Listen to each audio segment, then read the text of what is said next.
Hello and welcome to another stream of Assassin's Creed 2 to celebrate the game's 15th anniversary by doing a 100% playthrough. Hey there Narbro, welcome.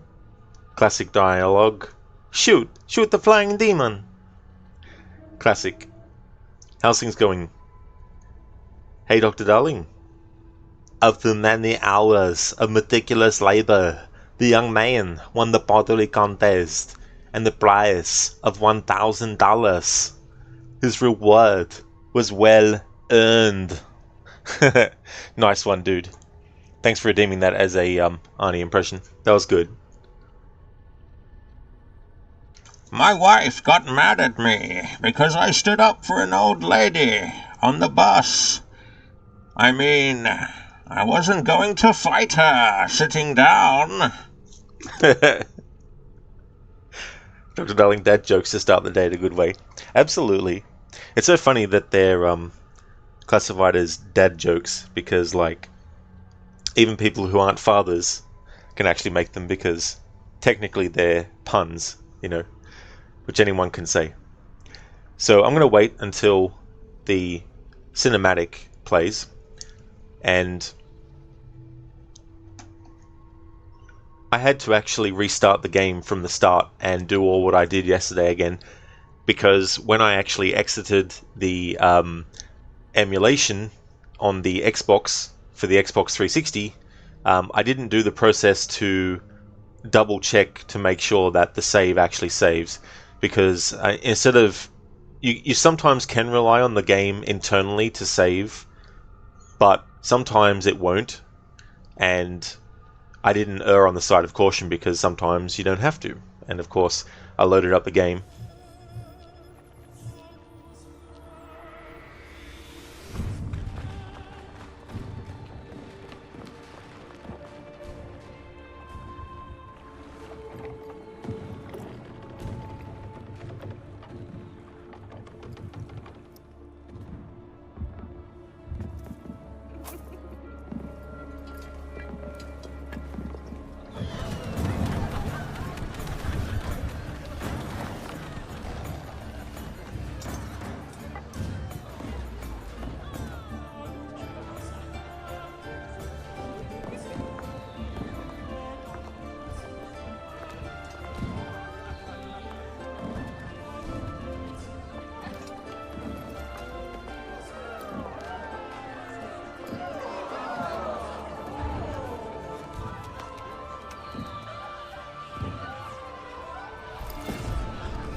So before that started, as I was saying, I didn't press start and select to actually close down the Xbox 360 game, and so basically it didn't remember the progress I made. So before this stream, I had to spend time restarting the game from the start and redoing all the story parts that I did, and also doing all the side content that I did as well, and synchronize the viewpoints and all that kind of stuff. So I now have it back up to where I was at the end of last stream. Dr. Darling, or end it if you're living in Oceania. That's true. Getting towards the tail end of the day here. Hey there, Afro, welcome. Definitely is a cat jam. Well, that's not a cat jam emote, but same energy. How's it going, Afro? Nah, bro, you've been grinding side missions and fight clubs on Syndicate most of the day, so you don't make the same mistake you made the last time you played it and go into boss missions under-leveled. I don't blame you. It's definitely a good way to get that XP, and also if you want to work on the perks for the fighting, it's good to get them done as well. And then you can just rock on up to a fight and just obliterate your opponent very quickly. Hey there, Alamouse. AC2 indeed. I started the playthrough yesterday to celebrate its 15th anniversary. We're very early in the story still. I started it pretty late my time, and so by the time I ended the stream, about 4 hours later, I basically had just gotten up to the part where I helped out Maria, Claudia, and Petruchio. So we haven't done the part yet where unfortunately Ezio's family, his father and his brothers get killed. But we're getting there. Afro, now this is a trailer. It really is. And it's a good example of showing in the trailer things that you'd be able to do in the game itself. And of course one of those things is using courtesans to distract an enemy. And you also have the gun, of course, the hidden gun that Ezio uses right there at the end. And showcasing that parkour is indeed still a thing, you know, jumping across stuff and all that kind of thing. And showing off the world and showing off part of the story that we get to later, which is the Carnivale in Venice and all that kind of stuff. And it's not the first trailer and not the last one in the series that they do that, to actually show different things that you can do in the game itself. You may not be able to do exactly every single thing that you see, but the majority of stuff is giving you a bit of a taste of what to expect in the game itself. Alamouse, by the way, Rod, forgot to tell you, when you were watching Assassin's Creed Unity weeks ago from a Ubisoft live stream, my channel was mentioned as a recommendation. Oh really, Alamouse, in like the recommended channels thing, was it? Yeah, I never really checked that stuff, so if it happens I don't really know about it, but that's cool, thanks for letting me know, I didn't realise. Afro, I'll give her my full attention. It tells you enough, but nothing at the same time. That's true, it doesn't tell you anything about the fact that Ezio's parents, his father gets killed, or his brothers. It doesn't show them. Things like that. We don't see Leonardo. We don't see Christina. We don't see anything that is major, spoiling anything, or anything like that from the cinematic trailer, and it was very effective. The version that you see in the game itself, there's a bit of dialogue that's missing. In the actual proper version of that, you actually hear the dialogue from the enemy that Ezio kills at the end there. Alamouse, they were speaking about extremely dedicated streamers to Assassin's Creed. Oh, you mean actually oh, I thought you just meant like where you see recommended streamers. I didn't realize that I was actually mentioned in a live stream of Ubisoft. That's interesting.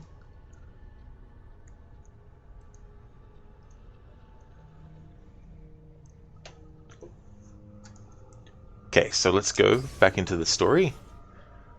It's funny, I couldn't do spaces, so the save file is AC215 Thani. But that's as much as I could fit in as well. Couldn't fit it in anniversary in full.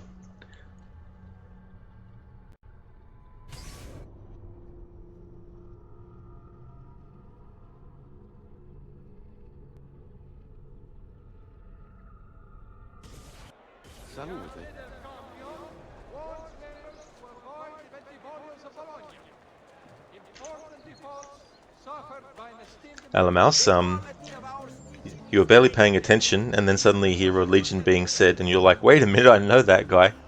I mean, that would have felt so surreal if I was in there at the time and actually heard that too. It'd be like, what? Who me?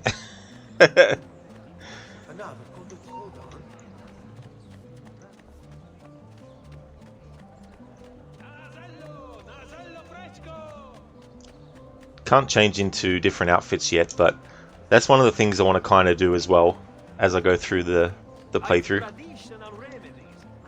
I want to go to another herald and see if there's any more dialogue to listen to that we haven't heard yet.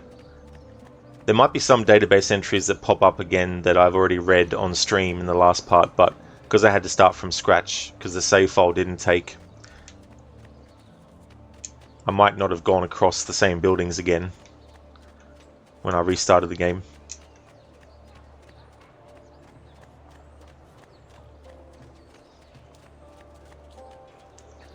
No, Afro, so this is the Xbox 360 version.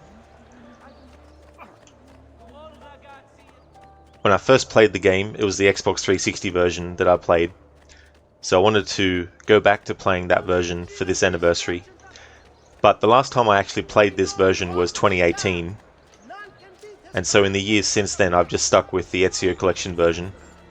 As a result, there's going to be some content that won't actually be in this, so I might actually have to, at a certain point, just do a stream of some content with the remastered version. Especially if the Auditore Crypt isn't available.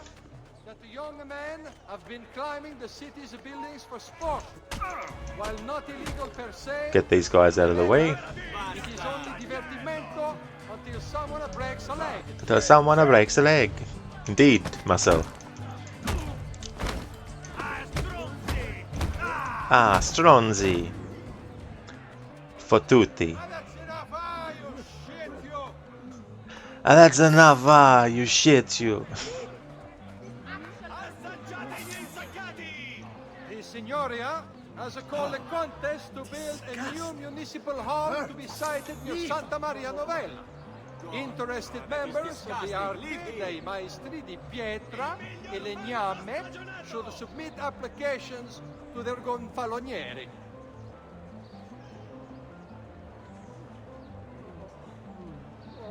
The citizens of Pisa have held a mass demonstration, once again sending Firenze a message of contempt. The city's youth apparently gathered and bared their posteriors at our honorable delegation. Bared their posteriors. The Arte del Cambio warns members to avoid the Bentivolios of Bologna.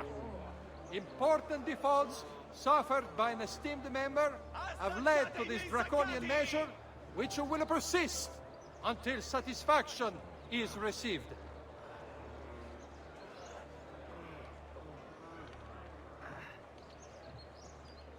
Today's top stories. The short supply of wheat from this year's harvest has pushed the price up 6 florins per hundredweight, and the Arno has again flooded near Castel Sant'Angelo. Okay, so that's dialogue I've already heard on stream from the heralds.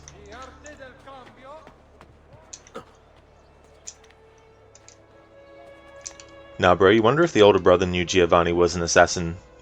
That's actually a good question, because there's no direct kind of like bit of information that says.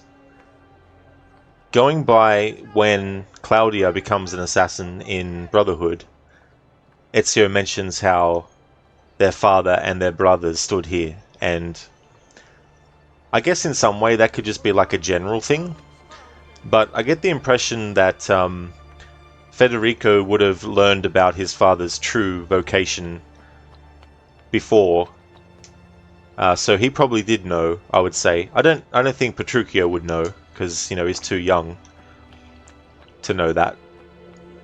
Obviously Maria knows, and I wonder if Claudia knows, but as far as I know, there's nothing that says that Federico was told directly or that he knew directly, but I guess it's just assumed based on what Ezio says at Claudia's initiation. Afro, you played it on the 360 as well. You were a wee little kid, 9 years old at the time. Damn. It's good to have those memories.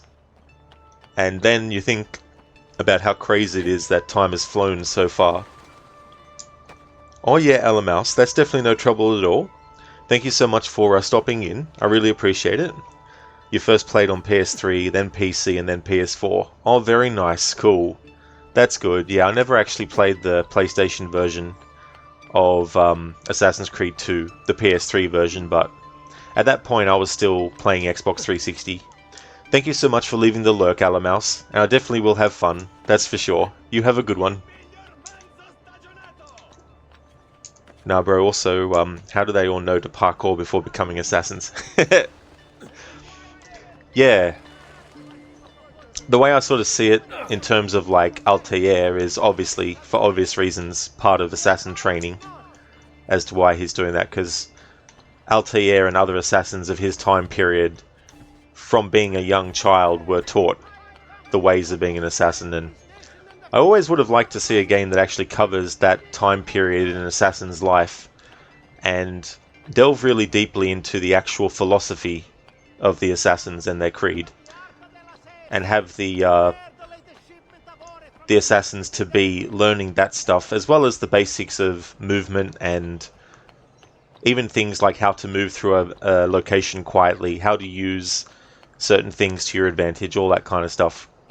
But actually spend more than just like a 10-minute sequence on it, like actually make it actively part of the story and the learning process, so that as a byproduct, players who might be new to the series playing that kind of game would also get an idea of what it means to be an assassin, and also get the physical things down. But yeah, with Ezio and his brother, it's just basically, you know, they're young, they're mischievous, rebellious kind of, and working outside the rules, you know what I mean? So I imagine they would have just naturally gravitated towards climbing stuff and running along rooftops and stuff like that.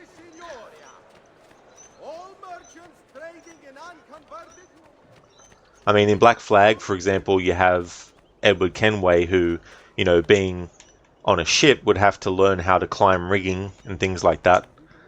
And so there's sort of like a built-in thing for that. Bayek, for example, he's basically someone that is very versatile with, you know, climbing and stuff, like cliff faces and things like that, you know, just due to the terrain and all that kind of stuff. But yeah, I guess at the end of the day too, it's like not all assassins, before they became assassins or learnt how to do stuff, were able to do it. Some needed that learning experience to get to that point where they could.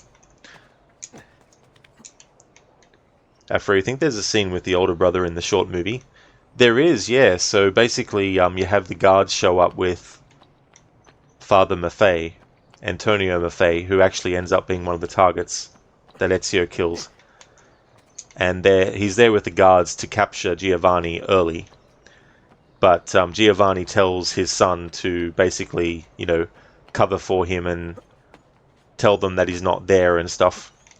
And they insist, and they basically drag him up through the room where Maria is, and then basically he says to them, you know, I told you, my father isn't here. And then they basically leave, and he's like, you know, never doubt the word of an Auditore again. So taking that into consideration as well, it's definitely understandable that he also would know that Giovanni was actually an assassin. Whether he was an assassin himself, I don't really know.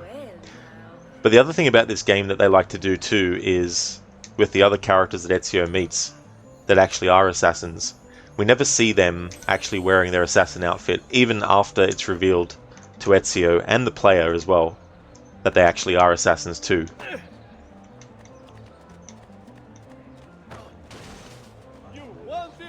My God! Oh, I must get more. I used to sell, but I'm a buyer now. You haven't got a few coins, have you? I've traveled all over, gathering the finest works for my discerning savior. Come and get your rare coins. Fruity, what on earth possessed you to hit me like that? Who gave you the right to go barging into folk for no reason? Sculptures and hangings. And I'm letting them go for next to nothing. I love the dialogue from the people carrying the boxes when you knock the box out of their hands. Hey there, Inmita. Buongiorno. Welcome on in, dude. How's things? Afro is the eldest son, it would make sense that he knew. This is true.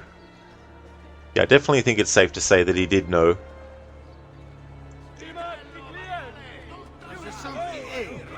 And we see that Giovanni says to Ezio that he wants to talk to him later.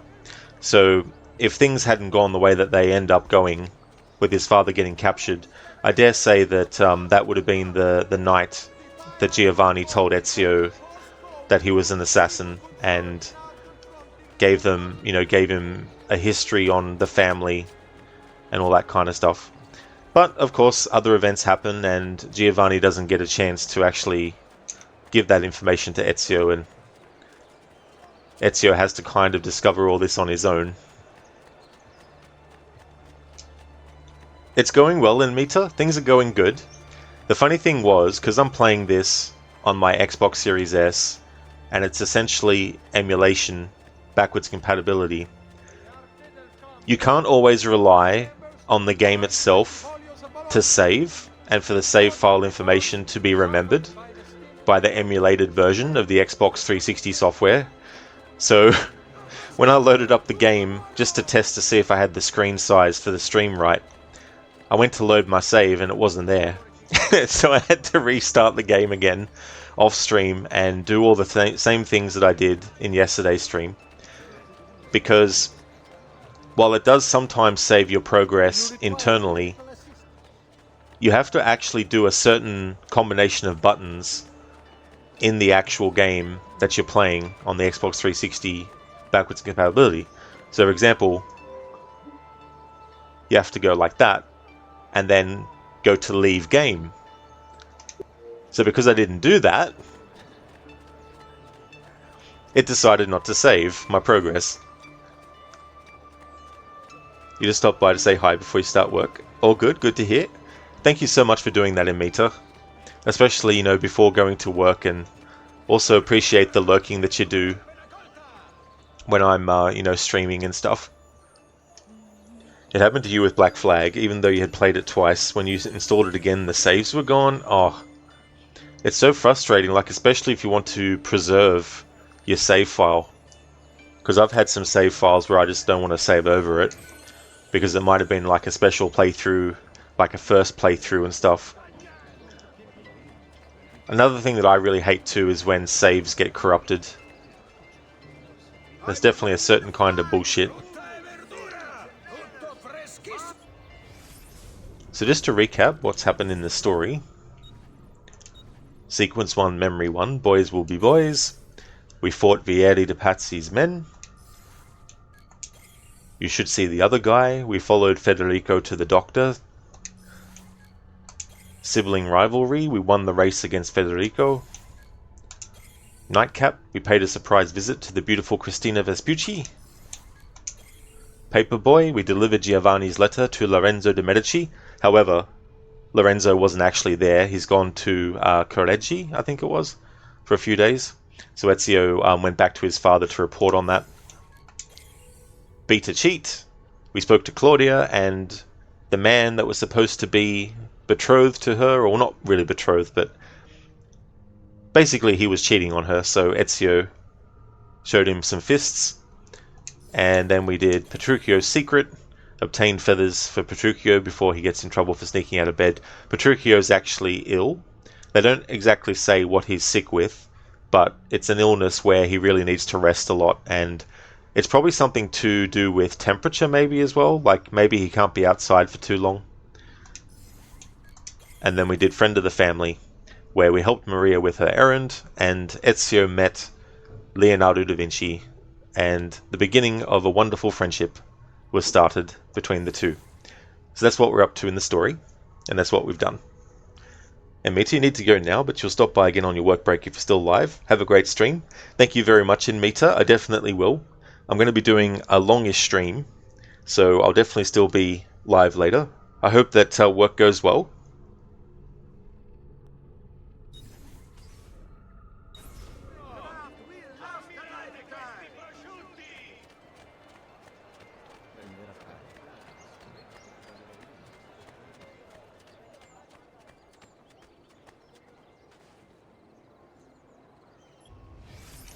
Actually, I better just check database stuff for a little bit. That's right, banks. Banks was something I hadn't read about. Oh, yes I did. Hang on. Yeah, don't worry. I've already read that.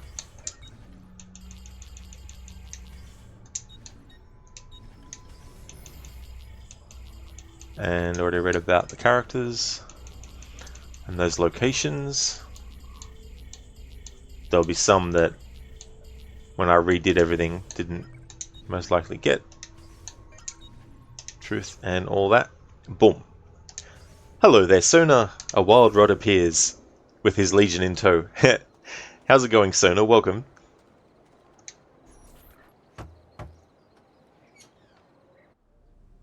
Ezio, come in, son. I need these packages delivered to associates of mine in the city. I also need you to retrieve a message for me from a pigeon coop not too far from here. Va bene. I'll get it done. Come back here when you're finished. There are some things we need to discuss. And please, my son, stay out of trouble. There we go. So Giovanni mentions that there's something that he needs to talk to Ezio about. If things hadn't, or if things didn't go the way that they do, then he probably would have told Ezio about being an assassin and introduced him to all those bits of information and stuff. Special delivery. Deliver 2 letters and retrieve a third from the pigeon coop for Giovanni, then return to him. Sona just got out of the shower, have a drink in hand and watching a stream. Oh, very good, Sona. That's cool. That's really awesome. I hope you're enjoying your drink. Hey there, Brutus. How's it going? Welcome. You love EC2? It's such a great game. Still my favourite game in the series.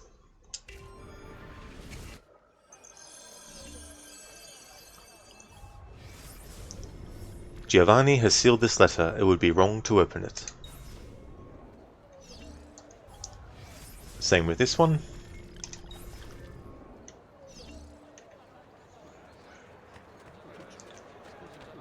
That's awesome, Brutus. I'm glad to hear that you're going great. As for me, I'm doing really well. Going to do a longish stream. It was good to finish Blacklist yesterday, and then make a start on this. I've traditional remedies and the wisdom of the Arabic.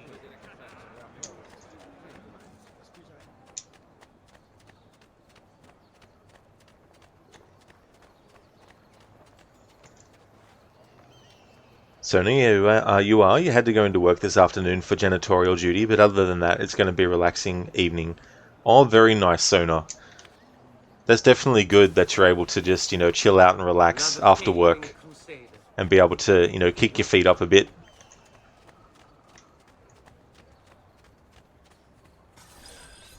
You Giovanni's kid? No, idiota.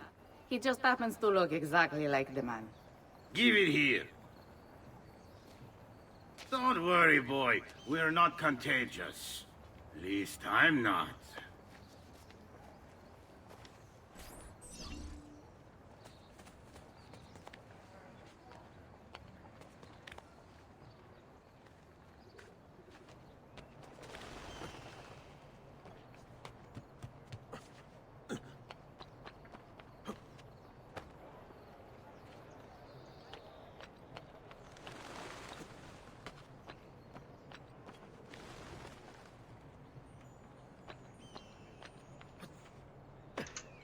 So one of the things I'll be doing, of course, for this playthrough is collecting all the feathers.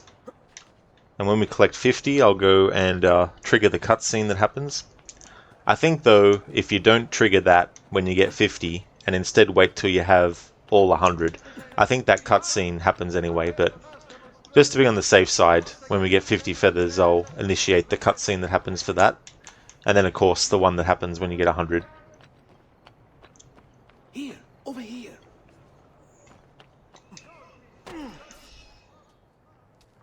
I have a delivery from... Giovanni Auditore? Yes. Were you followed? No. Why would I be followed? Give me the package. Tell your father that they're moving tonight. He should as well. Who's moving? What's going on here? Wait! Come back! Explain yourself!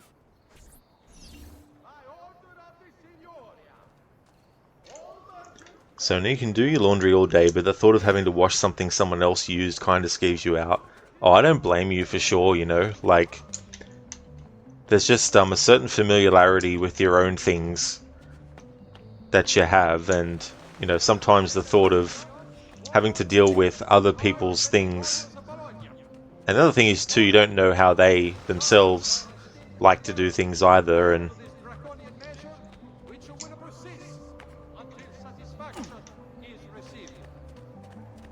I want to listen to this herald just in case there's dialogue we haven't heard before. Attenzione! It has come to the attention of the Signoria that the young men have been climbing the city's buildings for sport. While not illegal per se, remember, it is only divertimento until someone breaks a leg. Alright, so we've already heard that dialogue before. I don't know how frequently the Herald's dialogue set actually changes, but I want to keep tabs on it as we go through the game.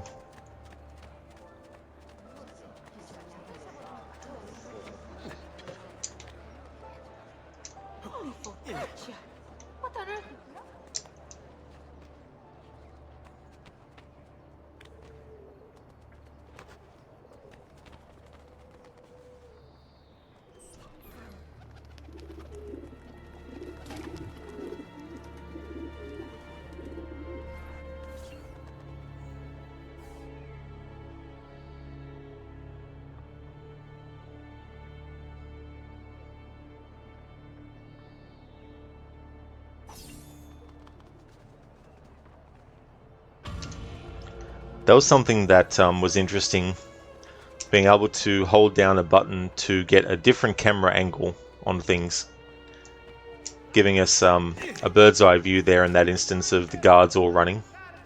And those guards, of course, are actually running towards the Auditore Palazzo to arrest Giovanni, and also to arrest Francesco and Petruchio as well.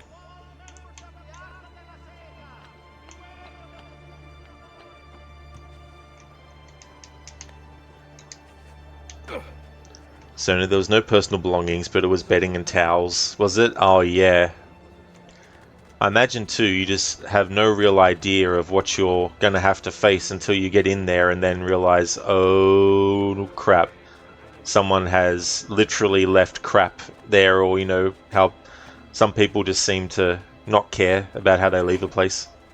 I can't be like that. Like if I stay at a hotel room, I don't leave shit lying around, and that I even, you know, I don't fully make the bed in terms of like making it 100% like it was, but I don't just leave the bed sheets all hanging off the bed and on the ground and all that kind of stuff.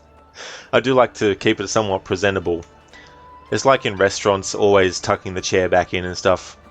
I just have this thing where I don't really like to leave too much of a mess for people, because I don't like having the attitude that some might have where it's like, oh, it's their job to clean up anyway. It's like, well, that's true, but, you know, you can sort of meet them halfway and actually make sure that you're kind of leaving things in a way that's not doing 100%, but at least make it look presentable, so that the person who does have to come along and clean only has a small thing to deal with, instead of a big, massive wreck.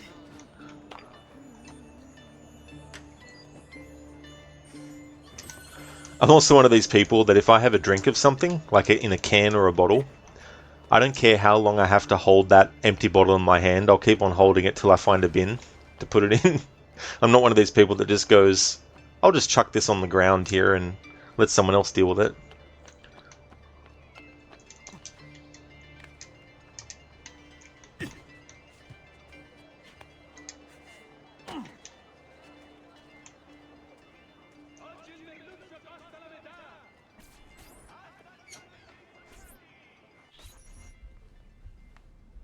Father?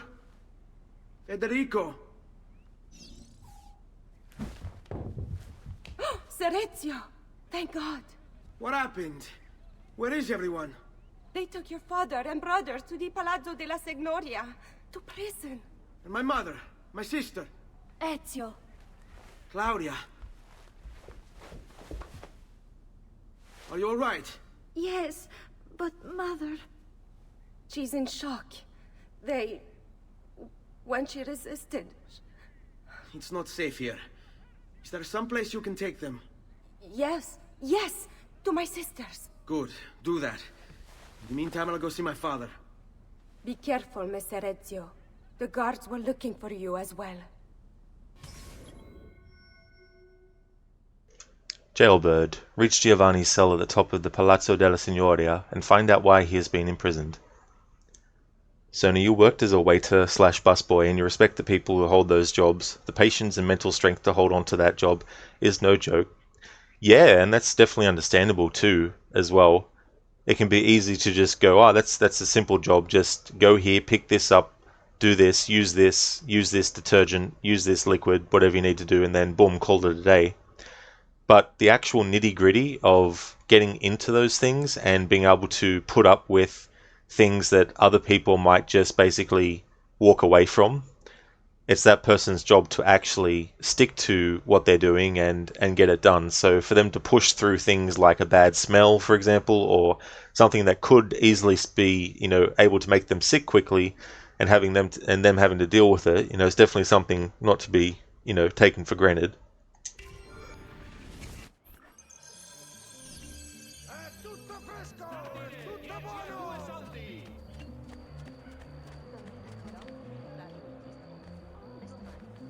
Well, now.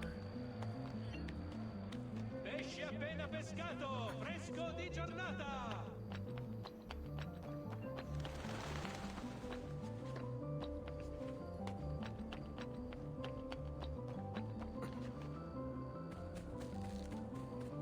State attenti.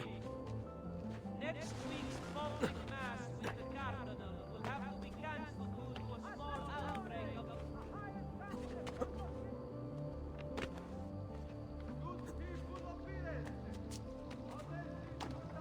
I will be getting those Codex pages, but I'm going to start focusing on collecting them a little bit later. I've already read that database entry in the previous stream. Please do not use dyes or pure in municipal water sources. Get down! Laggiù! Where did he... Merda!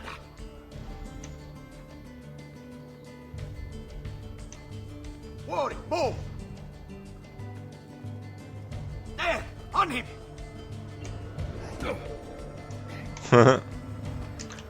This guard wants to retire early, it seems. You can't outrun the entire Guardia! There he is! Cazzo! He's getting clear! Laggiù! Get it!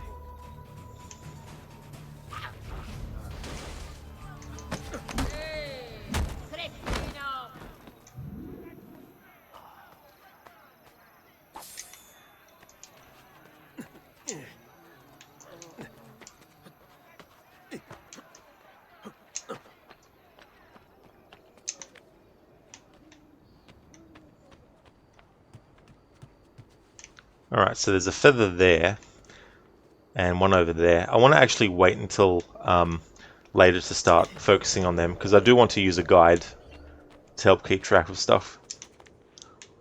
Later in Venice, you got to be careful, because the game doesn't let you access the entirety of the city, so some guides, when they're actually numbering the feathers in Venice, don't take that into consideration, and so it can make it a bit confusing. So it's better to actually get the feathers in Venice in each section of the game world that you're able to access. Get down, or he's here!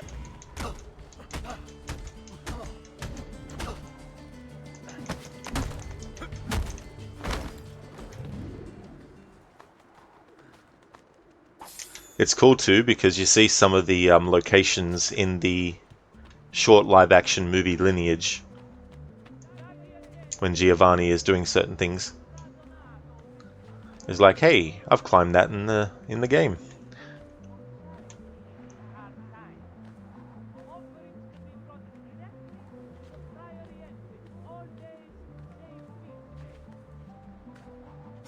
Ezio. Father. What's happened? Took a bit of a beating, but I'm alright. What of your mother and sister? Safe now. Aneta took them.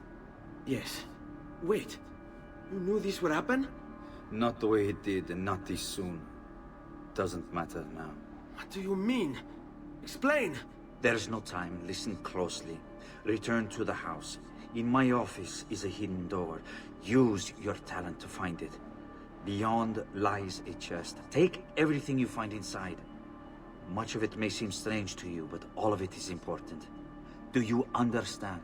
Yes. Good. Among the contents is a letter, and with it some documents. I need you to take these documents to Mr. Roberto. He was with me in the office this morning. The Gonfaloniere, I remember. Now please, tell me what's happening. Are the Pazzi behind this? There was a note for you at the pigeon. It said, "Go, Ezio. Go now."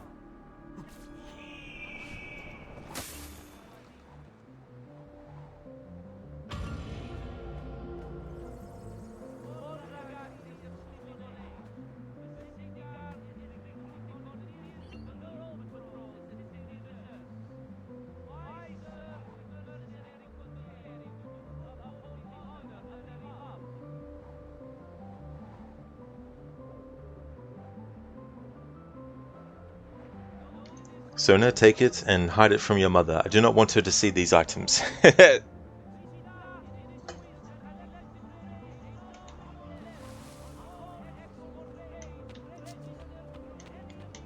By that dialogue, of course, Giovanni knows that his son Ezio also has eagle vision and is able to see things that other people might not be able to.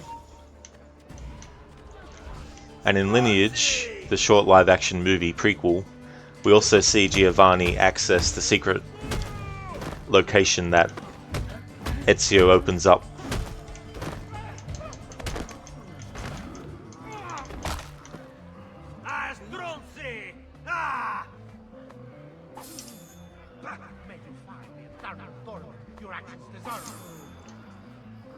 So, just a recap, in the Lineage movie, basically the Duke of Milan gets assassinated, and the Borgia are behind it, of course.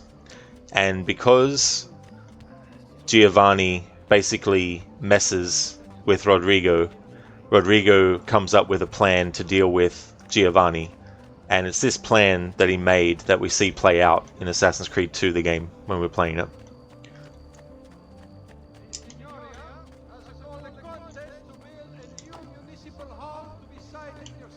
And there was a fight scene in that movie too where Giovanni, the hidden blade he's using, actually gets damaged.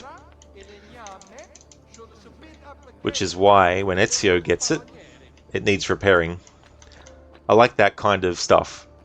Having it act as a setup for things that eventuate in the game. It's actually pretty well done. Like, I do believe that at least some of the people that worked on it also did the reenactment footage that you see on the History Channel for a lot of stuff. And I really wish they kept doing short live action stuff. I mean, they did the Embers animated movie and all that kind of thing. But it would have been cool to have some kind of live action short movie every once in a while that covered certain things with certain characters and stuff. Hey there, Drake. My friend, Rod. I'm sorry, caps lock is broken. You need a new caps lock. Welcome on in. How's it going, dude?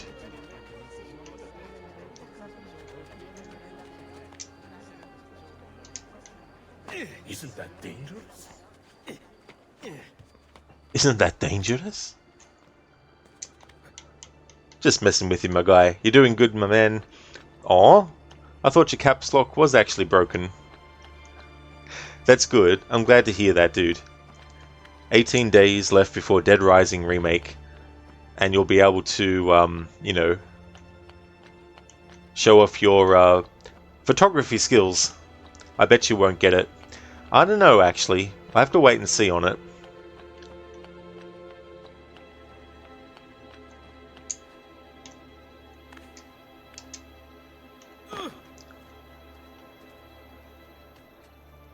"100% you won't get the game. Totally not a good game. Well, that's the thing. Sometimes you don't know with these remasters and remakes if they're actually going to do a respectful job to the original or not.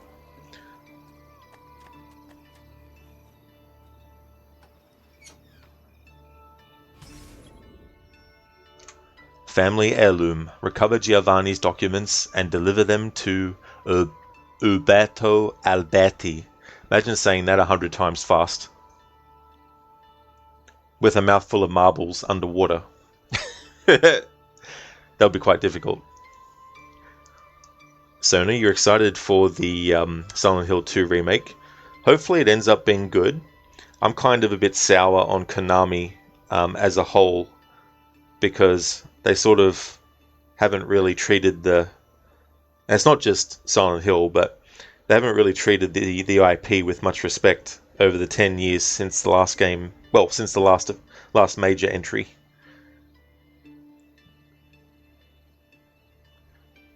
Okay, there's just something I want to set up for.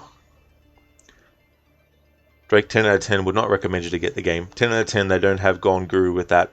I'm sure they will have Gone Guru. I love that song. One-up, one-up, one-up, one-up, one-up. Yeah! They can tell you what to do when you've gone guru.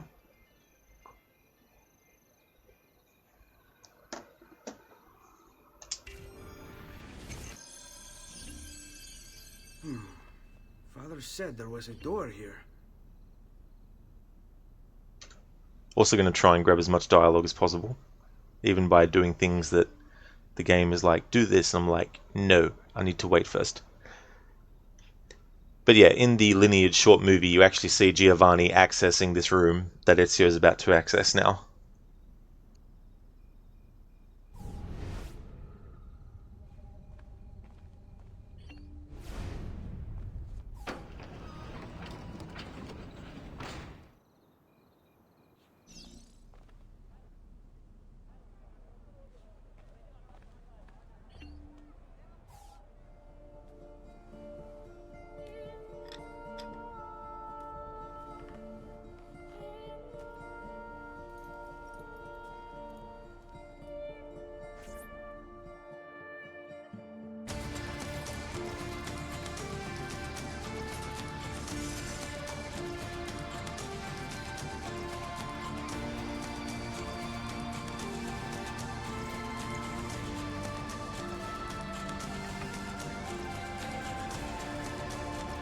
Bring this to Messer Roberto.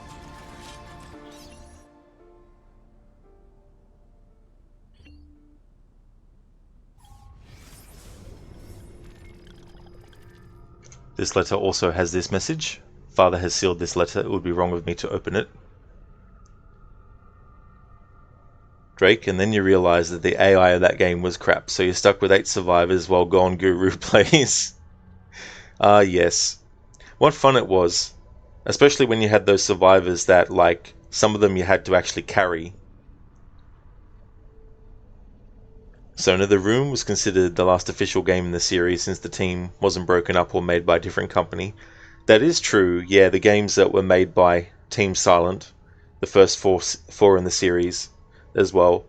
Like, don't get me wrong, there's some of the games that came out after that I don't mind, but I really feel the strength of the series was the first 4. I mean, I'm not really, like, I don't think the 4th one is as good as the first 3, but I do still think that Silent Hill 4 is a really good entry in the series. Hey there, Jim. Good evening, dude. How's it going today? Cool, man. Hey, Rod, how are you? How's the game? Sorry you missed last stream. Oh, that's all good, cool, man. That's no worries at all. I'm doing really good. The game's going well.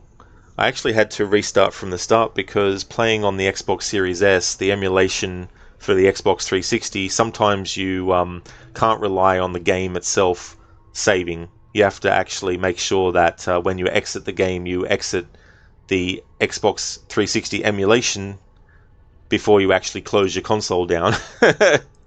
So I ended up having to redo it before the stream started. But I didn't have a heap to redo, thankfully. It wasn't like I did the first 3 sequences or something, luckily.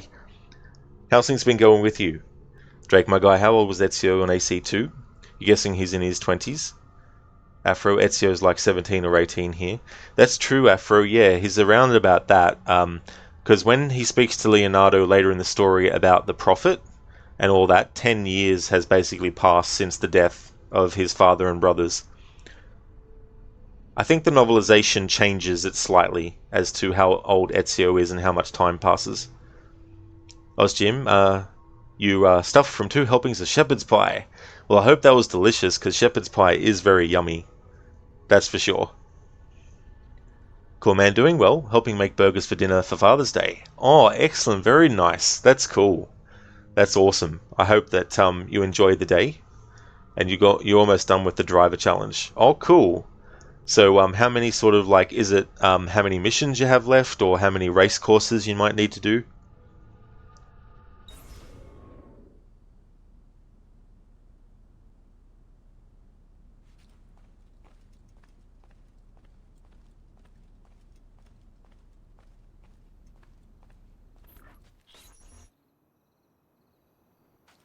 Traditore!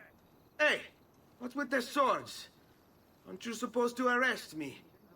No. There! What do you want Get then? away! For you to die. Well, that's not going to happen. So why don't we explore other options? There are no other options.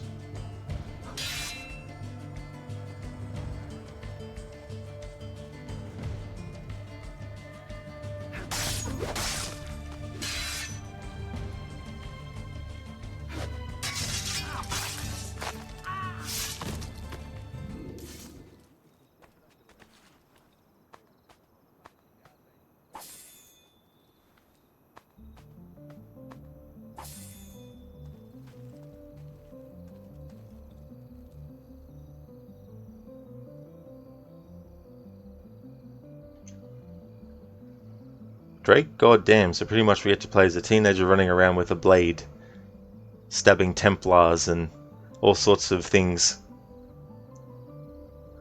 Cool man, 2 more city missions to do to play the final mission. Oh, very cool, that's good. Only having 2 more left. Hey there, Assassin's Creed series, good morning. How's your morning going so far? Hey there, Scar, good morning. How's things today?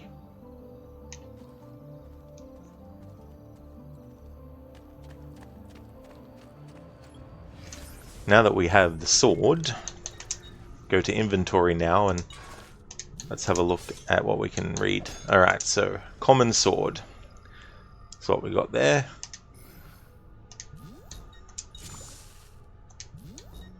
It was so funny. I didn't realize until yesterday, because I never actually read this stuff, I didn't realize that the medicine isn't liquid that Ezio is drinking, it's actually smelling salts.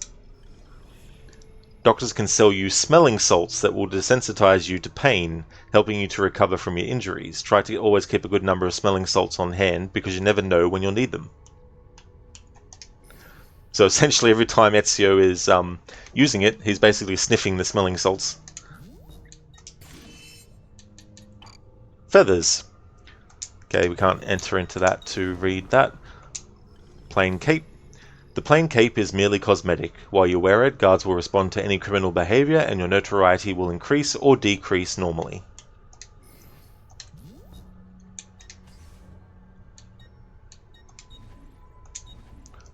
Database. Just see if there's any new information.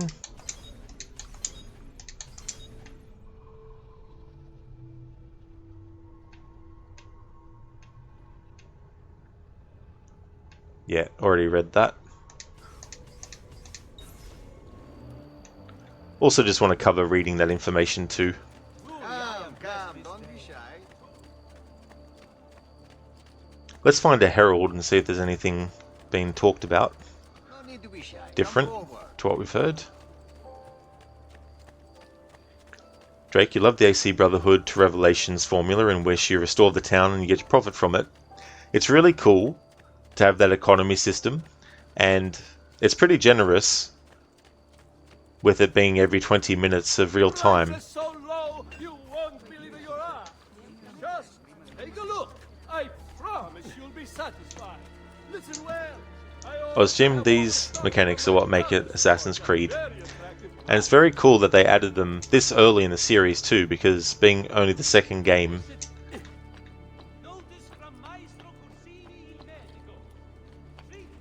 Okay, so there's a herald that's talking now. I'll just catch up on chat and then we'll go and see if he's got any dialogue that we haven't heard yet. Hey there, Zereth. That damn wind, I tell you.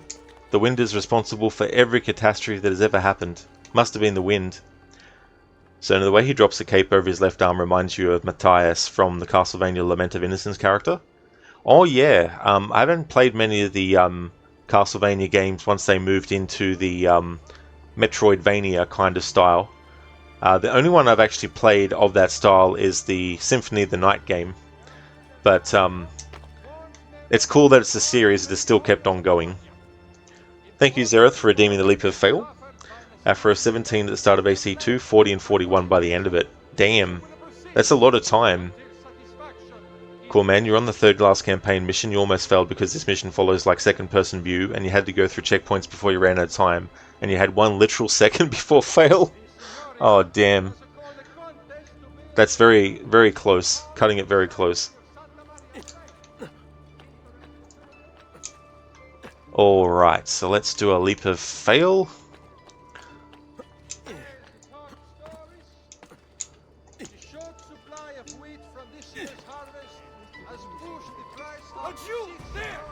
Achoo! Bless you. Don't worry, he won't get far. Oh, ma che fai? Ma dai, ma daglielo, dagli sta pugna. Just hold your guard. It was funny yesterday because I was trying to get as much dialogue from Lucy as Lucy and Desmond are escaping from Abstergo, and I was going so slow to try and get that dialogue that it got to a point where the guards that are patrolling actually attacked and Lucy was doing the fighting. It was so cool to see her actually do some fighting, and especially doing like the multiple punches to the gut and then to the face. That can be done.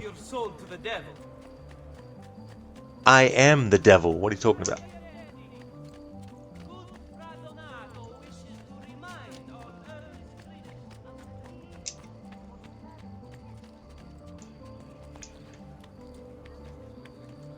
Drake, the first Castlevania you played was Curse of Darkness, then you got hooked to it with the Nintendo DS version. Oh, very nice, dude. That's cool. Yeah, it's one of those series that when I was growing up, I remember when I was probably about 7, I think, when I played the first Castlevania on the NES, and I always remember the cover scaring me with Dracula smiling up in the sky. I remember that image really sticking with me a lot when I was a child.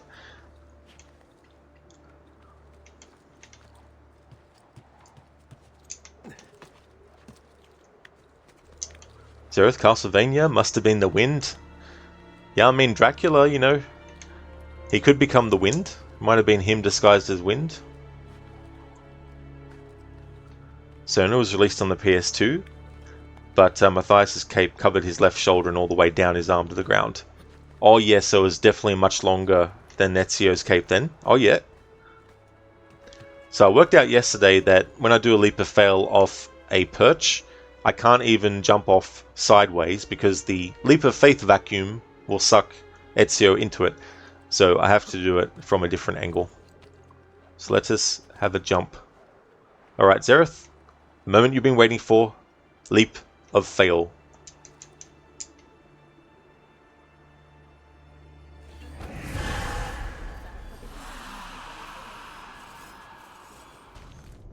Thank you for redeeming that.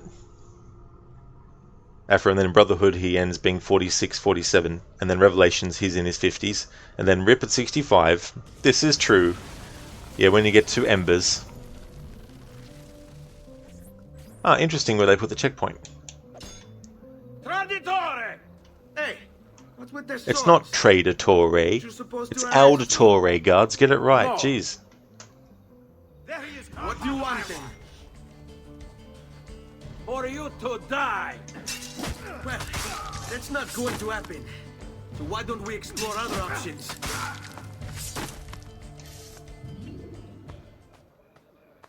Zerth, Ghost of Sushi did it better. That's sacrilege to say, Zerth. You've destroyed the world now. If the world ends, everyone, it's because Zerth said that. No, just kidding. Afro speaking of Dracula, have you seen Van Helsing, the 2004 movie, Hugh Jackman? I did. Yeah, I actually went to the movies to see it when it came out. I really enjoyed the Mummy remake, which the same director of that did the Van Helsing movie. I think it was entertaining. I definitely wouldn't point to it as a great adaptation of the character or anything, but it was decent. Not on the same level as the Mummy remake that he did, Stephen Summers, but it was decent.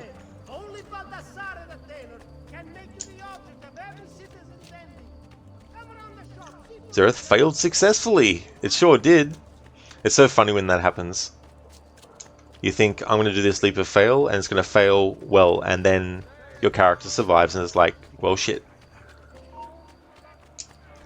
So no oof, you're not scared of heights, but seeing a fall from many enormous heights makes your stomach rise. Yeah, it's one of those things, like, you just think about also the air rushing past you as you go down.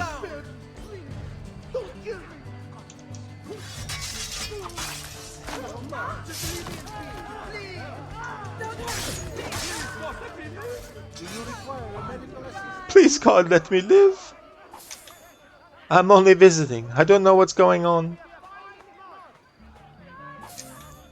He must be late, and she must be beautiful. I can't die. I'm beautiful. There's so many funny NPC stuff, so I'm hoping to cover as much of that as possible. There, on him.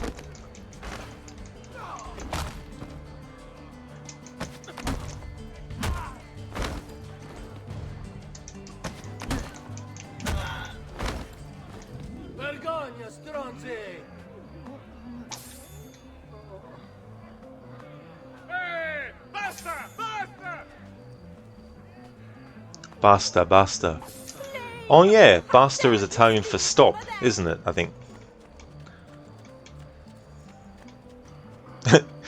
I know that cazzo means fuck, or it could also mean dick, I think, because in Revelations when Ezio is talking to Sophia about Duccio, how he says that he was engaged to his sister, and then she's like, what happened?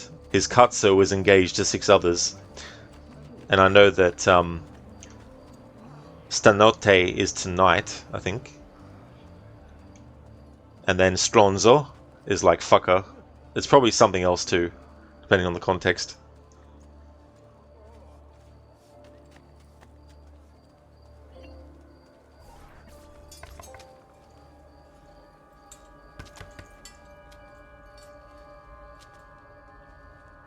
Ezio Auditore? What are you doing here at this hour? I don't... Wait, child. Take a breath. Collect your thoughts. My father and brothers have been imprisoned. I was told to bring you this. Ah. I see now. It's a misunderstanding, Ezio. I'll clear everything up. How? The documents you've given me contain evidence of a conspiracy against your family and against the city. I'll present these papers at their hearing in the morning, and they'll be released. Thank you, Signore. Of course, my child. Do you need a place to stay? You're more than welcome here. No, grazie. I'll meet you at the piazza. Don't worry, Ezio. Everything is going to be fine.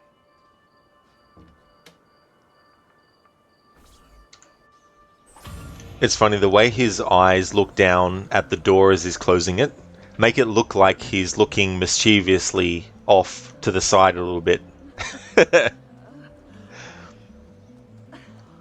Broken hidden blade acquired because Ezio's father Giovanni was in a fight and the blade was broken.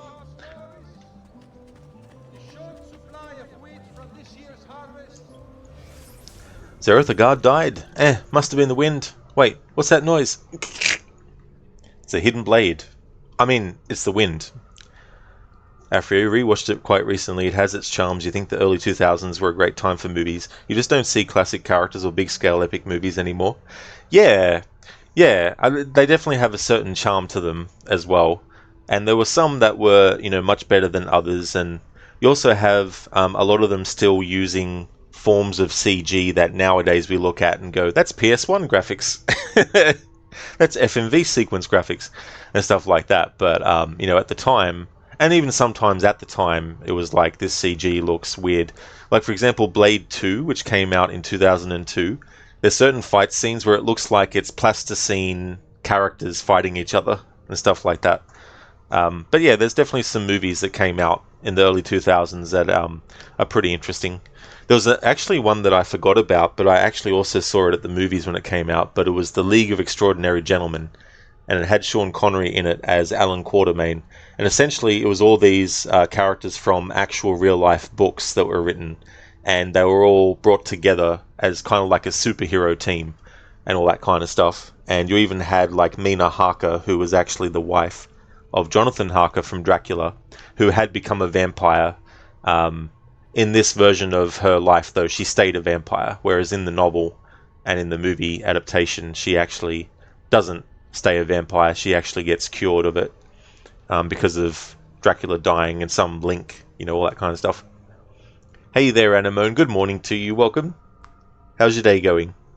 Oh, Jim, no. Don't. You close your eyes when you fail from heights. Says, in real life, you're afraid of heights, liar. It's like, just want to see the concrete coming at you. Just face it head on. That's right, Zereth. There was the hidden wind, and sometimes the hidden wind is also known as silent but deadly as well. Brutus, you love that movie? Oh, cool.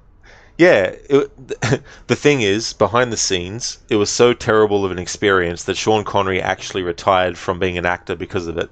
Although he did do one more role after that. There was an animated movie that he did, and he voiced a character in that. But aside from that, I think that was the last live-action movie he ever did. But he was also a producer on it too, so there was a lot of things that went south on that movie.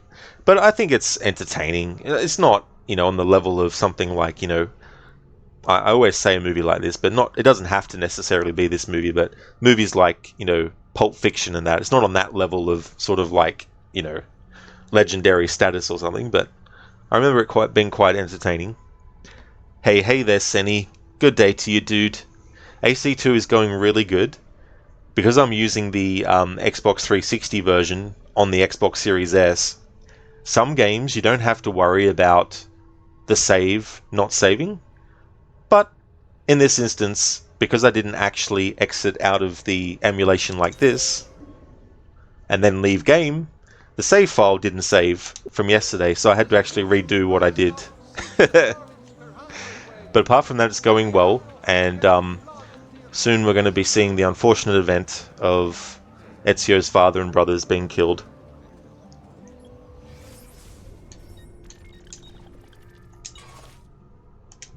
Anemone, your evening yesterday and your entire Saturday was great. All good, Anemone. That's really good to hear.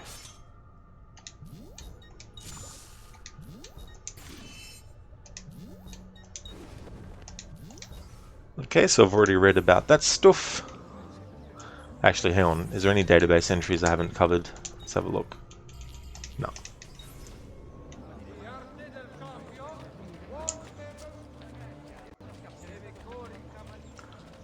So Ezio is going to lose his sword. So if you're playing this game and you're like, shit, where's his sword gone? It's because he loses it in a cinematic.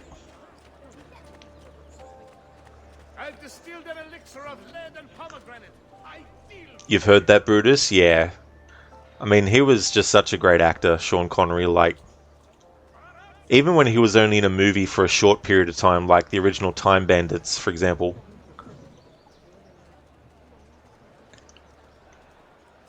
Jim, he did Indiana Jones as Harrison Ford's father. That is true. It was so good of a performance. I like the dynamic between the two of them. It's funny when they're on the plane and they're shooting, and his father shoots the rudder or whatever it is of the plane, And then he has to make out to India that it was actually the enemy that shot them. I'm sorry, son, they've got us. They got us. Or they hit us, or something like that. And Ammonia morning was with hardstyle techno music blasting, making the healthy breakfast and made coffee. Oh, don't you love that? You actually had a soundtrack to when you were actually doing that. Definitely something to be enjoyed in the morning, right? Well, I hope that you've enjoyed your breakfast and your coffee. Courier, that's cool you're playing the OG version. You like the look and feel of it a lot better than the remaster. That's actually one of the reasons I wanted to do it too, for this anniversary. Especially with Forley, being able to see it how it actually was supposed to look. Because when they changed it in the remaster version, it's just... like, graphically it might look better, but stylistically it doesn't suit and doesn't fit the intention. Hey there, Snoop. Welcome on in, Doug. Oh no, it's just that you have to put the 100 without the percent on the end of it. How's it going, Doug? And Ammonia Rodent on-stream related this. She loved to dance to hardstyle techno on Twitch, especially when you already weigh 21 kilograms too much. So fuck the crazy... Oh yeah, upstairs neighbors, they will feel your weighty wrath of shaking fucking your building. Oh, so it's your music. Oh, well that's good then. I assume the best James Bond as well. He was such a great James Bond. You know, it's funny because the first choice for Ian Fleming, who wrote James Bond and the novels, was actually Roger Moore. It's funny how that works out. After speaking of dynamic George Clooney and Brad Pitt, rewatched the Ocean's trilogy, such good movies, especially Ocean's 12. I never actually saw that. I saw bits of it, but I never actually saw any of those movies. Glad to hear that you're doing good, Doug. That's excellent. Dr. Darling, did you check the Batman video by any chance? Oh, not yet, Dr. Darling. I actually forgot about it, but the other day I opened it up so it would be in my YouTube watch history, but I forgot to actually check it after that. I'll have to get onto that as soon as I can. Actually, I'll end the stream now to do it. No, just kidding. And I no, it was the German DJ's Twitch stream. Oh, well that's cool though. Well, I hope you enjoyed the stream.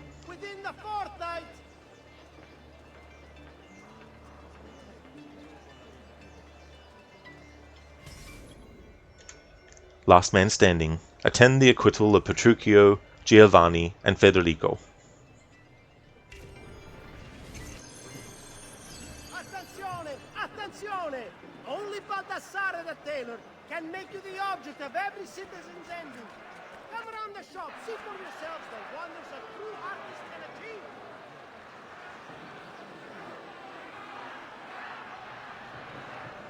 Luigi the fish merchant of San Marco, uses it below throughout the città. Giovanni Auditore, you and your accomplices stand accused of the crime of treason. Have you any evidence to counter this charge? Yes, the documents that were delivered to you last night. I'm afraid I know nothing of these documents. He's lying! Need to get closer.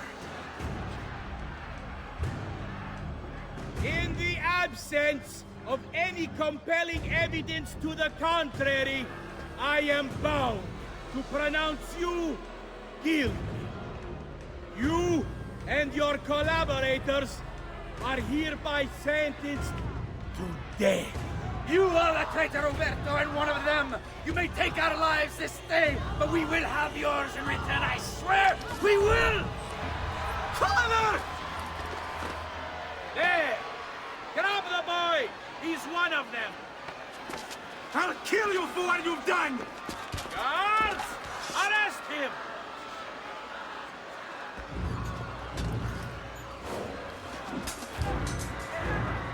Abatete. Better run, boy. And fast. No! Get him! There!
I've got a little request for you.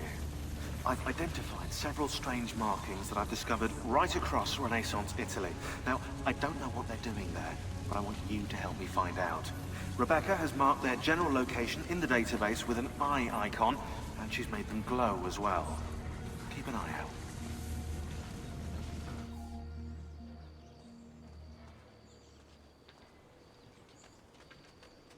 Sir Ezio, thank God. I've been looking everywhere for you. I couldn't stop them, Annetta. I tried, I swear. But there were so many guards. Please, come with me. We need to get you off the streets. What of my mother and sister? They're safe. I'll bring you to them. No. It's too dangerous for us to travel together. Tell me where to go and I'll meet you there. My sister's house. Just north of the Duomo. I'm on my way.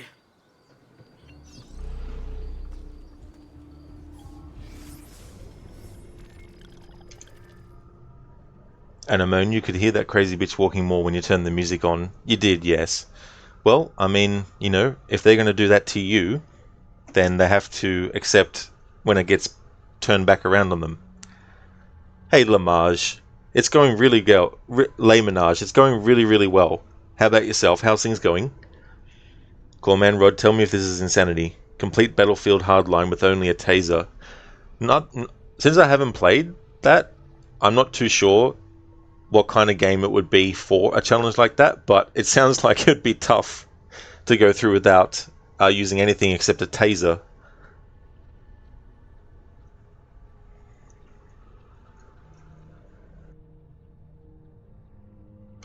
Hello, ladies. Look at your man. Now back to me. Now back to your man. Now back to me. Sadly, he isn't me. But if he stopped using lady-scented body wash and switched to Old Spice, he could smell like he's me. Thank you, Drake, for redeeming that. Who knew that Bane had a side hustle doing Old Spice commercials? Scar, she looks good. She is your type. 2009 graphics? I don't know if there's anyone in real life that looks like 2009 graphics. Anemone, yeah, they has. Exactly, you know. It's just, but it's still, it is ridiculous that, you know, they do that to you. Drake, he was sponsored by Old Spice. He was like, we need to get some sponsorships here, and he's like, Old Spice, there we go. Annetta, date of birth 1457, profession servant. The Auditore families live in servant. Annetta had one of the few respectable jobs allowed lower class Renaissance women. Rich families seldom had more than 1 or 2 servants. Most were young, sometimes children. Many hoped their masters would help raise their standing, but usually turnover was rapid. Ultimately, very little is known about Annetta's life. She passed on without making a mark on history. Thank you for leaving that lurk, cool man. Muchly appreciated. Drake, that's why he broke Bruce Wayne, because he uses lady-scented body wash. That is that's Bruce Wayne's ultimate secret. If he gets found out as being Batman, he's like, that's okay, but they must not know about the scent. Laymanage, for some reason your PC decided to go into a blue screen loop when you turned it on this morning. Seemed like an issue with the audio driver. You unplugged the audio jack, and it's fine now. Well, that's good that you're able to figure out a solution for it, and that it actually worked to fix it like that. But at the same time, it's one of those things too, where you think to yourself, of course, this would be something that had to happen. That's all good, Animo. No trouble at all.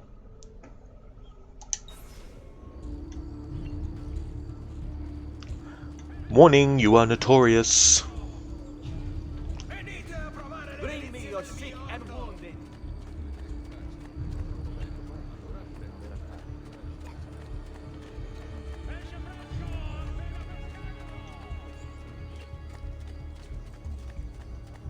Wonder if there's any different Herald's dialogue.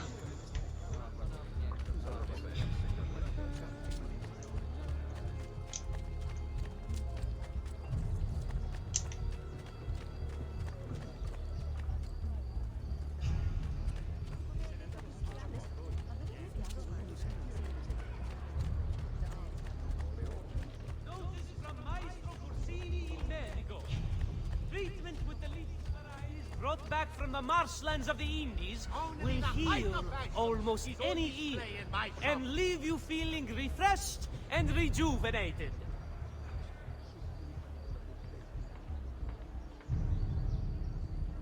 Notice to all foreign merchants within the glorious Republic's walls.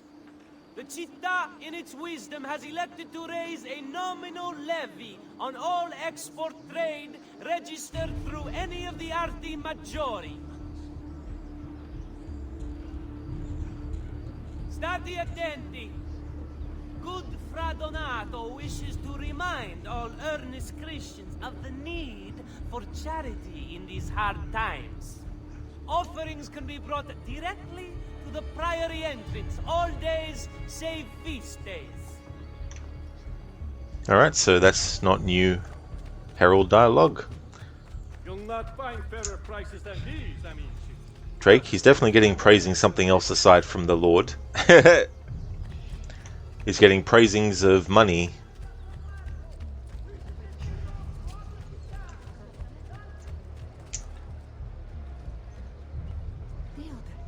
The place, of course, where Giovanni, Federico, and Petruchio were killed. I mean, how messed up is that? Like, a child. They even killed a child. Like,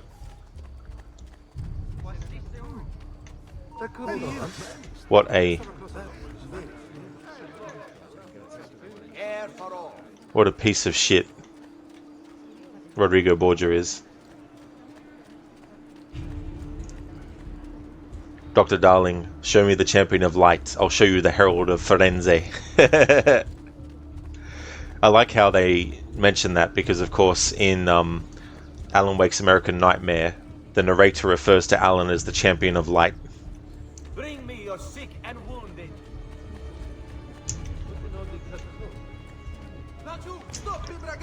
It was recently announced that a company called Annapurna has partnered with Remedy to do live-action adaptations of not only Alan Wake, but also Control as well. And if they do, and they do use characters like Jesse Faden and Alan Wake respectively, I do hope that they actually cast the actual actors in the roles, because, well, unless there's a scheduling conflict or the actors don't want to do it, I don't really see why it would be impossible to get done, because I'm sure Courtney Hope, who plays Jesse Faden in Control, would jump at the chance to play the character in live action, considering she already has, because there's live action portions of Control that you can see. And same, of course, with Ilka Villi, who plays Alan. But it's interesting though too, because there was a series, Alan Wake series, in development with AMC, but I don't know whether that's actually part of this or that's been cancelled since, and they're actually doing a whole different thing with Annapurna. But that's basically what's happening at the moment with Remedy and Control and Alan Wake being developed for television, or as a series, I should say.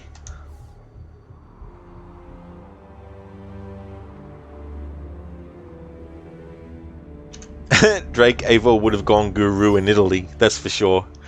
Now I want to hear a remix of that song, Drake, but with Italian music. Where do they cut books like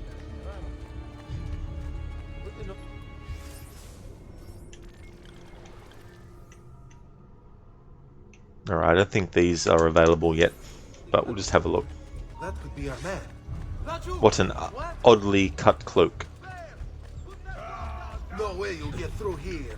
Dr. Darling, can't wait for Alan Wake 3 in 12 years. Rod be 52 and 53 and Alan will be 60. Yeah, I hope we don't have to wait that long. I'm with you.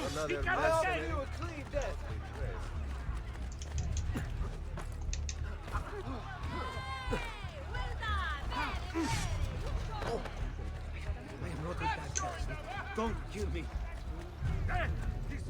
Yes, you just try. Oh no, I can reach it.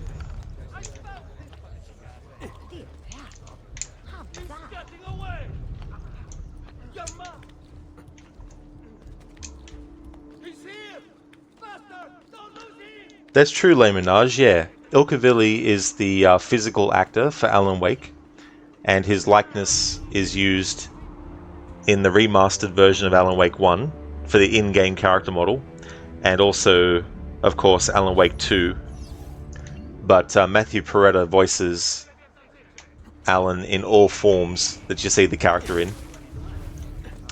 It's not that it's because Ilka can't speak English or anything, but it's like a symbiotic thing where it's like, it would feel weird to have Alan with a different voice.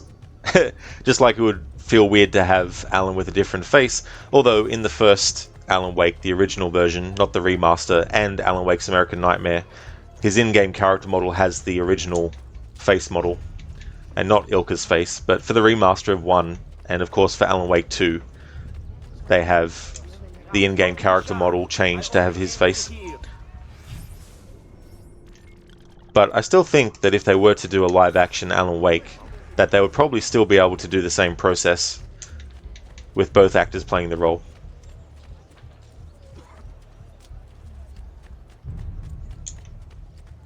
Drake, not gone guru, you mean gone medieval.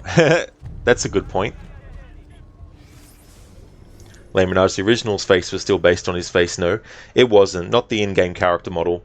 The cardboard cutouts and the television screens where you see the live-action Alan being used, they were Ilkavilli, but the actual in-game character model in the original Alan Wake and Alan Wake's American Nightmare was a completely different face. Ospedale degli Innocenti. Rebecca says one of those strange glyphs Sean mentioned is on this landmark. You should go find it. Designed by Filippo Brunelleschi and opened in 1445, the Ospedale degli Innocenti, Hospital of the Innocents, was an orphanage for unwanted babies. Apparently, the Florentines were a feisty bunch, since it was the first of its kind in Europe. Babies were typically abandoned in a basin in the front, although later transactions were facilitated by the introduction of a rotating horizontal wheel, which moved infants into the building without the parents being seen. Some parents weren't just ejecting their love child, they were making money off them. Many a mother abandoned her baby in order to be hired by the Ospedale as a wet nurse, so she could be paid to feed her own child. Boys were tutored in various professions by the Ospedale staff, while girls were usually trained to become nuns or wives. First I'll synchronize the viewpoint, and then we'll do the first glyph. Laymanage, you thought it was based on his face since they already had him do the live action stuff anyway. Yeah, I actually don't know whose face it was initially for the in-game character model that you actually control. But yeah, they have always used Ilka's face for the live action version of Alan.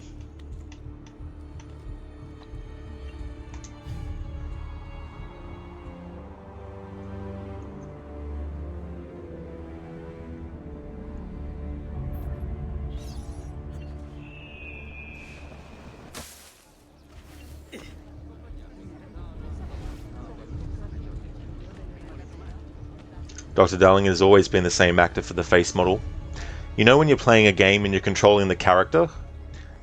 That version of Alan in the original Alan Wake does not have Ilkavilli's face. But the cardboard cutout, which is of the live action version of Alan, Ilkavilli, and the one that you see on television in the television screens, that is Ilkavilli's face, of course, and him physically doing the role. But the version of Alan that you actually control in Alan Wake, the original version, and also in Alan Wake's American Nightmare, its face model is not Ilkavilli's face.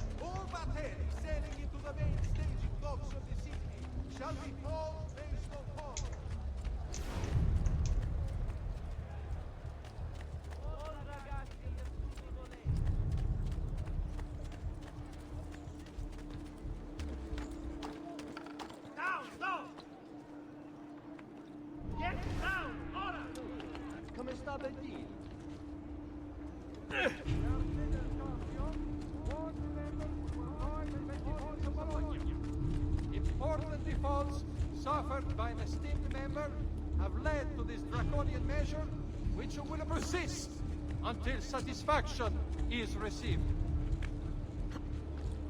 That's certainly adventurous. Today's top stories.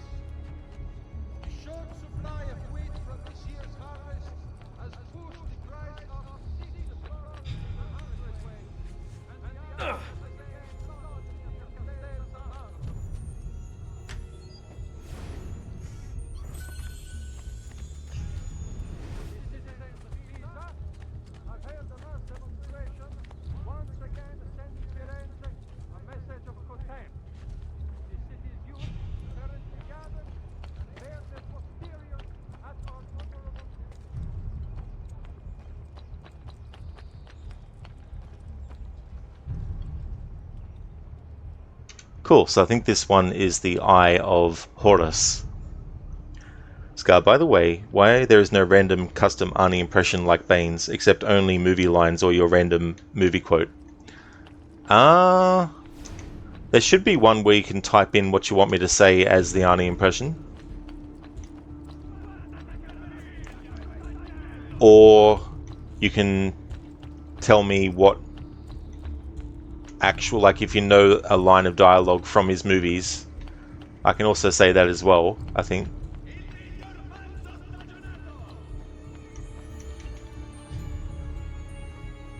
There's one of the symbols. What does it mean? It must be there for a reason. Can you take a closer look?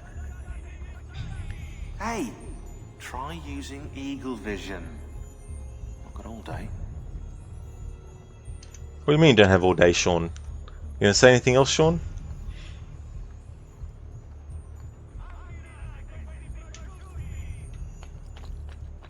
Let's see if he says anything else.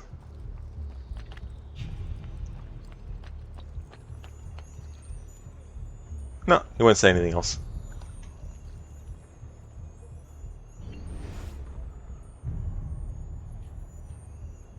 Wait, that's not possible. This can't be. Hold on. That's computer code. Let me compile it. Oh shit, it's an encrypted file. Upload it to my computer. I'm a master at decryption. I can't! It's only compatible with the Animus itself. Upload it to Desmond then. I can't believe this.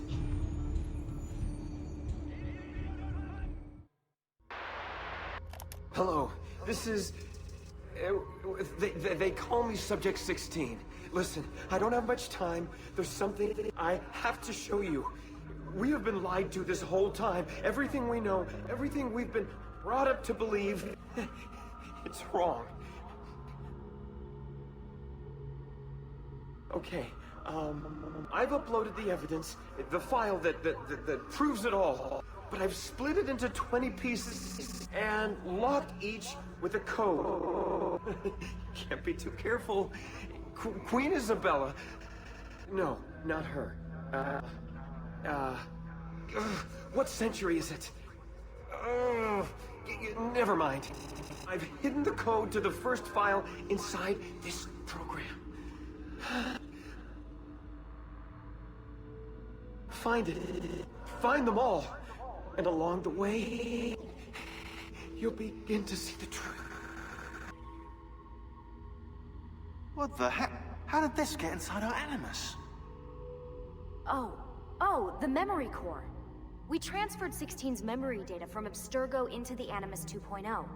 He must have hacked the machine when Vidic left him alone between sessions. Oh, hold on, wait a second. The signs on the walls in Abstergo, the ones written in blood, those were clues. He was telling us to look for them inside the Animus. In the beginning.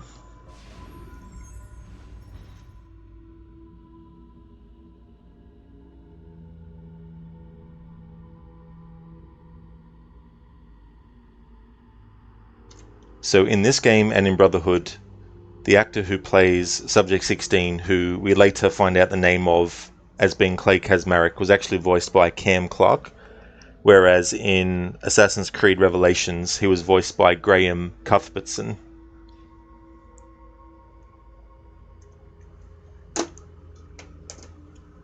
It is here.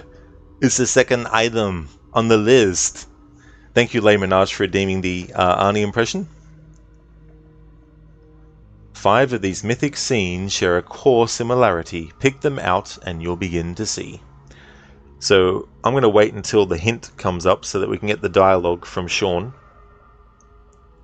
Drake, you come bearing good news again, so it's confirmed that Gone Guru is coming back. Excellent, that's good that they've been able to secure the license to that song. Excellent. Hey Omega, welcome on in. How's things going? In the beginning... Drake, the artist played the first one and he was so happy to catch the break he wanted. You don't see why they wouldn't put it back. Pretty much both parties won. Absolutely, Drake. It's very iconic if you've played Dead Rising and you see the convicts turn up. What's funny though is even when you kill them, eventually they'll respawn again, so you can get to hear the song again. Cupid and Psyche. Diana and Callisto. The Fall. The Birth of Venus. Hercules in the Garden of the Hesperides. Atalanta and Hippomenes. Judgment of Paris. Triumph of Bacchus. Bacchus, the cousin of Forwardus. Idun and the Apples. Mercury, Herse, and Aglauros.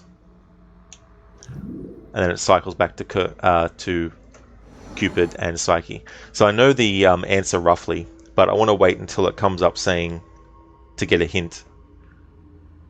To get the dialogue from Sean. Jim, it's not a tumor. Exactly, that's another classic Arnie line from Kindergarten Cop. Hey there, Godfather Al. God the Stealth Rod. Rod the Stealth God. I don't know about that, Godfather, but thanks for the kind words. How's it going? Drake, you wish there was an option in which you could listen to the music of Dead Rising, bosses included. Now that would be cool. I remember too, some games used to have a secret button combination you would press to bring up the music. Like the Super Nintendo version of the original Prince of Persia, you can actually bring up the list of all the music in the game, and until you finish a level, the music you select will keep on playing until you finish the level, but then at the start of the next level you have to keep on using the code and then changing the music to what you want. But it was really cool to be able to do that. Listen to some of the songs that you like earlier in the game than when they actually happen.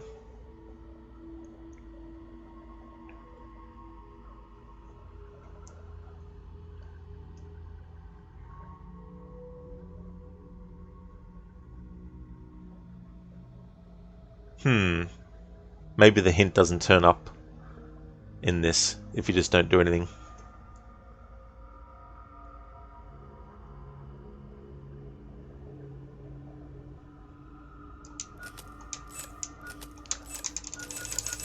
Let's see if doing this will trigger the hint.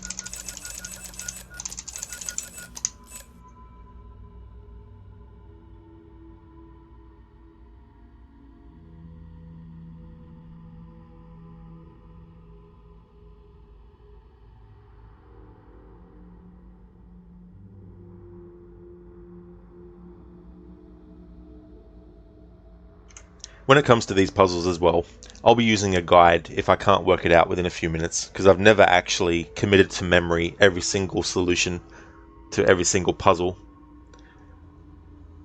The truth video, there's actually 20 segments that you need to unlock before you get access to see the final version of the full video from start to finish. So there's basically 20 glyphs that you need to solve. So I don't remember all the solutions to all 20 of those. Okay, maybe we need to actually put in the wrong ones a few times. And then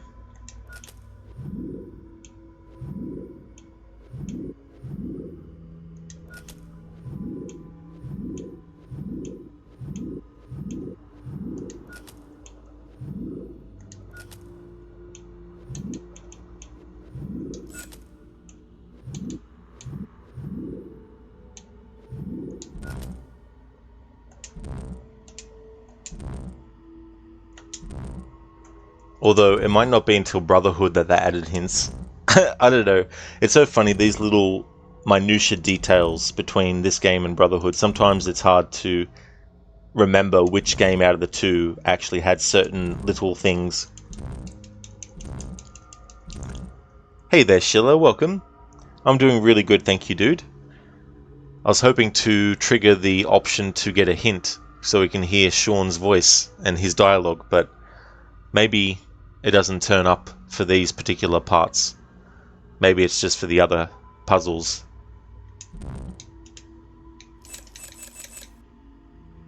How's things going with you today, dude? I hope you're having a good weekend.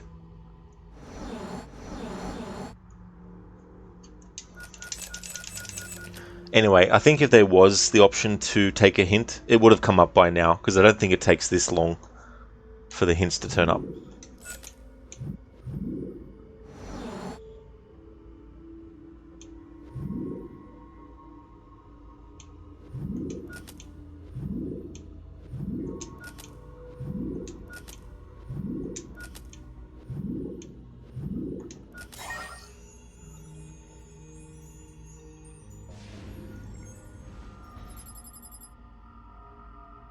Passcode found 24568.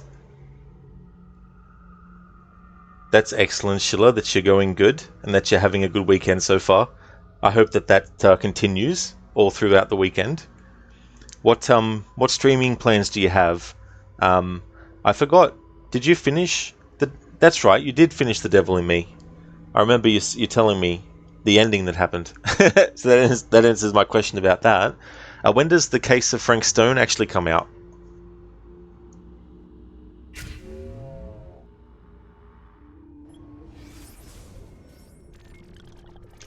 The truth. You can't handle the truth.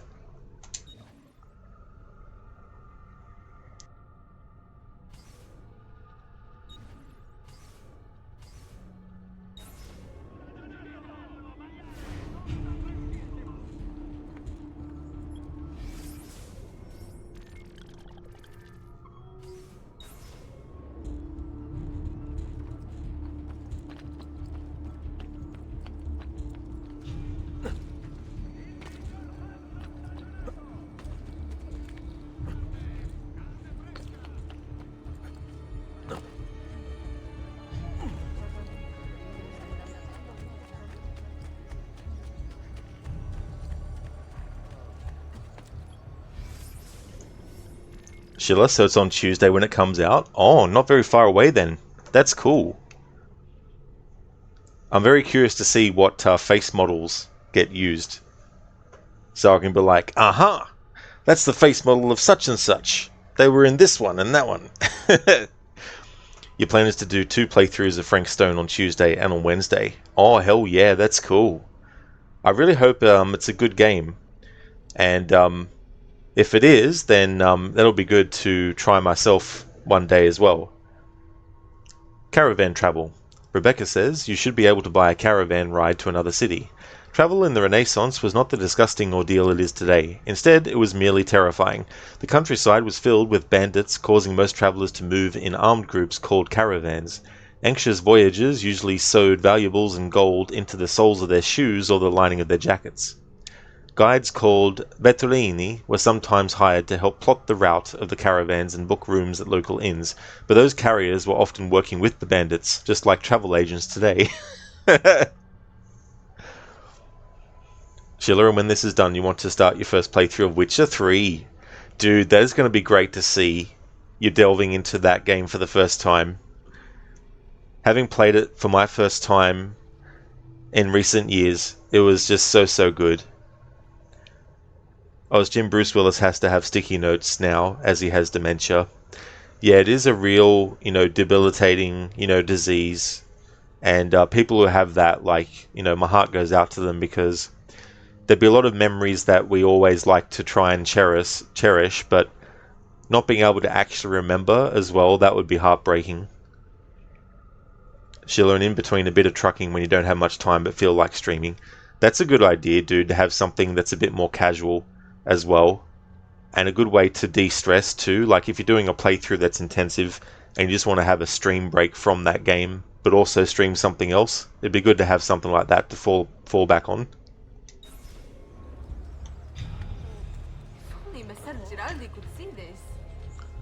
If only Messer Giraldi could see this. Indeed, Amber Goldfarb.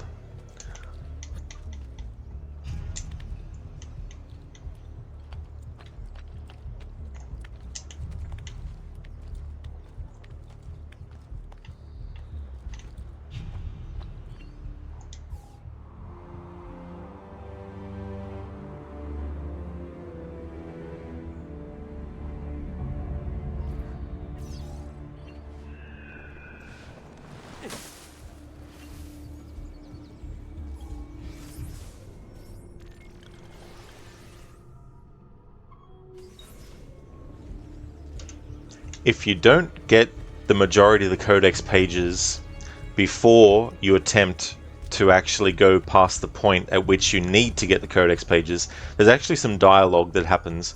So in this playthrough, I'm going to on purpose leave some Codex pages and then just basically get that dialogue first.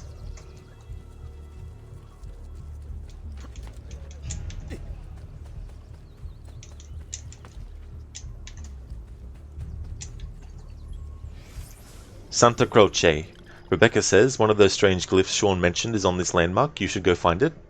The largest Franciscan church in the world, the Basilica di Santa Croce, contains frescoes by Giotto and a chapel in the cloister designed by Filippo Brunelleschi that is considered one of the masterpieces of Renaissance architecture.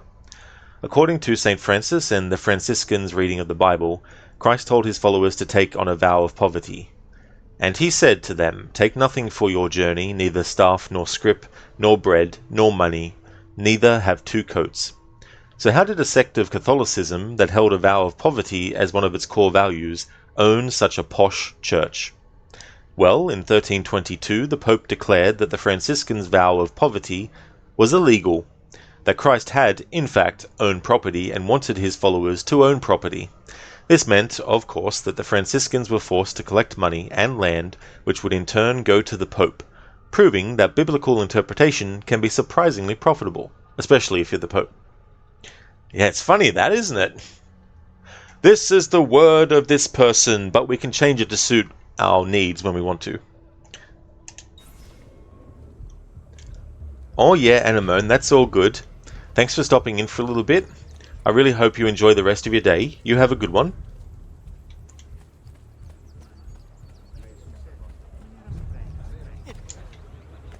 I was assuming this time wasn't the average age 30 for the lifespan. Quite possibly, considering things that probably nowadays are very rare now to actually get in terms of sicknesses and stuff. And also just how people lived and all that kind of stuff.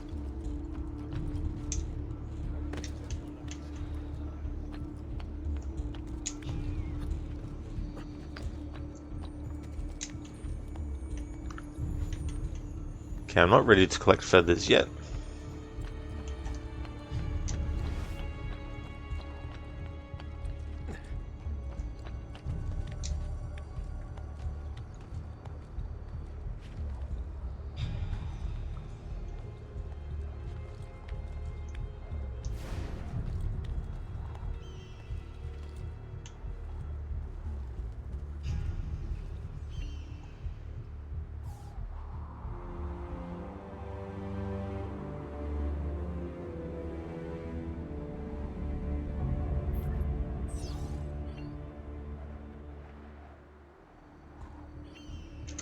Just take a moment to look at the draw distance and view of the outside of Florence. Not yet, Schiller, no. Yeah, haven't talked to Paola. Always struggle with that name sometimes. Paola is what I want to say, but I don't know if that's right.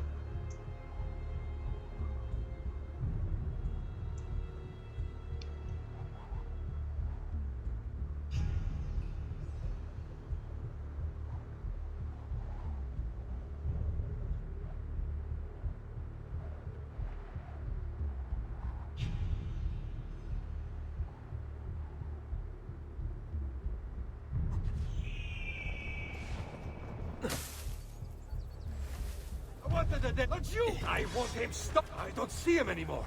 There! Don't lose him again! Did he get clear?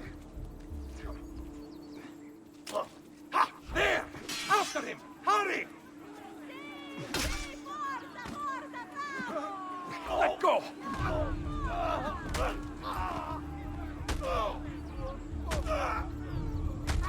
Beat his brains out!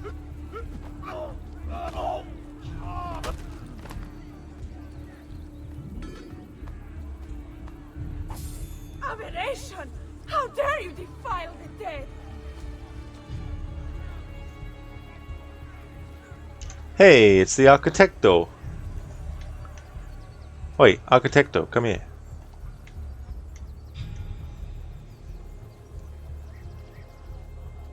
Hey, Architecto, come back here. I'm talking to you. Hey.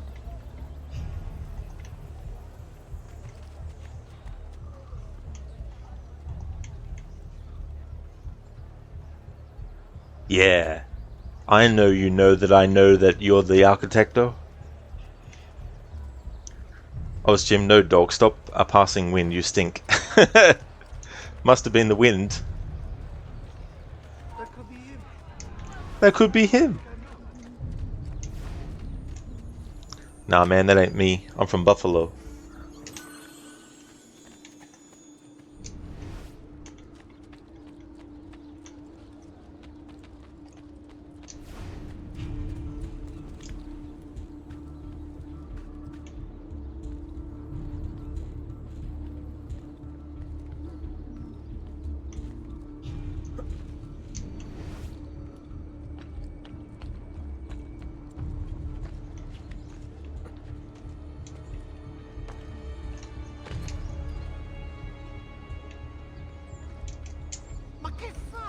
Ma che fa?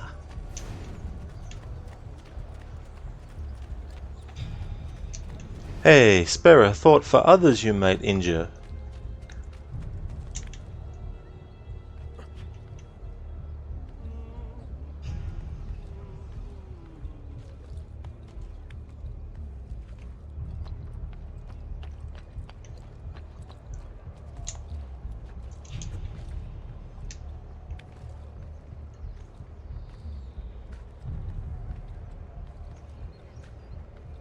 He had leftovers, Jim. Oh yeah.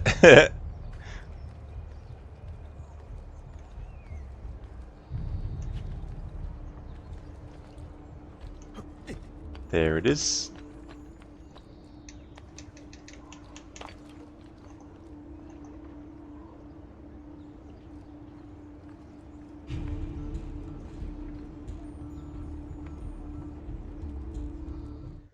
The past. A vast web of connections and interconnections, all ruled by chance. Or is it?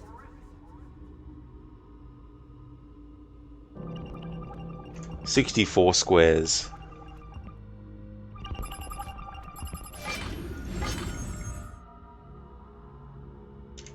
QLZBT of NLD15.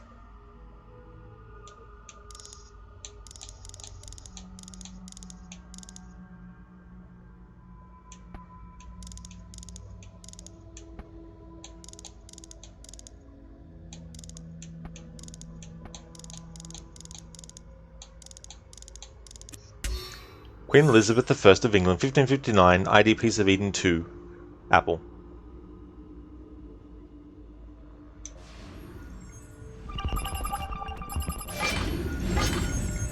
EOPLOR 18.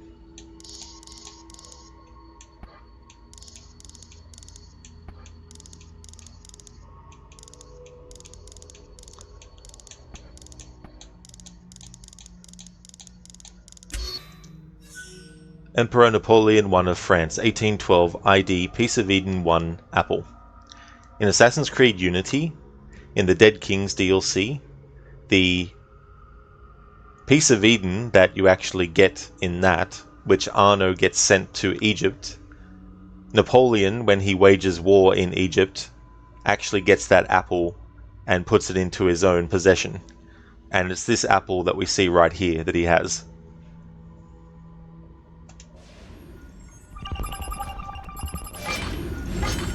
GEWSIGO UIDSTS 17.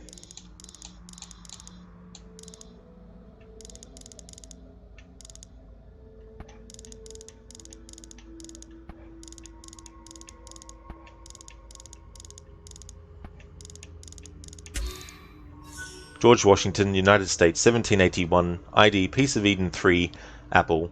In Assassin's Creed 3, the Piece of Eden that George Washington gets his hands on in the Tyranny of King Washington is this apple here. Oh, Jim, this one sucks. Took you forever, George. Yeah, these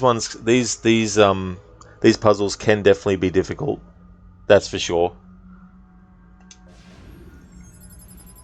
Passcode found. 10352. File unlocked.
Only the best of raiment here, friends.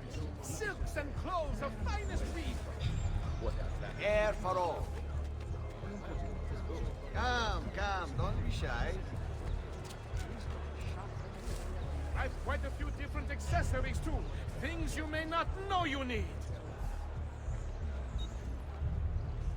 Alright, so pouches. A medium medicine pouch, 3,000 florins.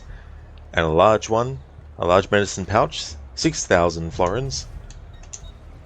Dye clothes, Florentine mahogany, 560 florins. Florentine scarlet, 550 florins. Florentine crimson, 1,200 florins. Assassin white, we're already wearing it. And as I go through the game, I will be changing these and all that kind of stuff.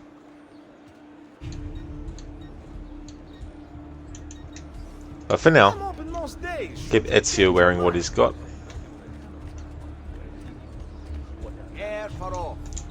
Get some instant healing. Feel better now.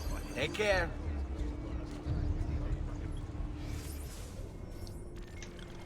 Let's check out the blacksmith.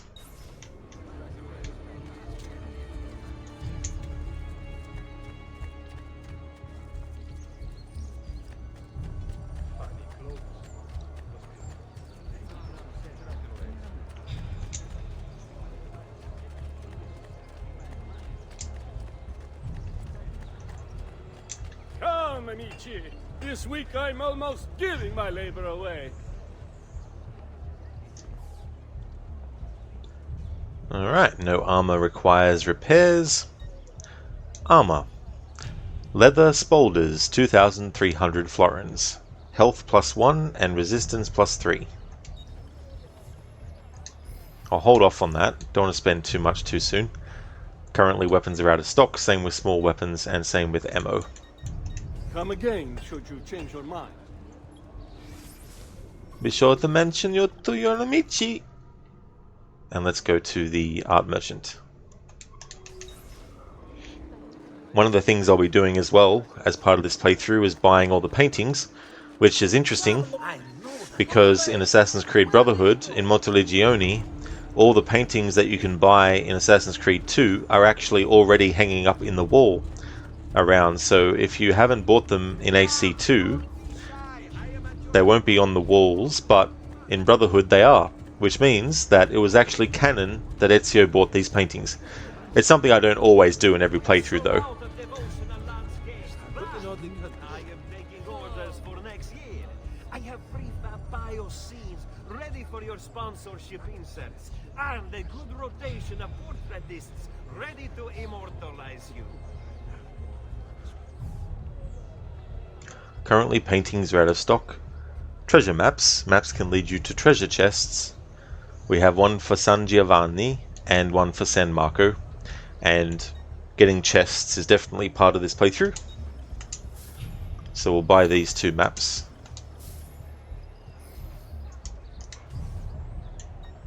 I assume the assassins were real people as well. This is true. Yeah, the assassins were also a real organization that existed. Of course, they stopped existing at a certain time period, just like the Templars did. But they made them... They weren't a one-to-one adaptation in terms of the assassins. The assassins in real life were different than the version that we see in AC.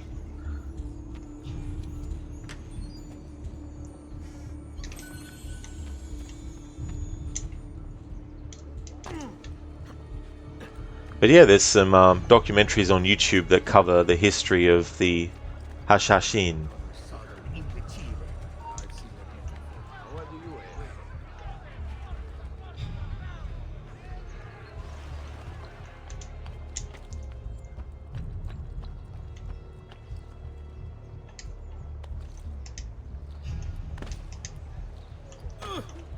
There! On him! Get back!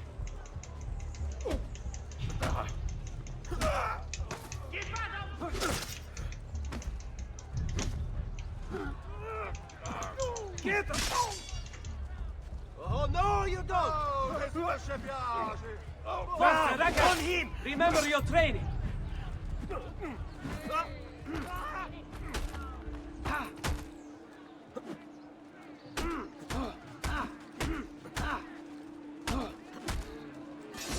Such unbelievable prices I have for you, stimati clienti. You will say I am quite pazzo. Stronzo! Release me! I see you, show him! Let go! Merda! Cazzo! Cazzo!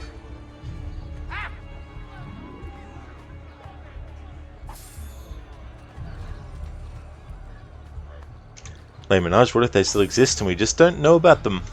This is true, and they might just not consider themselves the same way that they were.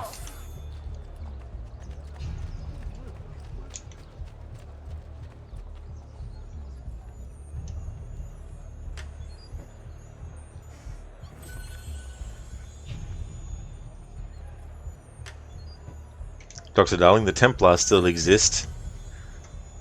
Are you one, Dr. Darling? No, just kidding. Not these Templars. Not these ones, no.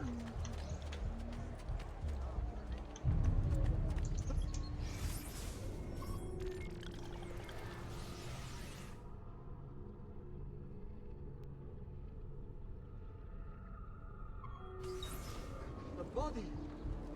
I'm going to faint. I feel woozy. I must leave. Hurry! Like I was like, I'm going to faint. I feel woozy. Must leave. Hurry. We pride ourselves on delivering good quality at fair Another prices. See for yourselves. Let's not stay here. Thank you so much for the follow, Caleb. Thank you. Dr. Darling, but the real ones. Santa Maria Novella.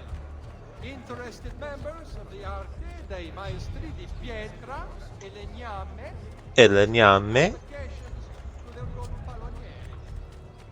Gonfalonieri. Well, I also have overstock from my brother's forge at very attractive price. You You'll not find fairer prices than these, amici. Just look at my wares and see for yourselves.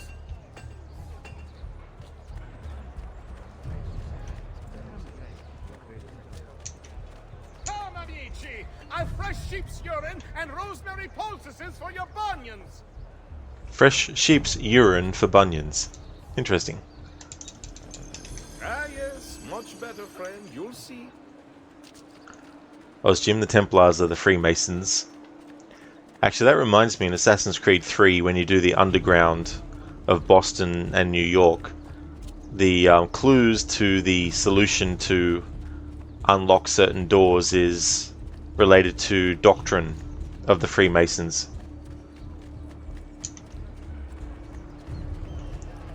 Name change, Jim. Yeah, I mean, this is a thing, right? Like, if you're a secret organization, you would also want people to think your name was one thing when it actually isn't. Because then that way, it becomes a generalized thing.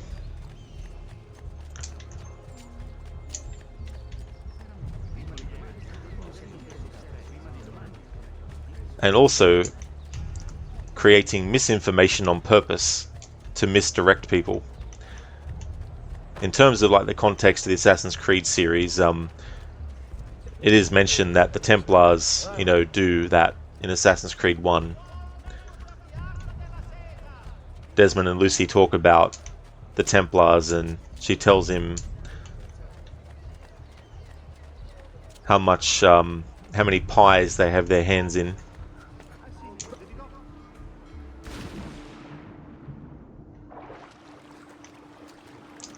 And that some of the information that the Templars you think would not want out there is actually put out there by them as like a diversion or a distraction.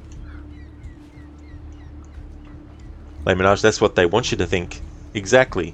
And they also want you not to think as well.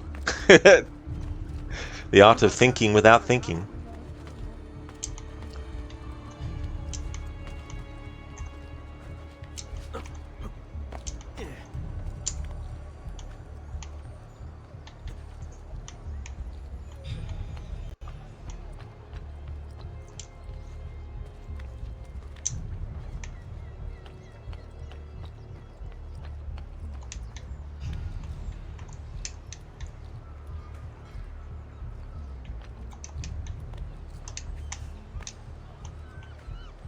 Here it is.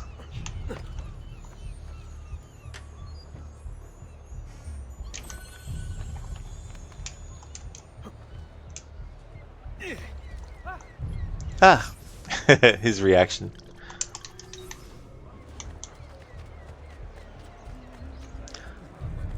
In doing a playthrough like this, I want to be systematic and take care of collectibles while I'm at a certain point in the story before moving on.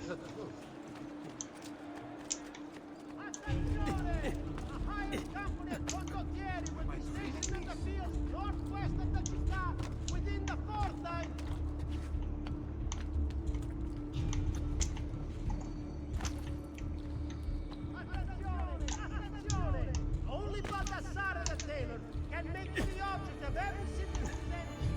Come around the shop, see for yourselves the wonders of true art and achieve.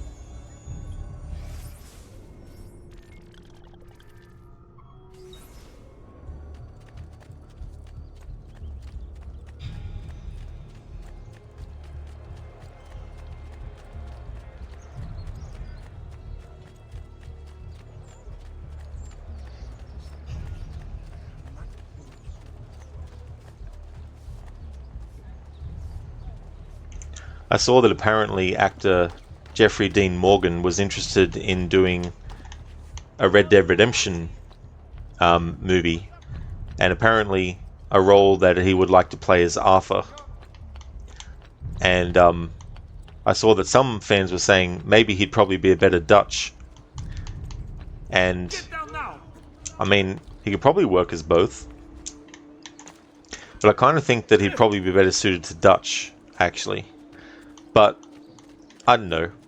It's a bit hard because the fact that the actors who played those roles in Red Dead Redemption 1 and 2 weren't just sitting in a booth and recording their dialogue. They actually also did the performances as well. And I've always felt that it would be better to do a Red Dead Redemption movie in the graphics of the game. That way you can get all the actors to play the roles.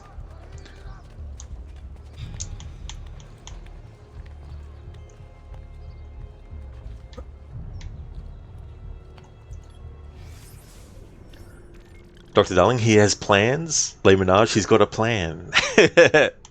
A plan. He's got to have plans. Oh, it's Jim? No, he's Arthur. Yeah, I think he could pull Arthur off well. But I don't know, it's kind of hard. It's like John St. John who plays Duke Nukem. Like hearing someone else with a different voice play Duke Nukem, for example, would just feel weird. It'd be like if I played Duke Nukem and I just talk like this. Hail to the king, baby. Come get some. Yo, alien, what's the difference between your face and your ass? There is none. Like, that would be ridiculous. But even if it wasn't my voice, if it was someone else's voice just naturally talking as Duke Nukem, it would feel weird. So it's a bit similar for me with characters like Arthur, played by Roger Clark, and John Marston, played by Rob Wiedoff, where it's kind of like, it's a bit hard to see anyone else playing those characters.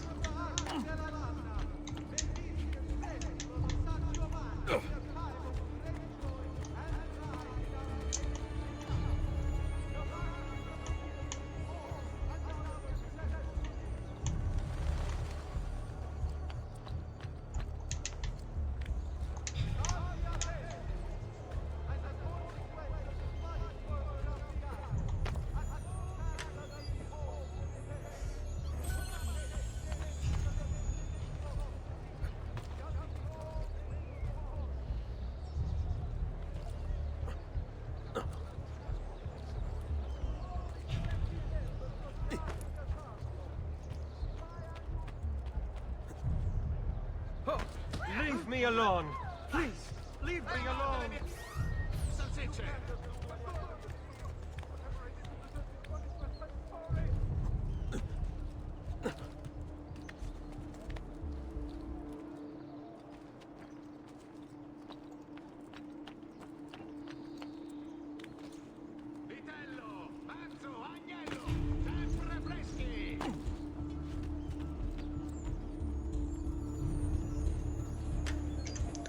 Le Menage, you're right, we need more video game movies made with the CGI and the style of the games.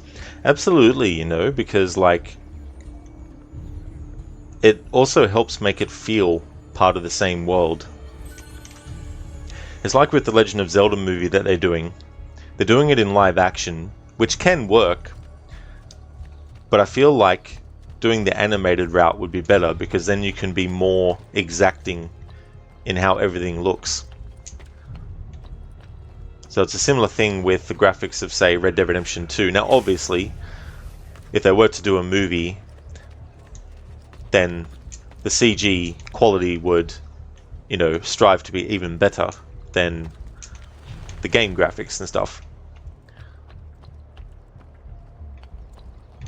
But there's still a way to keep the style of how things look, but have things more advanced.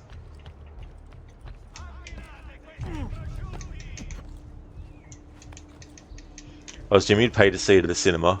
What an experience that would be. Especially too if they had like a really big budget for it.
Va bene.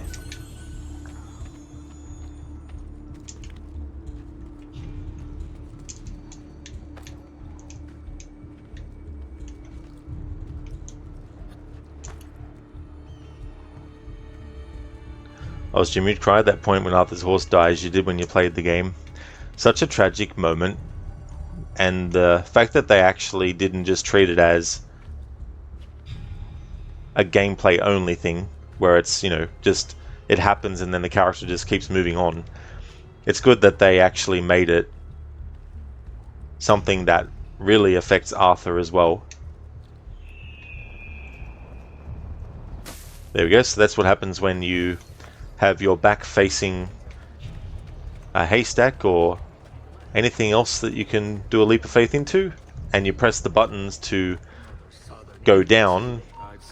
You'll do that kind of thing into the haystack.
There we go, Ezio doing some headbanging.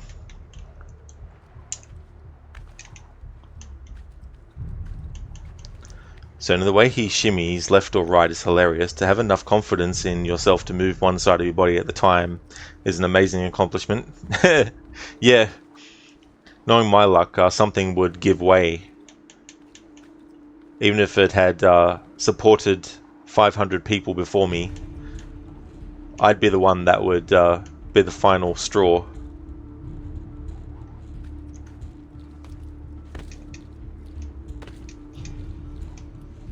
Oh.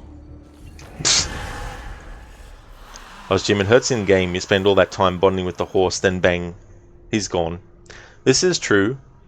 In the first Red Dead Redemption game, they don't really create that kind of thing. It's more something that you as the player might develop, where there's a horse that you have and you really want to keep the horse. And when something happens where it dies in gameplay, you might be really upset. Whereas in Red Dead Redemption 2, they definitely want to make more out of the bond that not only the player might have with the horse, but also the character themselves. You can definitely play through the game and not really care about the horses that you have, whether they die or not. The game doesn't do mission fail or anything like that, but you do lose your horse, of course.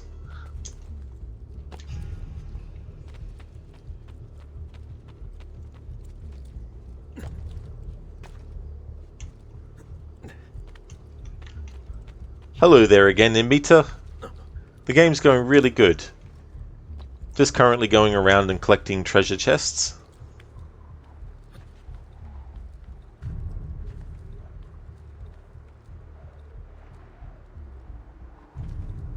Had a free leap of fail that happened. This is the side I need to climb up. The one with the scaffolding up the top. Cheers, Inmita. We got past the point in the story where Ezio loses his father and two brothers. The Templars hang them.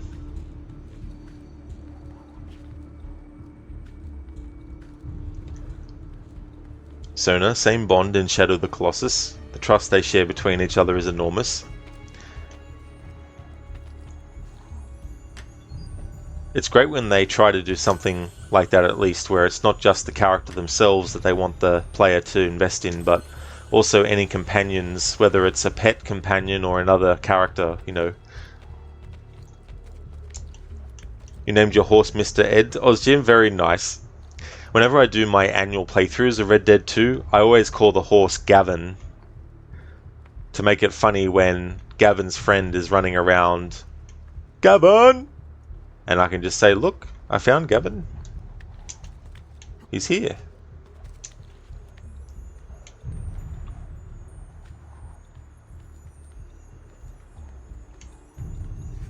Okay, so that's a feather.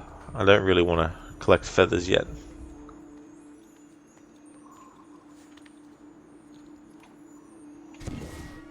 But I guess I have to. Alright. Did not want to start collecting them because I want to start collecting them when I actually have a guide with me. If I start collecting them before I have a guide, then I don't know which ones I've collected just by looking at the map.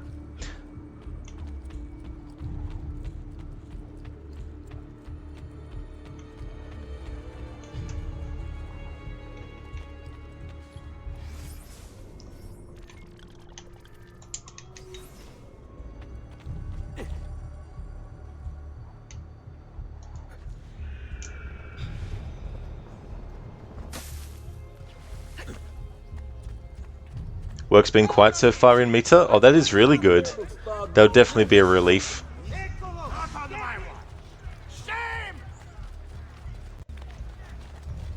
Yeah, Ozjim. It's so funny just calling the horse Gavin, and then Gavin's friend is like, Gavin, have you seen Gav?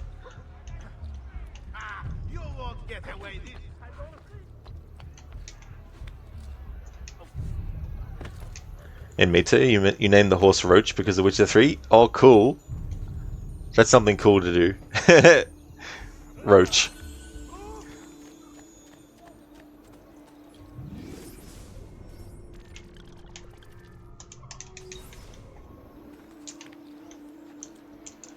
Where do you think he's from? He's crazy. I've lost. Now where is he from? What happened? Where have I seen him before? There! Don't let him master! Oh,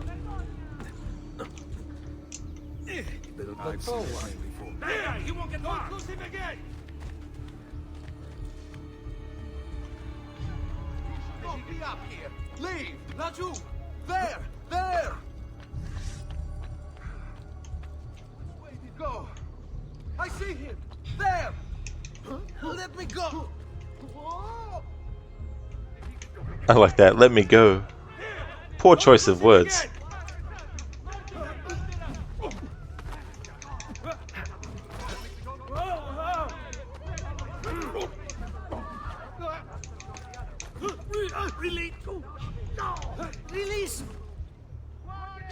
Release you? Sure thing.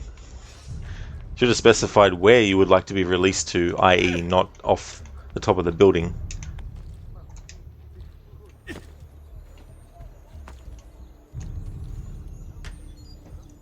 Sony, your step-granddad has a horse named Rusty. He's about 16 years old now. Oh, that is cool, Sona. So what kind of horse? Not that I know my horse breeds or anything, but... Yeah, nah, bro. Only had 2 or 10 beers. Claudius, Assassin's Creed Origins. Such a great character. I love that side quest. And Mita is only impression disabled. It's currently on cooldown. There's like an hour wait once it's been redeemed.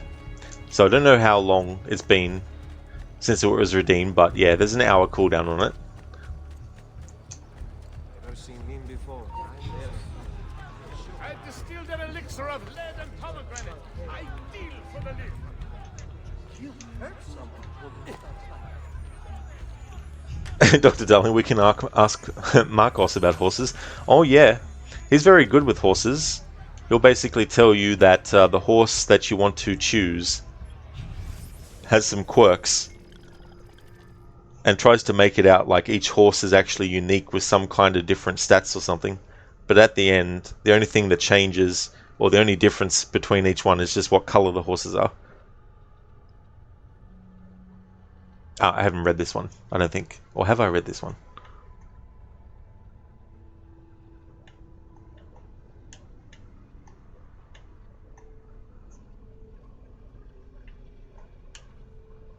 I'll just cover it just in case. There's some bits that don't seem familiar, but I'll cover it just in case. Nah, bro, so relatable. Very true. So you don't know the breed either, but he does have a rust brown color with a single white stripe down his face. Oh, cool. And Mita, he also doubts every choice you make. He really does. It's like, come on, Marcos. Stop doubting these choices. Ozjim, everybody wins. Palazzo Medici. Completed in 1455 by Cosimi de' Medici's live-in architect Michelozzo di Bartolomeo Michelozzi. The Palazzo Medici was constructed as the private residence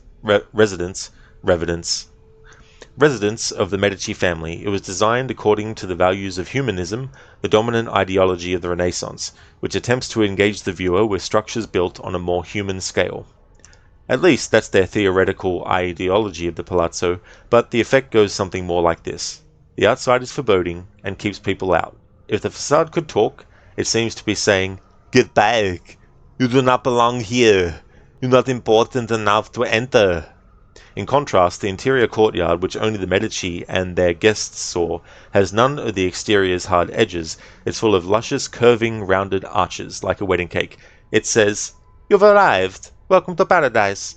In fact, Cosimo both approved the courtyard and rejected an earlier architectural plan by Brunelleschi that would have led to a more open facade. He wanted a Medici fortress inside Florence.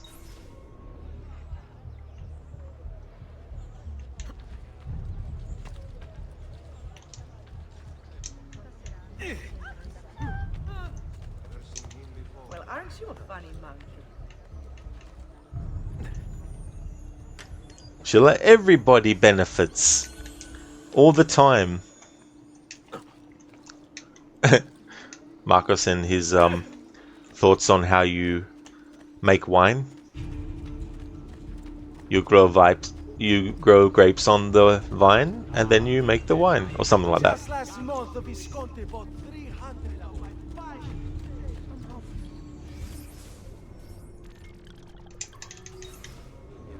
What's he putting on hold? Sorry, master. Spare me.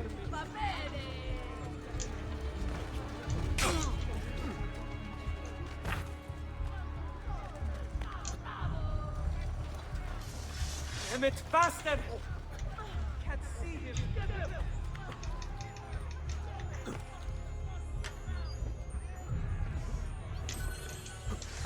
I see him running home to mama. Running home to mama. Mamma mia. Reward for his coglioni. Damn it, bastard! Can't see him.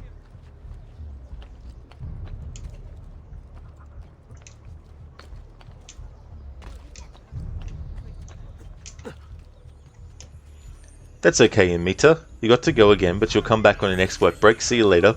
I hope that the rest of your work goes well. If you don't come back in before, thank you so much for dropping in again, Amita. Muchly appreciated.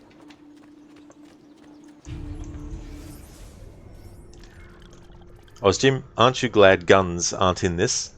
Well, there are some guns. Well, Ezio has guns. But yeah, they can definitely be annoying.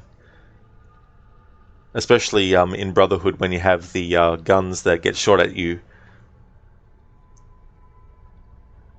Now, bro, makes you wonder how much they paid people to build all these buildings that have lasted for centuries, yet today's house could be blown over by a strong wind. Yeah, it does make you wonder, you know. Because the other thing is, too, so much stuff can happen in a day, let alone over centuries.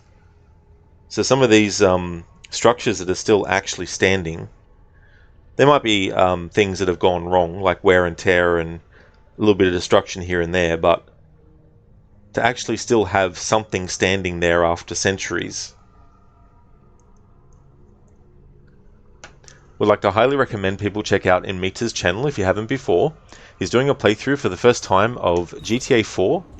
He's also doing a playthrough of Skyrim, as well as Star Wars Jedi Fallen Order. Also a great streamer to watch if you just want somewhere to chill out and lurk and enjoy the stream.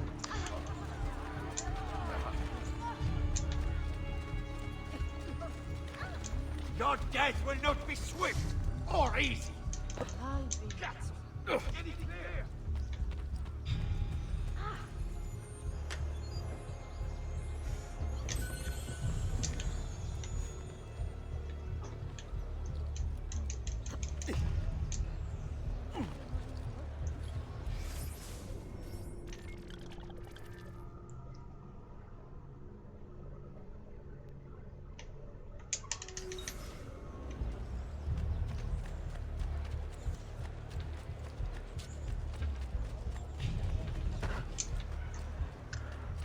So one of the Easter eggs I know about is the octopus. So I definitely want to get that to trigger. But I definitely don't mind if anyone knows of any other Easter eggs in this game to actually let me know. Because I will be trying to cover those and also use a guide to see. But there might also be some Easter eggs that guides don't actually cover as well. So just putting it out there that people, if they do know any Easter eggs, don't hesitate to put it in chat. I don't consider it spoilers or anything like that, because I mean I've played this game many times, but I don't know every single little tiny detail about it though. But if there's any Easter eggs aside from the octopus one, then definitely let me know.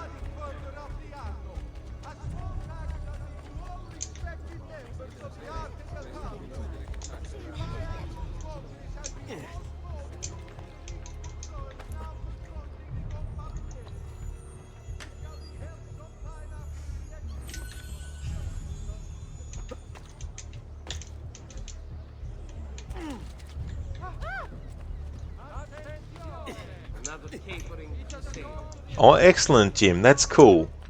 That's awesome that you followed Enmita's channel. That's great.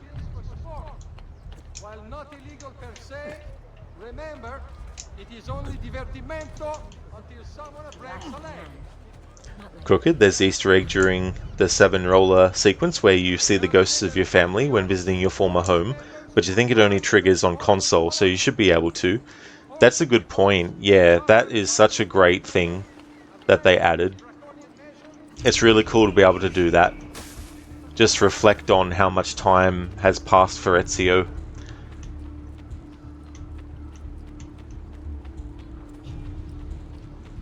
Oh, cheers, dude. Thank you for the link. That's awesome.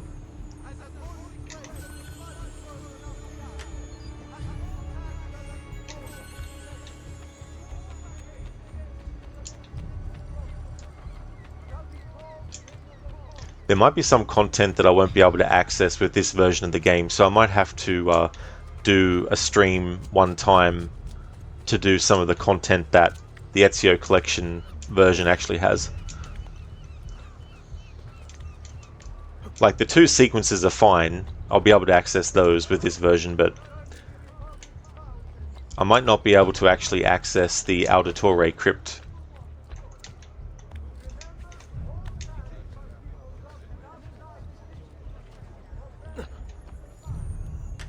Hey there, Levy. Hello to you as well. I hope you're having a good weekend.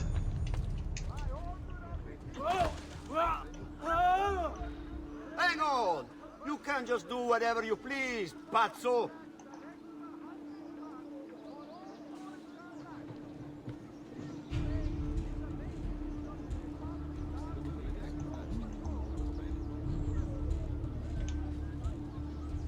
Crooked and the Templar Lairs, I assume? Possibly as well, yeah. It's just so stupid when they closed down the servers and did all that bullshit. It's like, just make the content that was tied to the servers available, you know?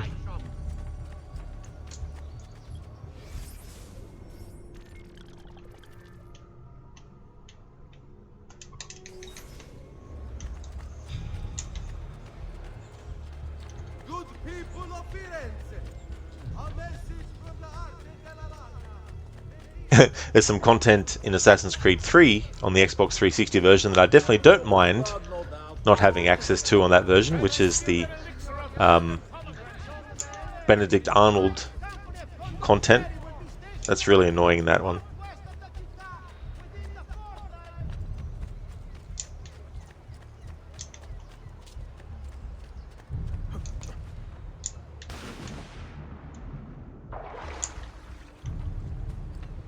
But it is still stupid that that content was tied to that server and now it's not accessible for people who do actually like to do that Benedict Arnold stuff. There's also a location that you go to. It was like this Mayan kind of ruin, but that was also tied to the servers, I think, as well. But I've got access to that in the remastered version, though, of AC3. I want him caught now. Release me. Release you? Fine. Non ce la fai a colpirmi, eh? You will stand, verme. Train more. Release me. Ora. Shall we dance? Hai paura? Ma che cosa aspetti? Hai intenzione di startene lì imbolato? Okay. I will peel. Avanti, mi stai annoiando. What What are you waiting for? That. I hate these awkward moments. Should you come to me? Should I go to you? Hey, let go of me. Get your hands off me. Vediamo questa faccenda. Fatti sotto. Release me, ora.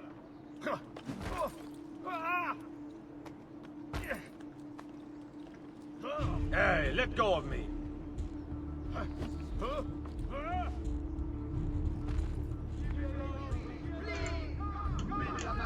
What happened to Sully? I let him go.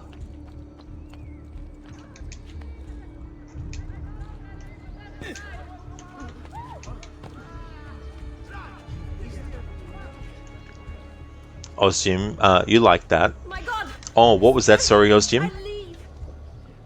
Sorry, sometimes I can remember what I might have said that matches someone's comment afterwards, but sometimes I forget what I might have said that could have triggered. Don't like the look.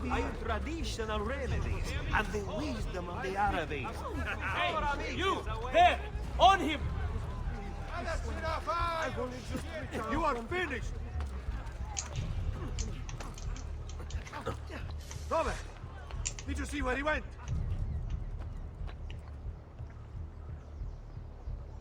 Nice cloak!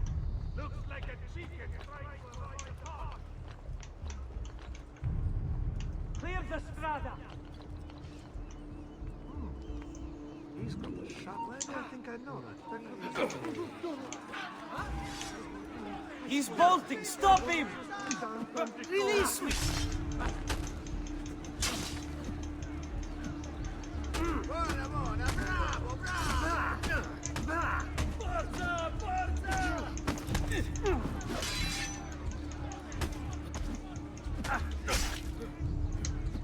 Release me at once!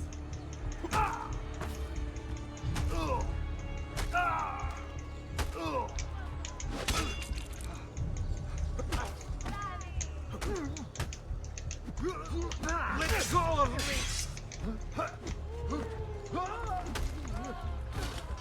Keep out of them!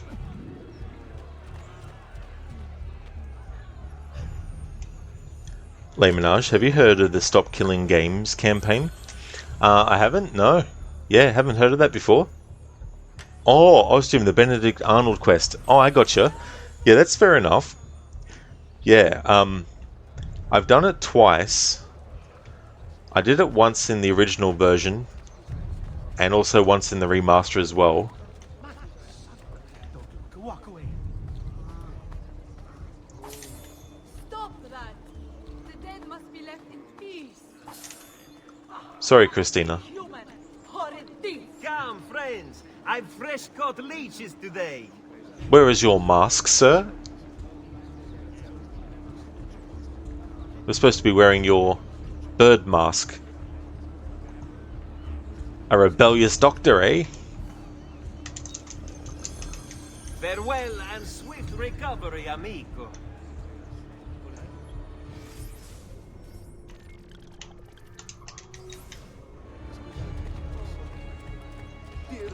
So I've been thinking about what I should do next year for my annual playthroughs of all the games I do annual playthroughs for.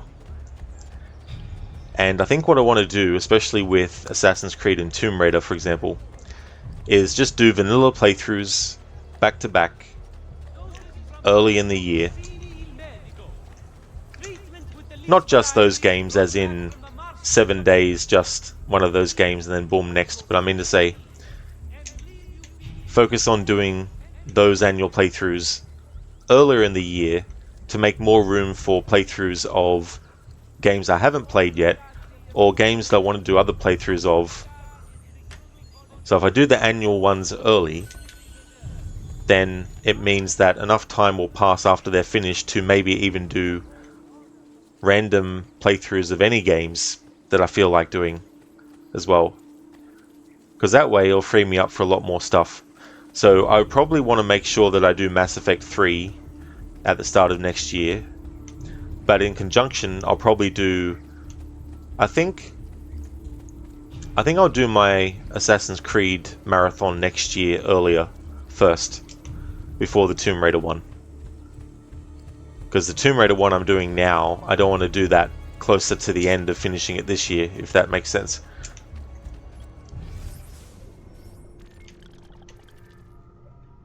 But yeah, just do vanilla playthroughs just to save time for the annual playthroughs, so I can go boom, boom, boom, boom, boom, boom, boom.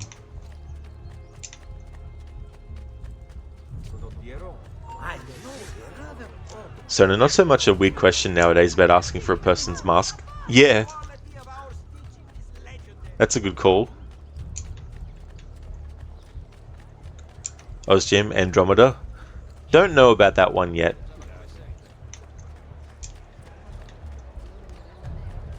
That's a might play one day.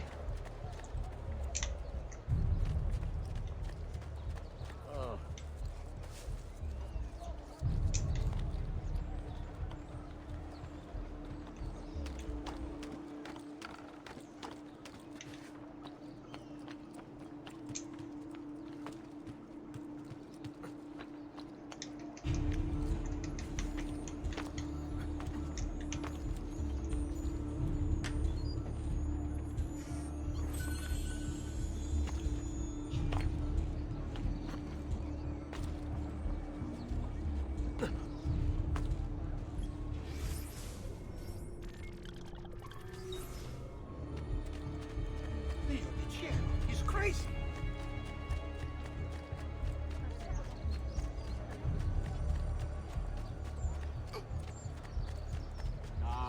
Let my experience garnish you in the finest style available.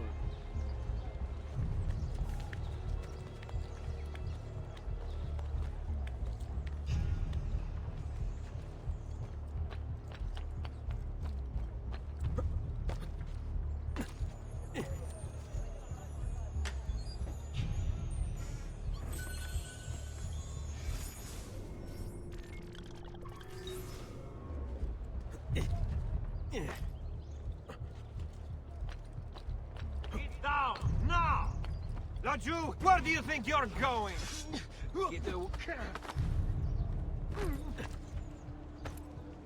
There he is! Get him!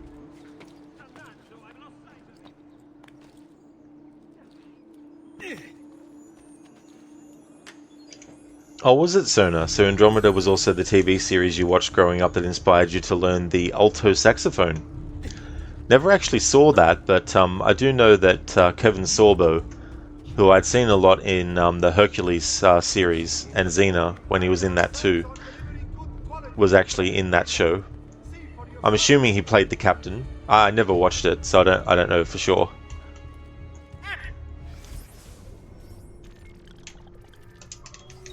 Ozjim, you're praying the next Mass Effect is still happening.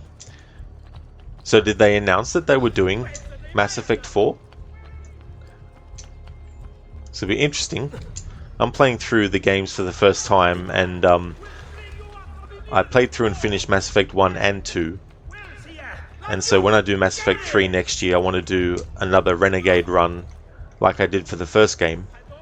Because I wanted to do this thing where in the first game I played Renegade, and then in the second game I played Paragon, and my role-playing idea was to make it that Shepard was only pretending to be a Paragon, to then go back to being a Renegade as a twist to all the other characters. Where not that they would actually say this in the game itself, but just the idea of, you know, treating people completely differently and being like, hang on,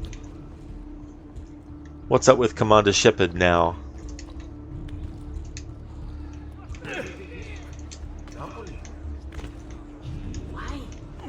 Never mind. I don't want to know. Why? Never mind. I don't want to know. I'm pretty sure that's the same actress who voices Catalina Sforza.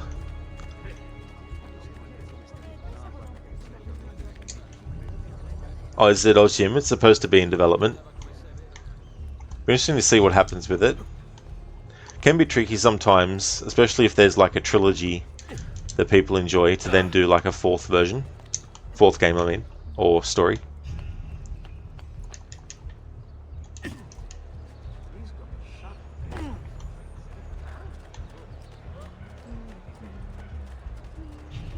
What's he got to hide? There! Sure. Say your prayers, criminale! Forza! Forza!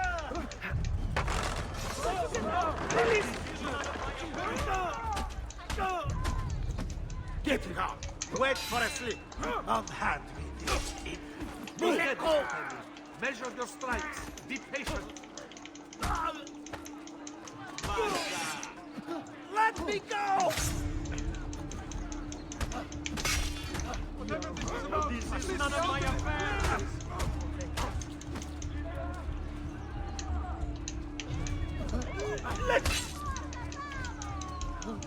Release me at once! Let me go! Let's go!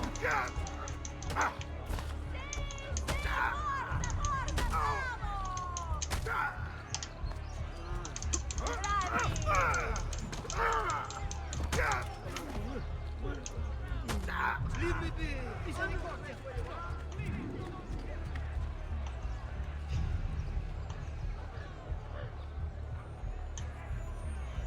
So you don't remember the series itself, but the image of him playing the saxophone at the end of an episode was made a core memory. Where are the guards? Someone to clean this mess.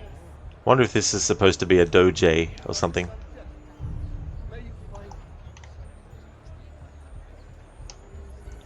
Laymanage, Ross Scott, the guy who made the Freeman's Mind series on YouTube if you know, started a campaign to stop publishers from making games completely unplayable when the support ends, example due to live services shutting down. This was prompted by The Crew, which could be played single player but is now completely unplayable as the game refuses to start if it can't connect to the server.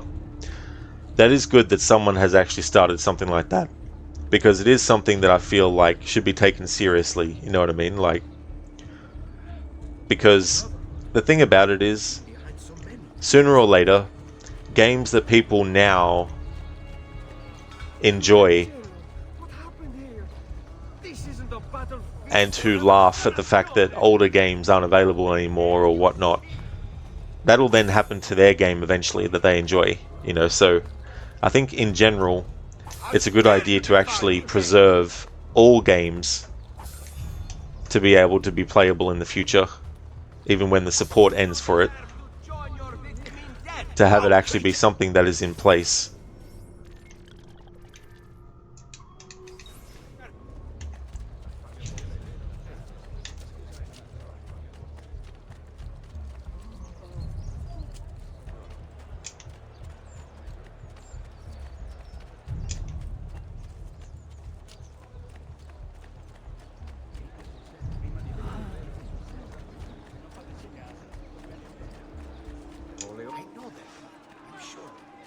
I know that guy. I'm sure of it. Nope. You don't know Ezio? To him, he's just a random hooded stranger running around. Nothing suspicious at all. Even though it's probably really hot weather right now in Florence in this game.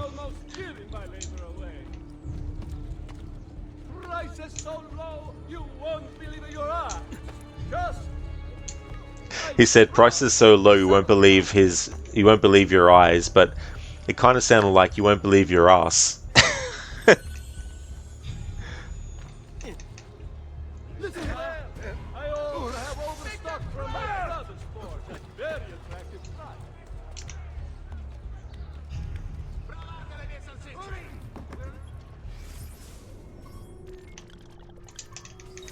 Oh, Jim could just get the TARDIS and go back in time and play them.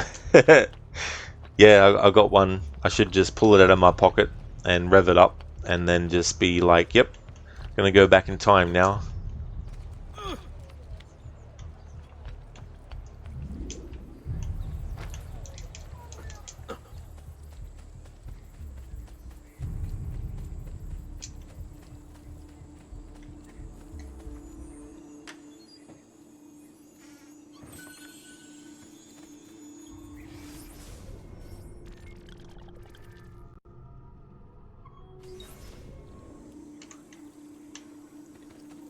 Menage, yeah, and the legality of the practice is untested, so he started petitions to governments around the world to hopefully make it illegal. The EU is usually good for pro-consumer laws, so hopefully they can do something about it.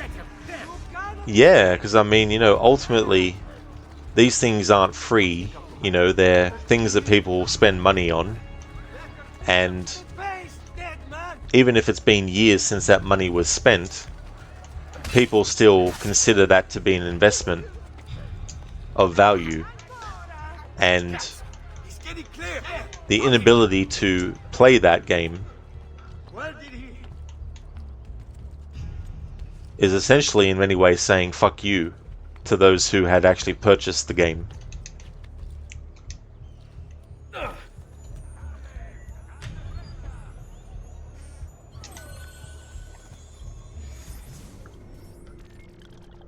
Ozjim, Doctor Who was a favourite TV show growing up. Oh yeah, Ozjim. I was never a big fan of the show, but I do remember whenever it would come on in the television, like on in the evenings. I remember the music of the intro really creeping me out as like a 5 or 6 year old. Plus the aliens scared the shit out of me as well.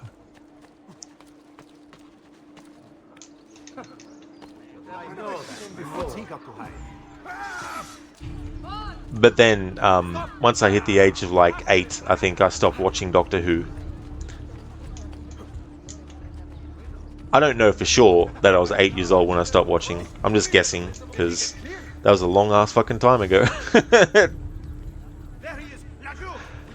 For me to remember exactly would be as hard to tell you what I ate for breakfast in 1984 on the 17th of September, because I was still a baby at that point, so I got no idea what I ate. Probably baby food, I'd say, maybe.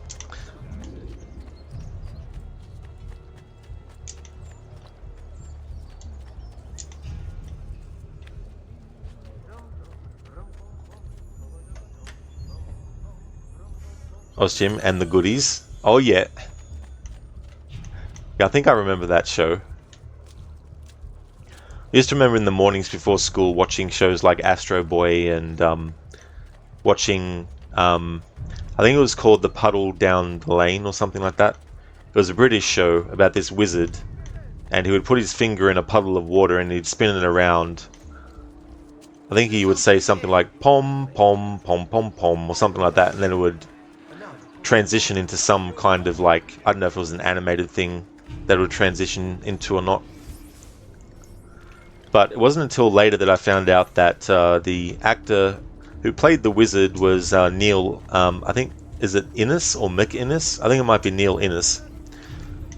He was actually involved with Monty Python, doing a lot of the music and stuff He's actually one of the minstrels in Monty Python the Holy Grail.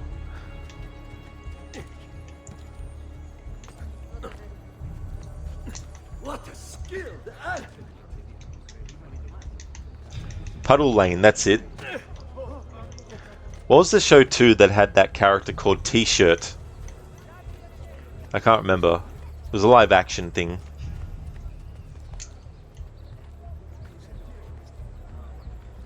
Like, I think that was the name of the actual character. It was T-Shirt or something.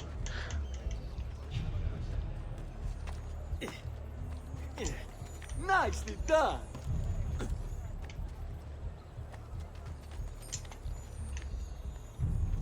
What a skilled athlete!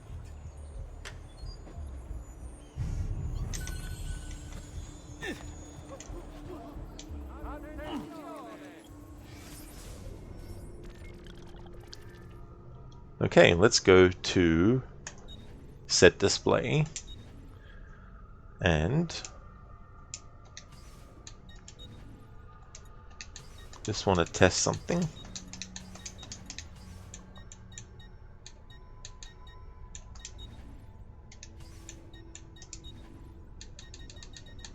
Treasures. Just to double check that I actually have all the treasures that I can currently get in Florence. And by the looks of this, I do.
Remember, it is only divertimento until someone breaks a leg.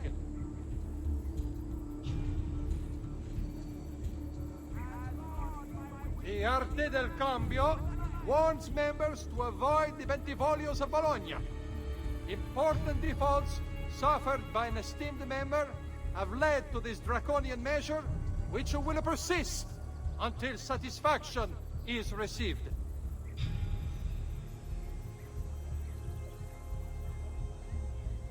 The Signoria has called a contest to build a new municipal hall to be sited near Santa Maria Novella. Interested members of the Arte dei Maestri di Pietra e Legname should submit applications to their gonfalonieri. Alright, so no new Herald dialogue yet. Hey Lucinda, good morning. Welcome. AC2 is coming along well. Reached the point in the story where unfortunately Ezio's father and brothers were killed. And just went around and got all the treasures that I can get in Florence at the moment. So going to be jumping back into the main story. How's your morning going so far? Was Jim, Rin, Tin, and Lassie on Saturday morning? Oh yeah. Yeah, I think I might have seen one of the Lassie movies when I was like really young. Because there would have been a lot of stuff that my parents would have put on the television for me, you know, at ages that I can't even remember things from, you know, like when I was 5 years old or something. There's only certain things I remember from that age, like playing through Super Mario Brothers and Legend of Zelda for the first time.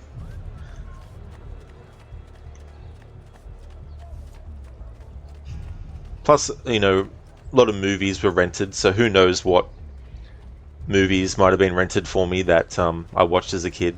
So it could have been Lassie, could have been one of them maybe or something.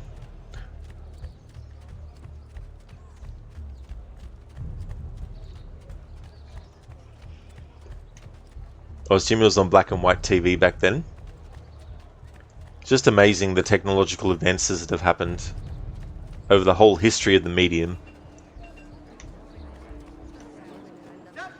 Yeah, Lucinda, that's a great Eternal Enigma emote to use for that guy's face.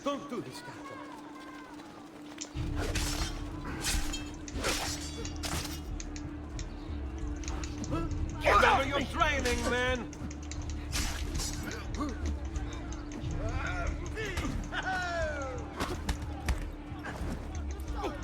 Stronzo! Get off!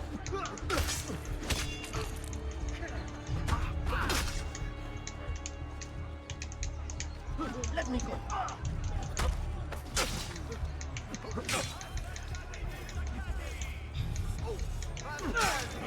Oops. Hey, Lairs. He looked like a zombie. He sure did.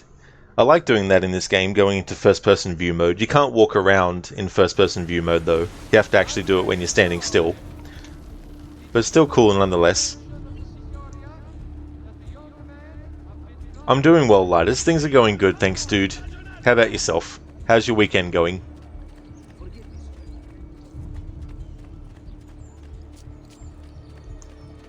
Lucinda, your morning is going alright. The kiddies woke you up about 15 minutes early with their bickering. But you're hungry, ready for breakfast and waiting to go out to run your errands. The cats are like, hey, how about we fight each other? And then that'll wake up mum and dad. Then we'll be able to, you know, say that we interfered with their human lives.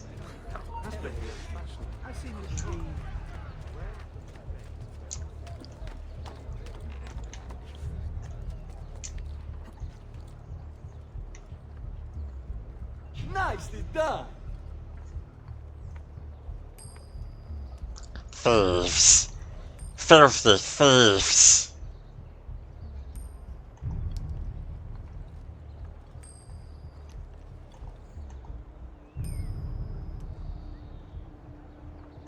Thief! You are filth!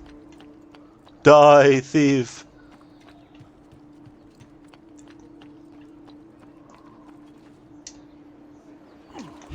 I've distilled an elixir of lead and pomegranate. I did. That should feel better. Lairs, you're well. You tried to finish that YouTube video but ended up passing out. Oh, that's all good, dude. Thanks for that comment that you left on the VOD as well.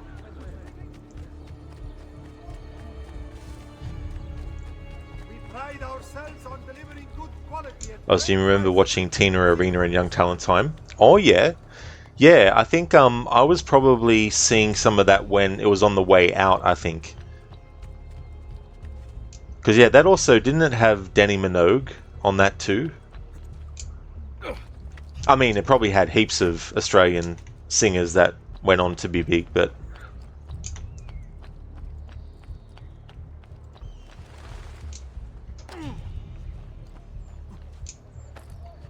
Ah. This will be good. I'll do this first before I jump back into the main story. Lucinda, exactly. You're also going to be going out later this morning and finally getting a new phone. Oh joy. Oh yeah. The adventure for a new phone. So is there a particular... You don't have to say what it is, obviously, but is there a particular place that you like to go to buy phones? Or are you pretty much just going to go to where it is the cheapest? Oh, Jim, she was like 7 at the time. Oh yeah. Yeah, that was the thing, like having talent shows like that. And, yeah, I mean, I don't know how old I would have been in comparison to them at the time. Like, I probably would have been like 3 maybe or something. I don't know. I'm not sure how old Danny Minogue and that is now, but... La Rosa Colta. Rebecca says, one of those strange glyphs Sean mentioned is on this landmark. You should go find it. Opened in 1465, La Rosa Colta, the plucked rose, quickly became essential to Florentine life. The women there were known for being upper class, they were educated in poetry and the arts, as well as sexual intercourse. It was not rare to see members of the Signoria at La Rosa Colta, and even on occasion, a Medici. A Medici. Medicis?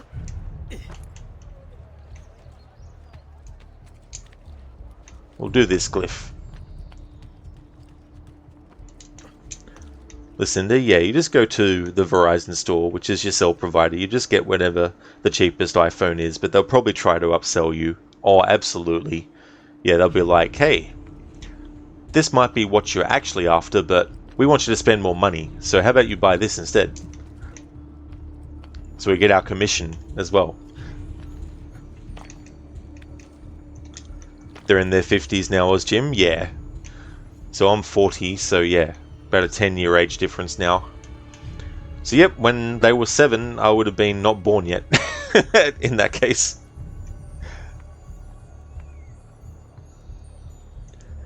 So now, if you're able to, look up Amazon warehouse deals. You save $300 US on a phone that you wanted, even though it was 2 to 3 generations older.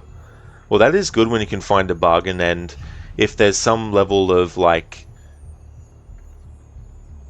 kind of like if you just want to settle on something that you know isn't top of the line, but is still going to be good enough for more than, a year or two.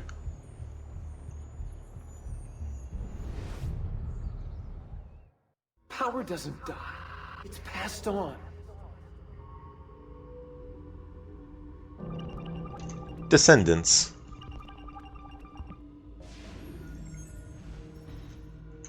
He carried it with him, find his inheritance. Franklin Delano Roosevelt, Strategic Meeting, 1944. So by this point, I think the Templars had created Abstergo 10 years before 1944. I think it was 1934. Might have been 1932, somewhere around then, when Abstergo was actually made.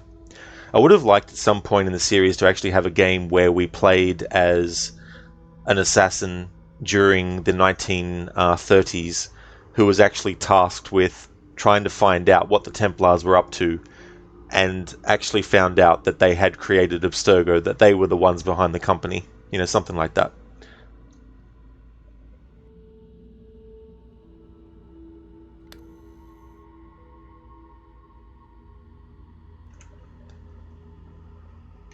This is what we need to select, the piece of Eden, but I just want to double check that there's no text to read.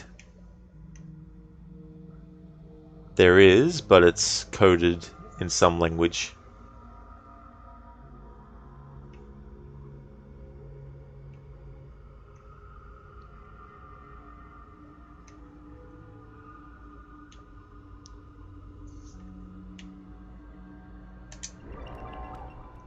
Piece of Eden 3.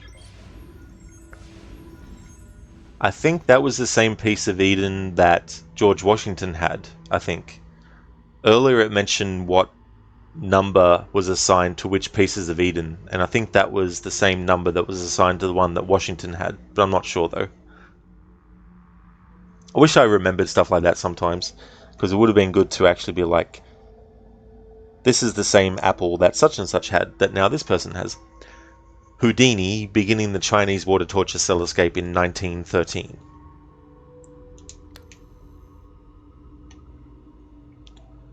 Just checking for any text. We got some dots and dashes. Morse code, I think. But it could also be Braille as well, I think. So that's what we need to select, but I just want to see if there's any other text.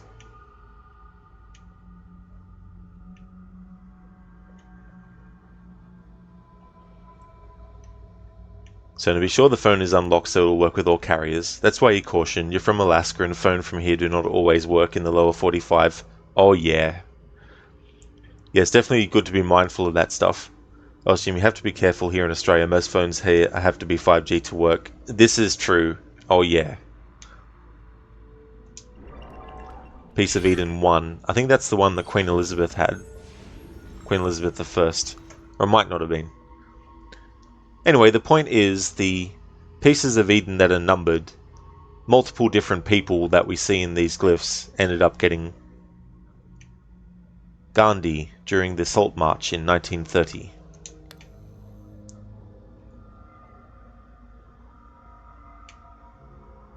Some more of that Morse code, or...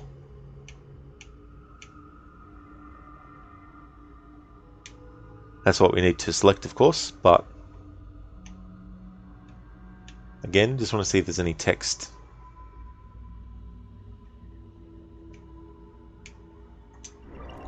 Piece of Eden number 2. Passcode found 14523. Have to remember these because there'll be a test at the end of the game. Just kidding.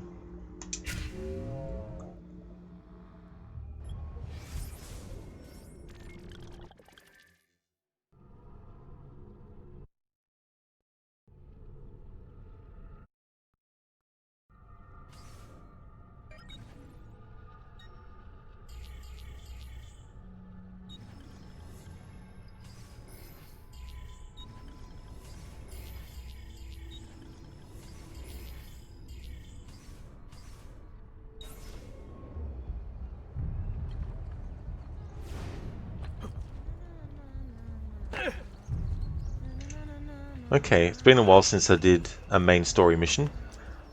So just to recap.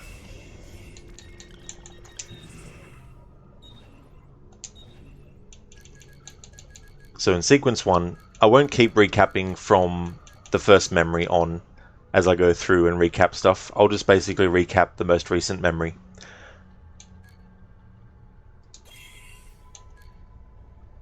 Okay, so Ezio's father and also his 2 brothers were arrested. And Ezio went to find out why that happened. And then his father Giovanni told Ezio to go and find the secret compartment using his talent, which was the Eagle Vision, to find a chest. And so he recovered the documents and he delivered them to Uberto Alberti. And he also found his father's hidden blade, which was broken because in a skirmish between an enemy and Giovanni, his hidden blade got broken. And he also put on his father's outfit as well. And he took the letters to Uberto. But Uberto is actually a Templar and betrayed Ezio and his family. And so the documents that were provided were pretended to not have been gotten by the piece of shit on the day of Ezio's father and brothers being hung. And so Ezio attended the acquittal of Petruchio, Giovanni, and Federico, and they were killed. And so that's one of the most recent things that we've done in the story. So now Ezio is here where a character named Annetta, who was essentially working for the for the Auditore family, she's basically taken Ezio's mother and sister to a friend of hers. I don't know if it's a friend or a relative. Anyway, she owns a brothel, so that's where we are now.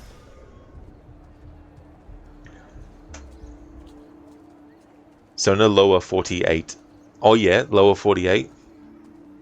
Is that temperature or? I was Jim. What it was 1, 2, 3, 4, 5. That's it.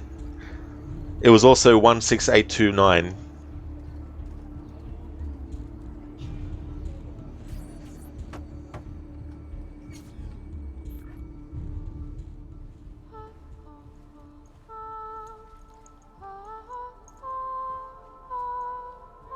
I think we have the wrong building. No. No, this is it.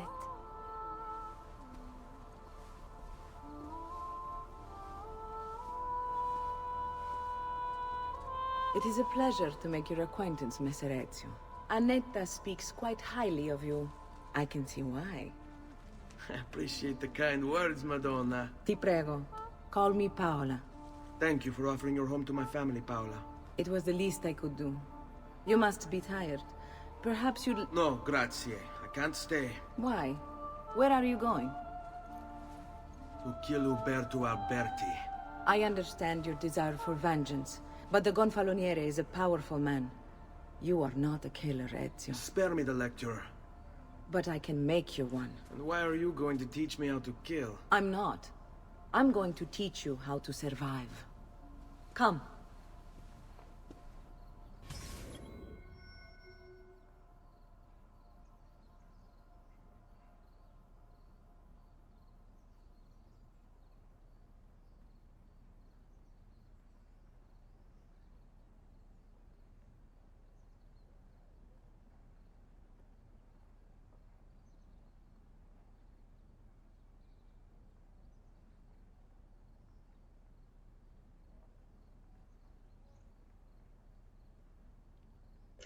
So I've just got a link there to the IMDb of Claudia Ferri, who plays Paola, the character that Ezio just met. Fitting in. Learn the ways of the courtesans. So no, that's what you call the continental US, is it? Oh, I see, the lower 48.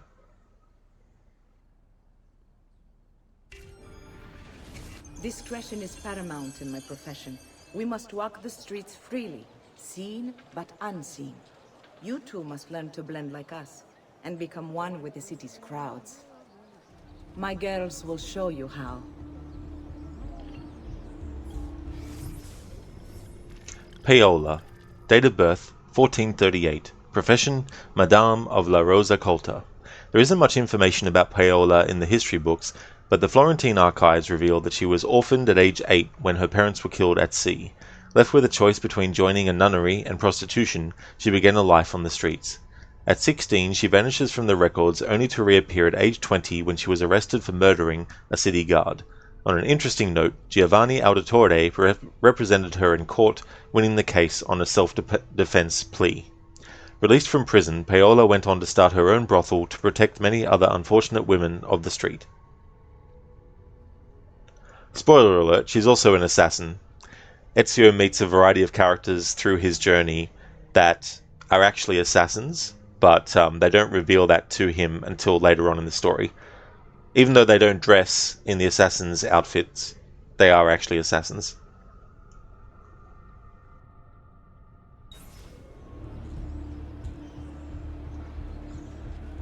We'll take good care of you.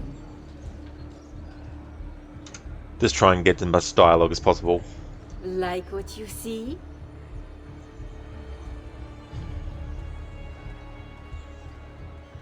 You can practice with me anytime.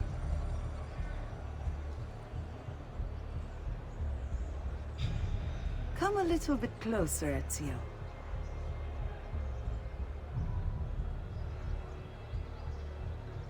You can practice with me anytime.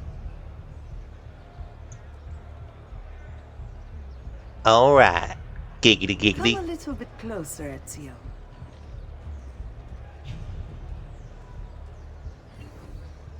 We'll take good care of you.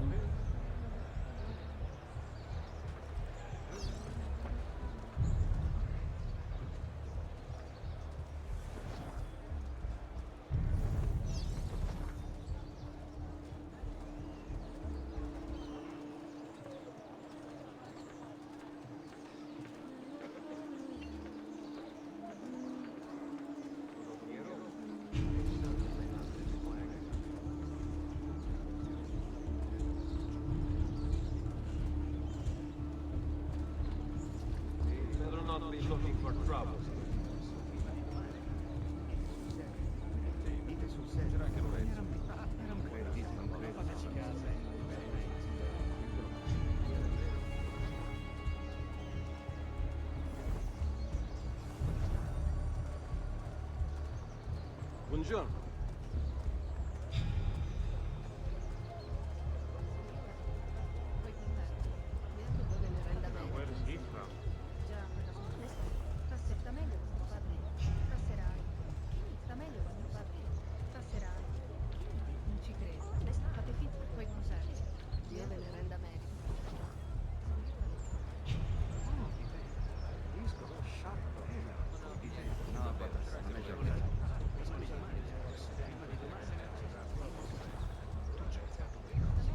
Where do they cut cloaks like that? Milano.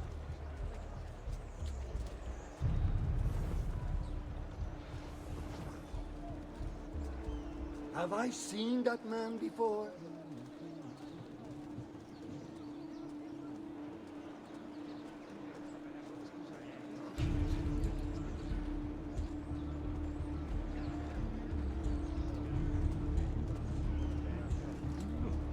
He seems quite well armed, no?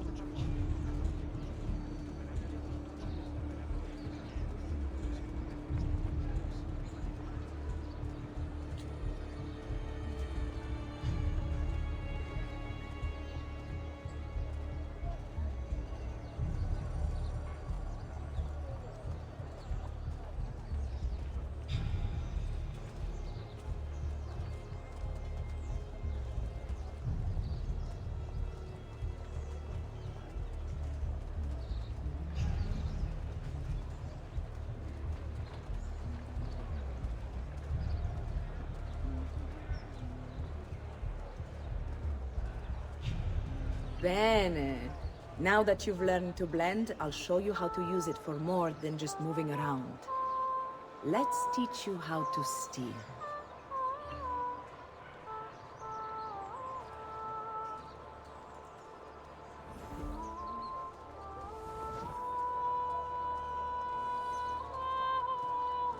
Thief!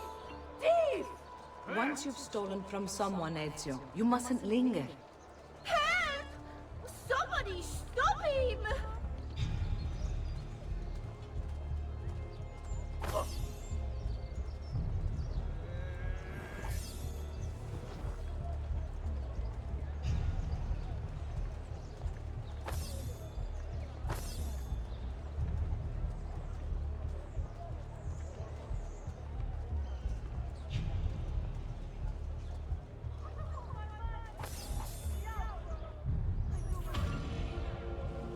Laggiù! There! Bene, ancora!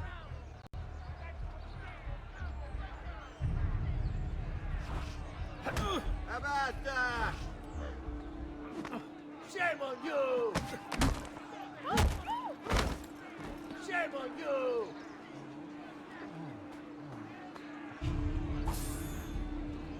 Never has death had such an elegant champion.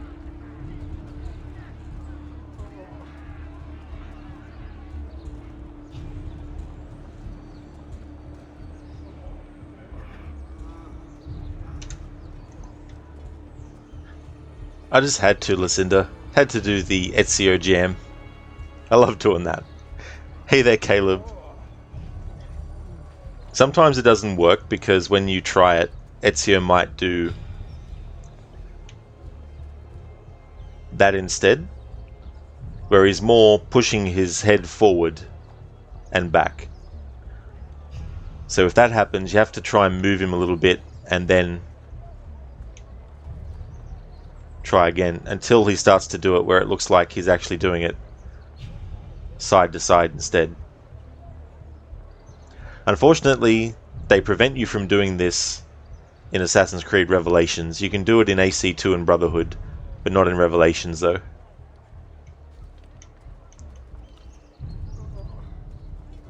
Hey there, Sadie. Good morning. AC2 is treating me really good. It's good to play this again and also do a 100% playthrough. I'm also going to be covering Easter eggs, and I'm playing the Xbox 360 version, which all the way back in the day was the first version that I played. And the last time I played this version was actually 2018. Ever since then I've just played the Remaster Ezio trilogy. How's things going with you today? Dobledore, am I dancing? Absolutely. That's right. How's it going, Dobledore? Well, welcome to Twitch, Caleb. I hope that you enjoy. Hope you're having a good day as well. Sadie, okay, the Xbox 360 version throws you way back. You're good, thanks. Having a chilled Sunday around your family's house. Oh, excellent, Sadie. That's cool. That's good to spend time with family. I hope that you're enjoying. Glad to hear that you're doing well. And yeah, I've got a lot of memories of playing a lot of different Xbox 360 games.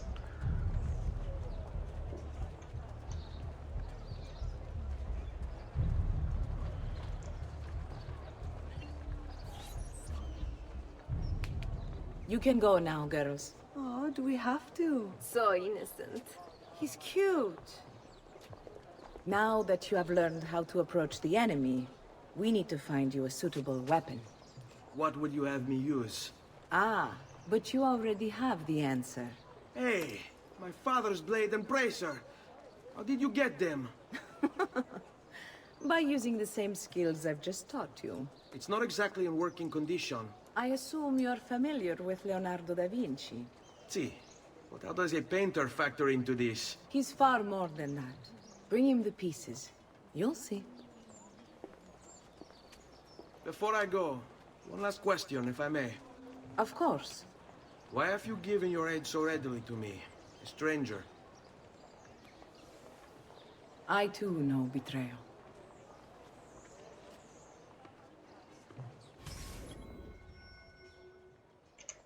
Caleb, you have both the PS3 and Xbox 360 and Series X remaster versions of this too. You still have yet to complete the side quests and etc. and AC2 as well as the rest of the Ezio trilogy. Plus you haven't even played the original AC1 even yet. Oh, well hopefully you can get your hands on it and play through Assassin's Creed 1. I don't think there's any other version on PC except the 2008 version that they released. And there's been rumors of like a remaster and or a remake for a while now, but there hasn't been anything officially actually shown, like no teasers or anything like that. There's definitely a lot of content, especially if you want to do all the assassination contracts as well. Sadie, yeah, it's pretty fun. Might head up to their town later to grab some snacks and just have a wander. Oh, very cool. Yeah, that'd be good too as well. And hopefully the weather is going to be compatible for that as well. Hopefully it's not going to be ruining the experience. That's true, Caleb. Yeah, there's actually some things that they added. In the first game, there's informants that you speak to, and they'll give you certain tasks that you need to do. And in the director's cut, they actually added some new ones that weren't in the 2007 original release. Ace up my sleeve. Visit Leonardo da Vinci at his workshop to see if he can repair Giovanni's blade. In the live-action short movie, Lineage, you actually see the fight that Giovanni has in which his hidden blade actually gets damaged, which is why when Ezio gets his hidden blade, it's damaged.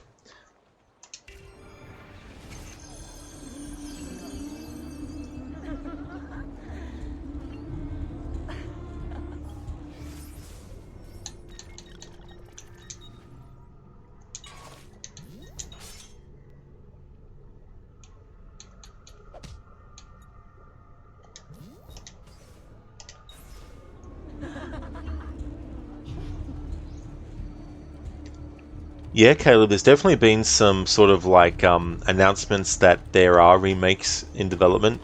There was a remake of Assassin's Creed 4 Black Flag happening, and it's been rumored that there'll be a remake of the other games before it, AC1 through to AC3 perhaps. I don't yet know whether I trust Ubisoft with their remakes, because they've already announced remakes of their other IPs that haven't actually happened yet. The big one being Prince of Persia: Sands of Time. I think it was originally supposed to come out in 2020 or 2021, and then it wasn't until recently that they actually announced the new release year, which was 2026. And then there's a Splinter Cell remake that's in development. They started working on that, I think, in 2021 or 2020.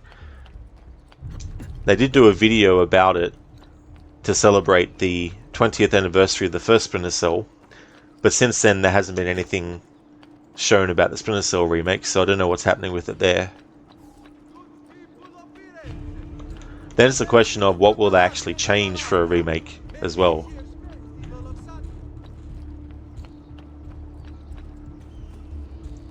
Say to your hope, you're due to get thunderstorms at some point today. Well, hopefully the weather forecast is wrong, and you don't end up getting those. Caleb, yeah, so the PC is the full game and more. Pretty much, yeah. I mean, the story definitely stays the same across both versions. There's nothing that gets changed story-wise. But yeah, it's more just having some different kind of side content. I mean, there's probably some other things too, but I don't think there's anything that really changes the story or anything.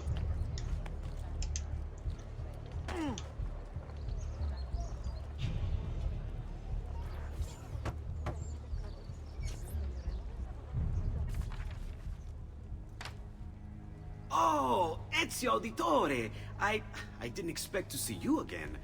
What with all that's happened. Where are my manners? Welcome back.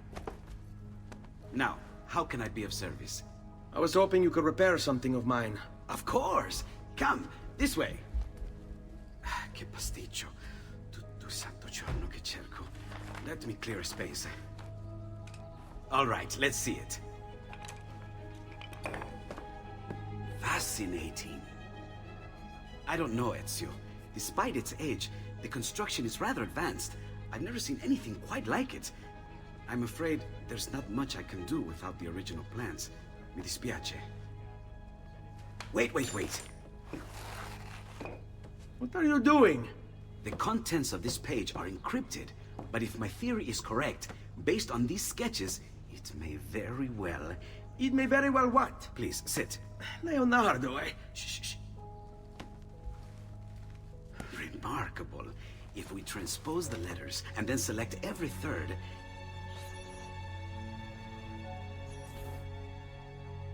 There! It's finished! Huh? What's finished? The blade. I managed to decode that parchment of yours. It showed me exactly what to do. Now all that's left is to remove your ring finger. Really? I'm sorry, but this is how it must be done. The blade is designed to ensure the commitment of whoever wields it.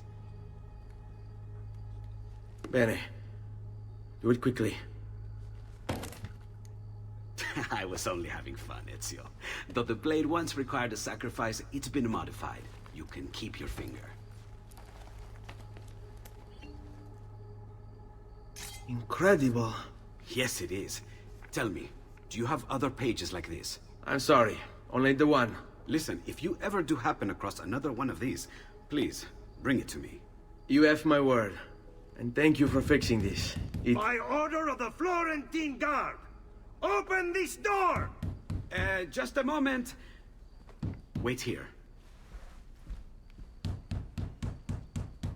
Are you Leonardo da Vinci? Si. How may I be of service? I need you to answer some questions. Certainly. Thank you, Le Menage, for leaving the lurk. Muchly appreciated. Caleb, yeah, you're curious if it'll be like a soft reboot type thing like Modern Warfare Trilogy was, or a full reboot like the entire different gameplay and such. Yeah. I just hope that if they do something that is kind of like redoing it from the ground up, that they don't make some ridiculous changes in characters or story. You know, hopefully they keep that intact. Indeed, Dr. Darling. Fascinating. Aha! Another one. How exciting.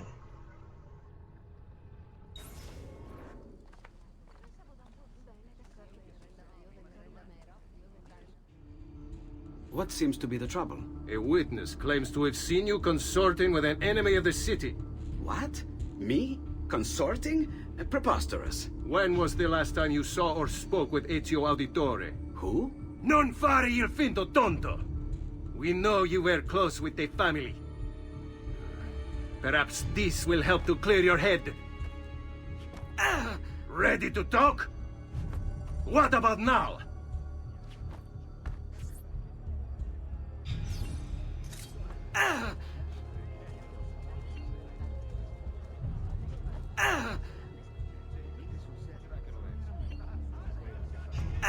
What about now? Tell me what I want to know and we can end this. Had enough yet? Ready to talk?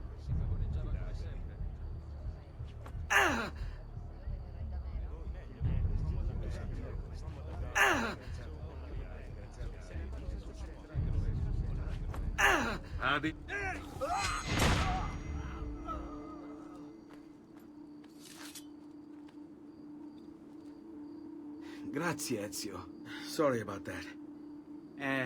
I've grown accustomed to their abuses. What of the body? Bring it inside and put it with the others. Others? The city gives them to me for research.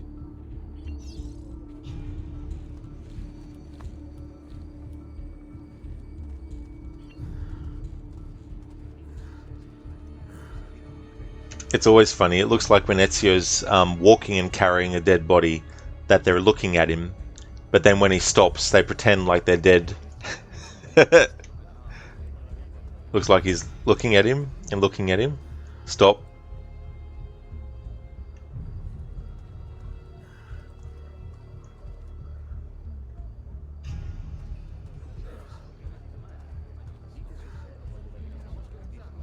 Absolutely, Sadie. Careful, stop dreaming. taking Leonardo out of the story would be a big wrong move in a remake.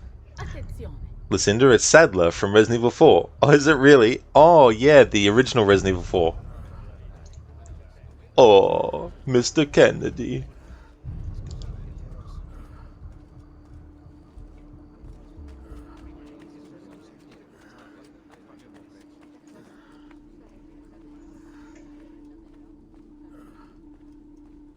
Over there.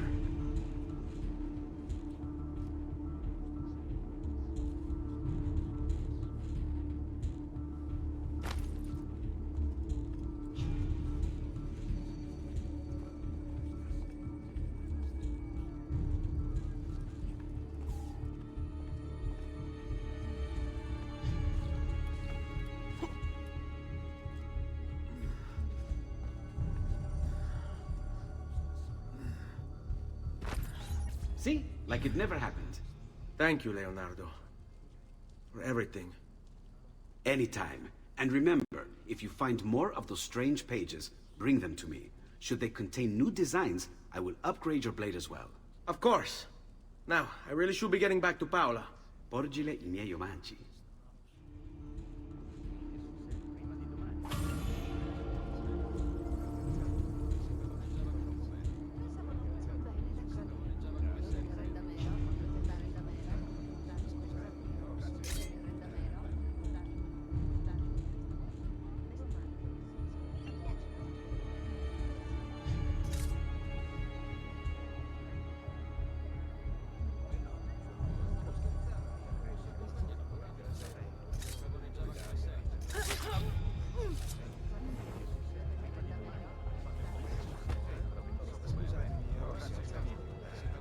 No one is safe anymore.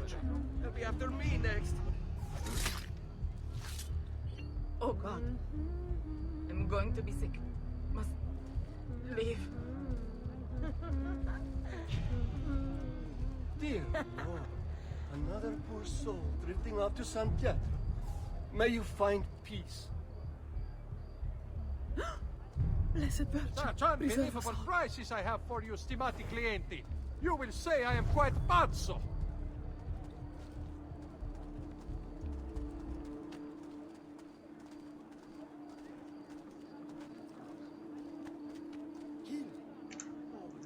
Lucinda, yep, you always recognize his voice, although you know it better as being the first Jarl you encounter in Skyrim, Jarl's Balgrove, in Whiterun, Dragon's Reach that is.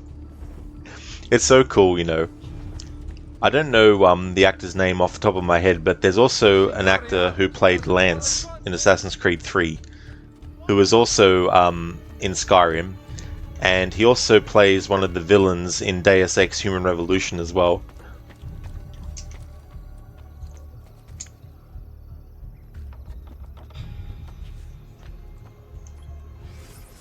Lucinda, okay Rod, it's about time for you to go run your errands. You'll probably stop back in after you get back, but then we'll need to go back out again to get your new phone when the store opens at 10 AM your time, 12 AM my time. So I hope to catch more of your stream at that time. This is no worries at all, Lucinda. If I'm not streaming still when you get all that done, that's no worries at all. Thank you so much for being here.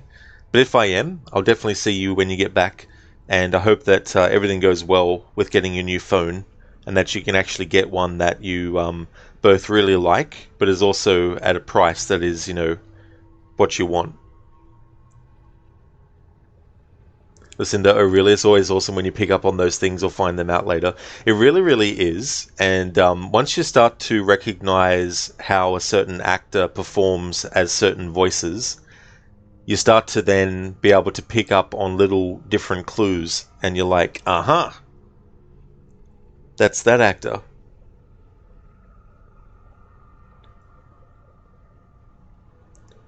Would like to highly recommend people check out Lucinda's channel if you haven't before. Lucinda was doing a stream of the game Thief, the 2014 game. Is also a big fan of the Resident Evil series, and also is a fan of games like Bioshock, as well as Dishonored series and Evil Within and The Last of Us. And Lucinda also has some really cool emotes as well. So I highly recommend checking out her channel if you haven't before. Cool man, you're sad now? Oh really? What happened? Lucinda, you'll hopefully not buy it at a high price. Ah, heh. Thank you. That's all good, Lucinda, for the shout out. Absolutely no trouble at all. Dr. Darling, as Lara would say. I need to make sure that when I start Tomb Raider 3, I have a counter for that, just in case she does actually say that every time you pick up an item in Tomb Raider 3. Hey there, Wayne. How's it going? Rod streaming AC2, motorbike racing's on all morning, and you've got AC Brotherhood to stream later. It's a fine Sunday. Oh, very nice, dude. That's cool. I'm glad that you're enjoying your Sunday. That's awesome. What part are you up to in Brotherhood?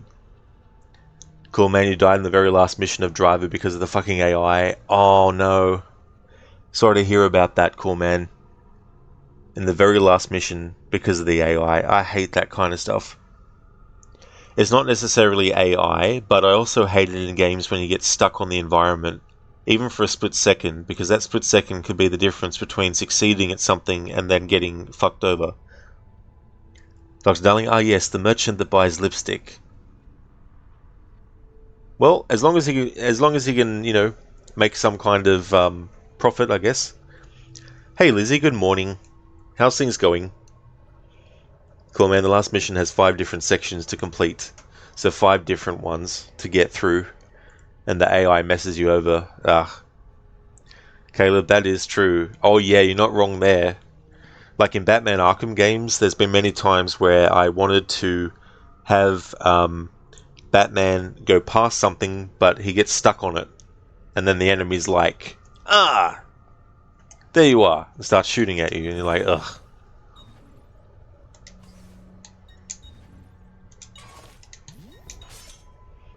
Okay, now that we have the hidden blade repaired and we can use it, we now have an entry for it that we can read.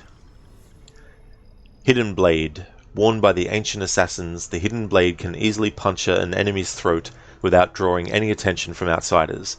Use it for stealth attacks. Oh, so we can't grab it and throw it at someone? It's like, here, think quick, catch!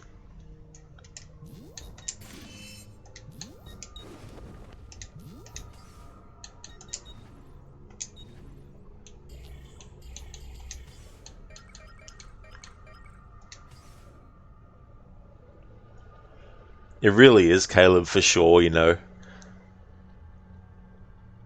I really like it in games where the character kind of not bounces in a very exaggerated way, but just lightly gets bounced off of something. Just enough to be able to not get stuck on it.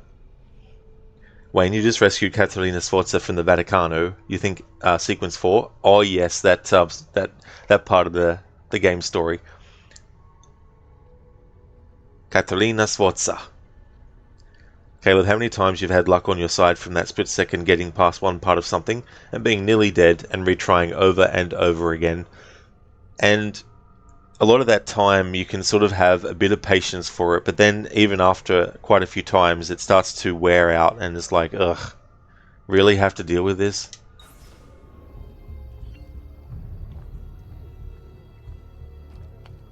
Lifting off to Santiago. May you find peace. Ugh.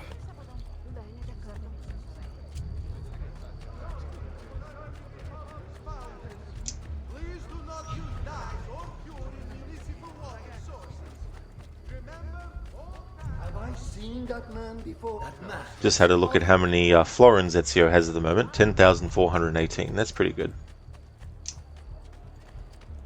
Where is he from?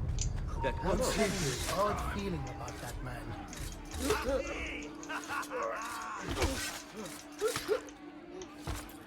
If you're quick, even when you get fully detected, you can get rid of 3 enemies with a hidden blade kill without getting into a combat. But you have to be quick though.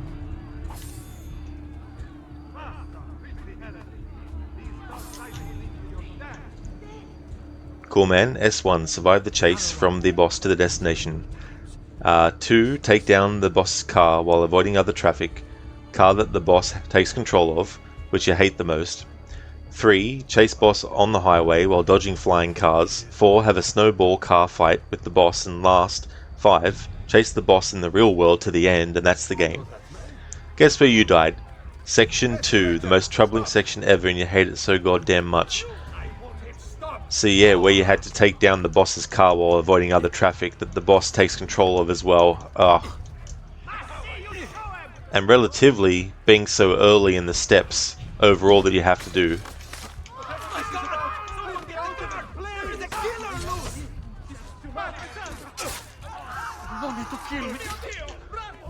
So in Assassin's Creed 1, you could also do a counter kill with the hidden blade, but the timing had to be 100% exact.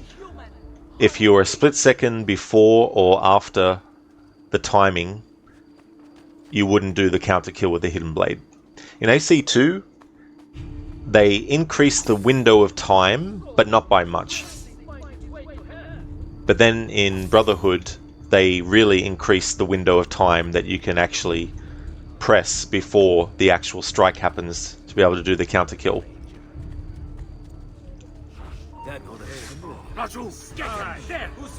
It even works on bigger enemies too. You just got to get the timing right.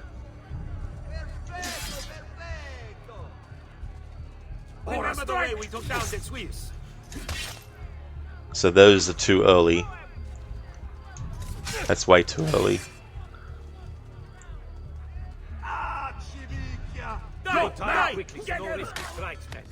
Wait for a good opening. Please, leave me alone.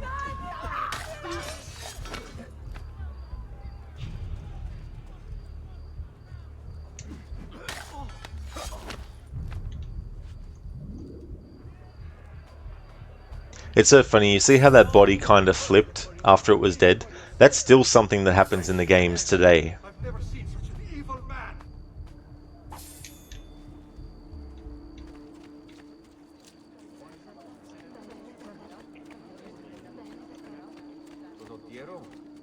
There's not what is Won't escape.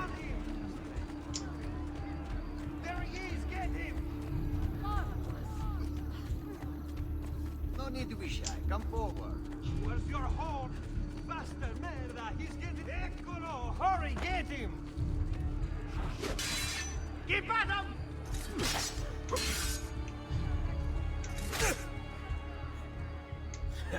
I can't be that good. No!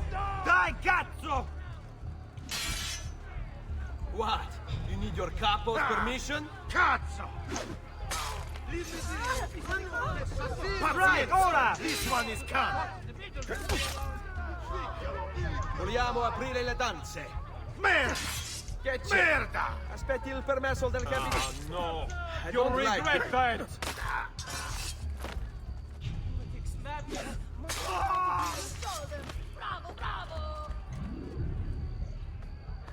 Leave me be!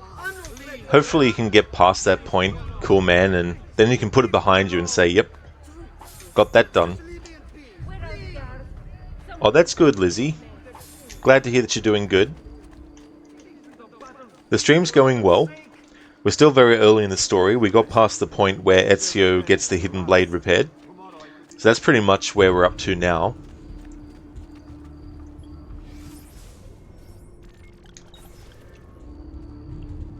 Okay, so what I want to do now is actually collect the Codex pages that are in Florence. So I'll go and get the one that's furthest away from where I am and make my way back through. Although, where is the mission marker?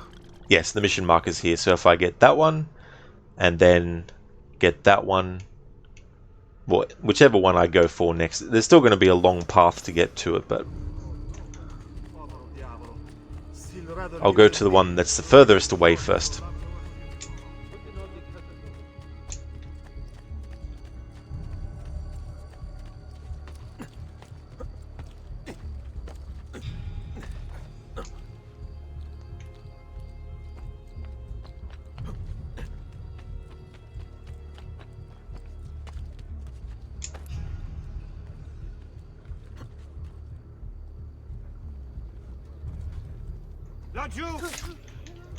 So that's an example of a low-profile assassination. Those are usually quicker, and they are less noisy, basically.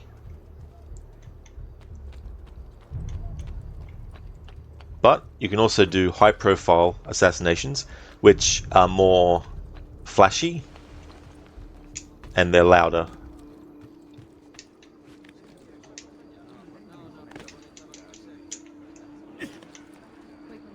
And I think it was up until... shit, was it Unity or Syndicate where you could do that, but they stopped. Yeah, I think it was Syndicate where they stopped. Sorry, after Syndicate was when they stopped doing the or giving you the option to choose if you want to do high profile or low profile assassinations. Sadie, less noisy. Where's the fun in that? I know, right?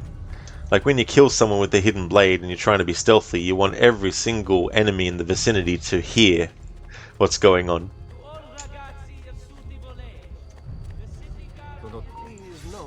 Not you! He's there on him! Shame on you!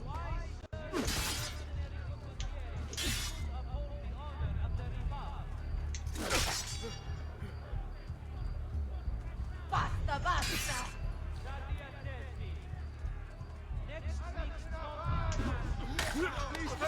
Well, there goes your gameplay style, Sadie.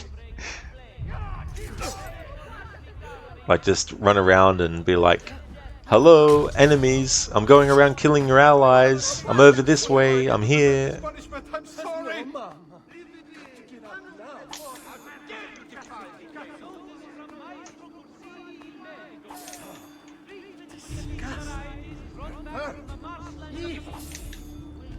Come, friends!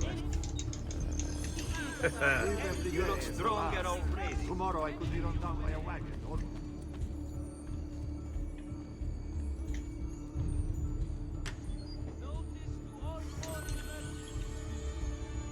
What? Save options failed. The storage device containing the gamer profile in use has been removed? The fuck it has? What the fuck are you talking about? Wonderful. A hired company of condottieri will be stationed in the fields northwest of the città within the fortnight. Only the best of raiment here, friends. Lizzie, the more you play this game, the more you realize how good this game is, even though it's had its hard parts. Yeah, that can happen. I've had that happen with some games where there are parts that are really difficult, and when I do them again, it's still annoying, but once I get past those parts, then I don't have to worry and stuff. Until the next playthrough.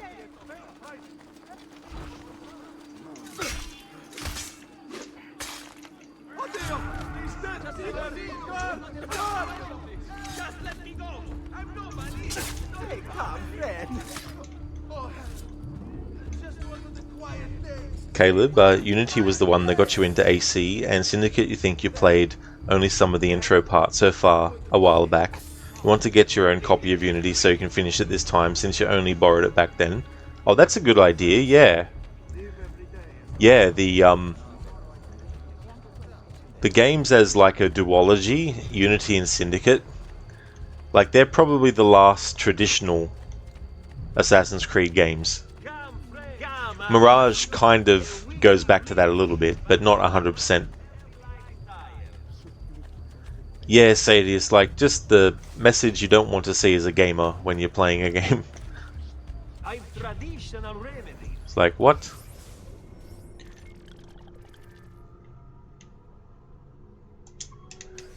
Hopefully, though, the cloud save will be fine.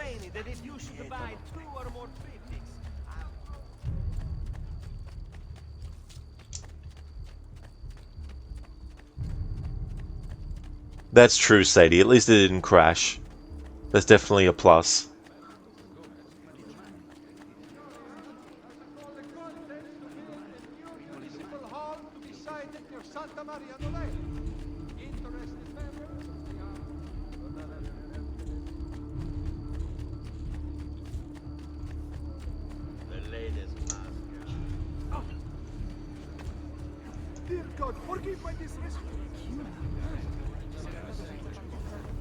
I bring me your death on him. Please, don't do this. You won't hurt me.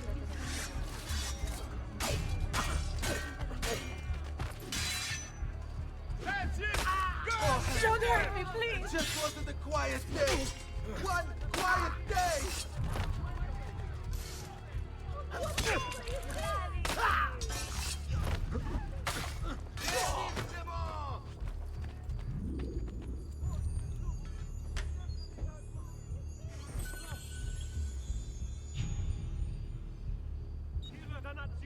Too hot for me. Dio del cielo, what happened here? This isn't a battlefield, for heaven's sake. Caleb, yeah, Unity and Syndicate were about semi the old school AC series, and then after those they modernized the series.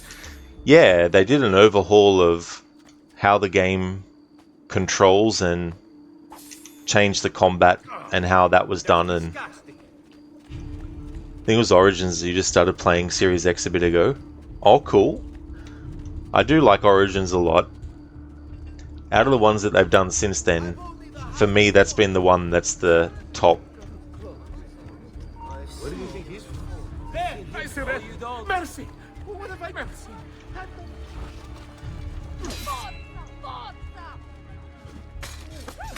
Please don't believe. Please don't believe. Oh, animal! Vergogna, stronzi! That's it! Go on, get there! Get away! Leave me alone! Leave me alone!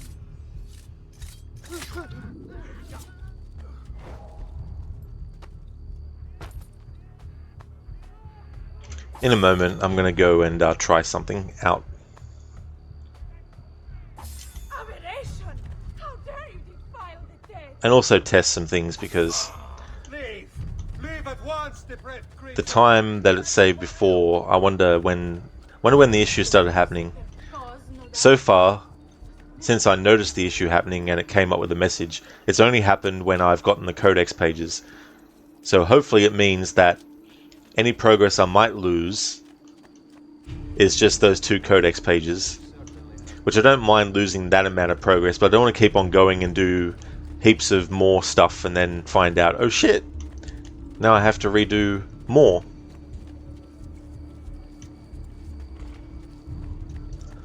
So I'll just get Ezio up to the top here.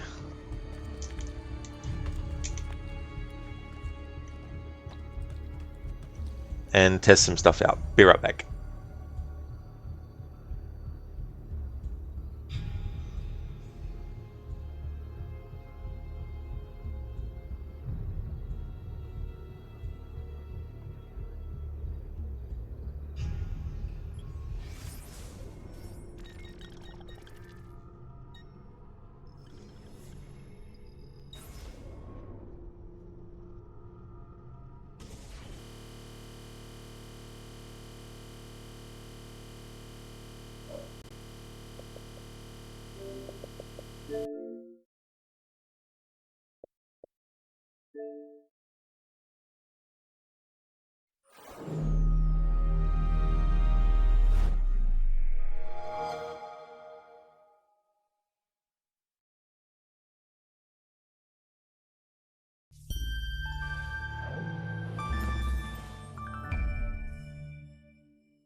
Alrighty then. Here's the deal. You know that save that I was working on? Now it's completely gone. Neither the cloud storage save or the hard drive save is there. Which means I have to restart the game again from the start. But what this also means is I don't feel like doing that today on stream or off stream even. So that means that what I'm going to decide to do, and I won't be streaming this game for the rest of the day now, but I'm going to have to abandon playing the Xbox 360 version because I don't want this to happen more than once. So the playthrough isn't cancelled. What I need to do though is, on the Ezio Collection version, start a new save and get up to the point in the story that I was up to, and then just continue the playthrough on there. So the first part of the stream session and this part now, which will be part 2, will be the Xbox 360 version, but for the rest of the playthrough it's going to be the Ezio Collection version. So the playthrough is not cancelled, but I don't feel like actually starting the game from scratch and doing it on stream or even off stream today, because I already actually restarted the game because this same issue happened before starting today's stream, and I had to redo everything from the start up until the point that I was at the start of this stream. So yeah, that's what I'm going to have to do, unfortunately. However, this does not mean that the stream day is finished. What I'm going to do instead is actually think about what I want to do as an alternate stream. So I'm going to say goodbye for now, and in about 30 minutes, I'll give it about 30 minutes, it could be 30 to 40 minutes, I'll come back and actually do a stream of something else. But yeah, apologies everyone for that, but yeah, just to show as well, need to click on the Xbox app window again, hang on,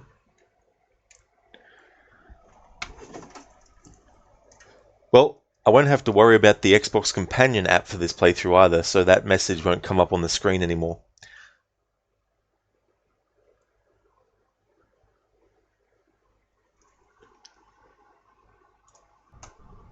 Continue anyway.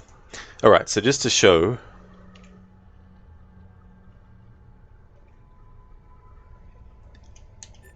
this was where I had the save file, so it's gone.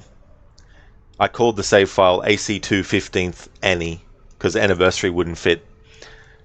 So yeah, both the cloud save and the hard drive save are gone.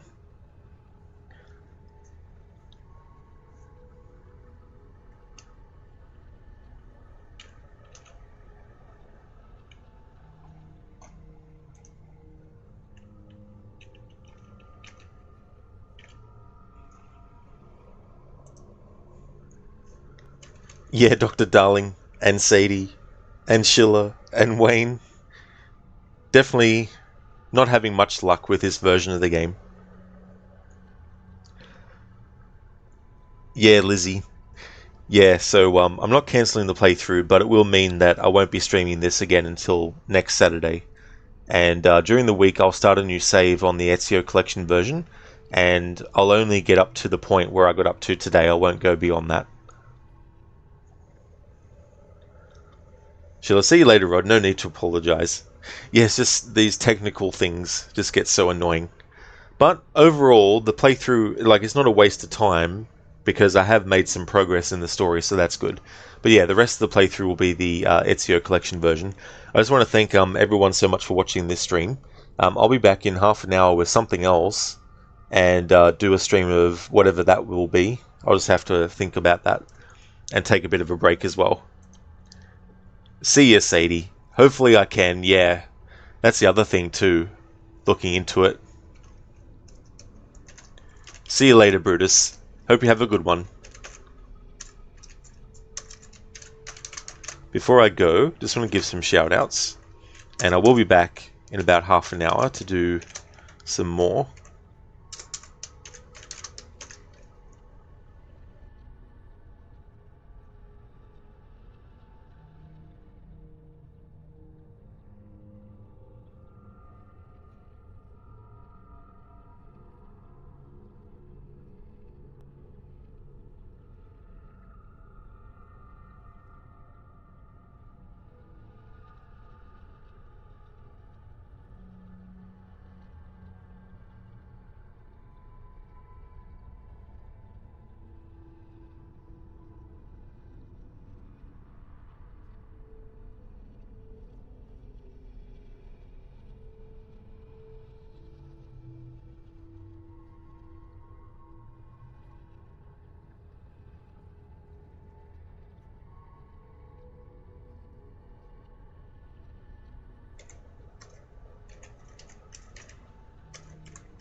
Would like to highly recommend people check out the following streamers: Sadie, who has been doing Disney Dreamlight Valley, as well as games like Alien Isolation and Assassin's Creed Syndicate.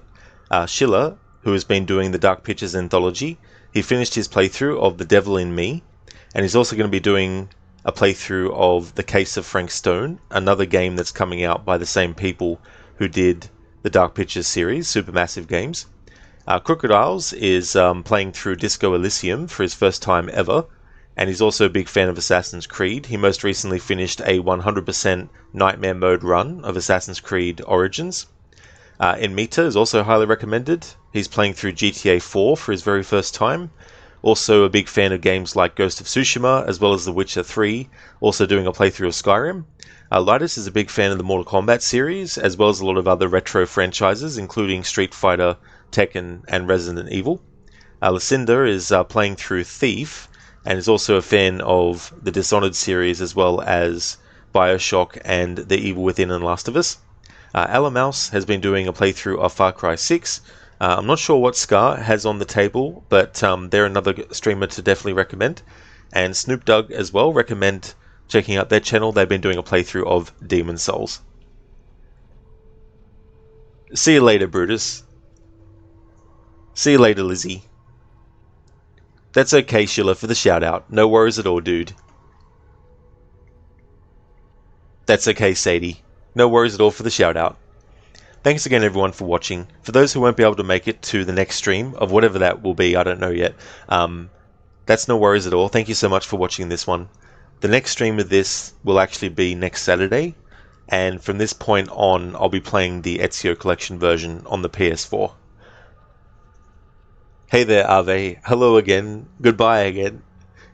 So yeah, I'll be back in about 30 to 40 minutes, give or take, because I might have to end up downloading something, which could take half an hour on its own. But I'll think of something. Be back in 30 to 40 minutes.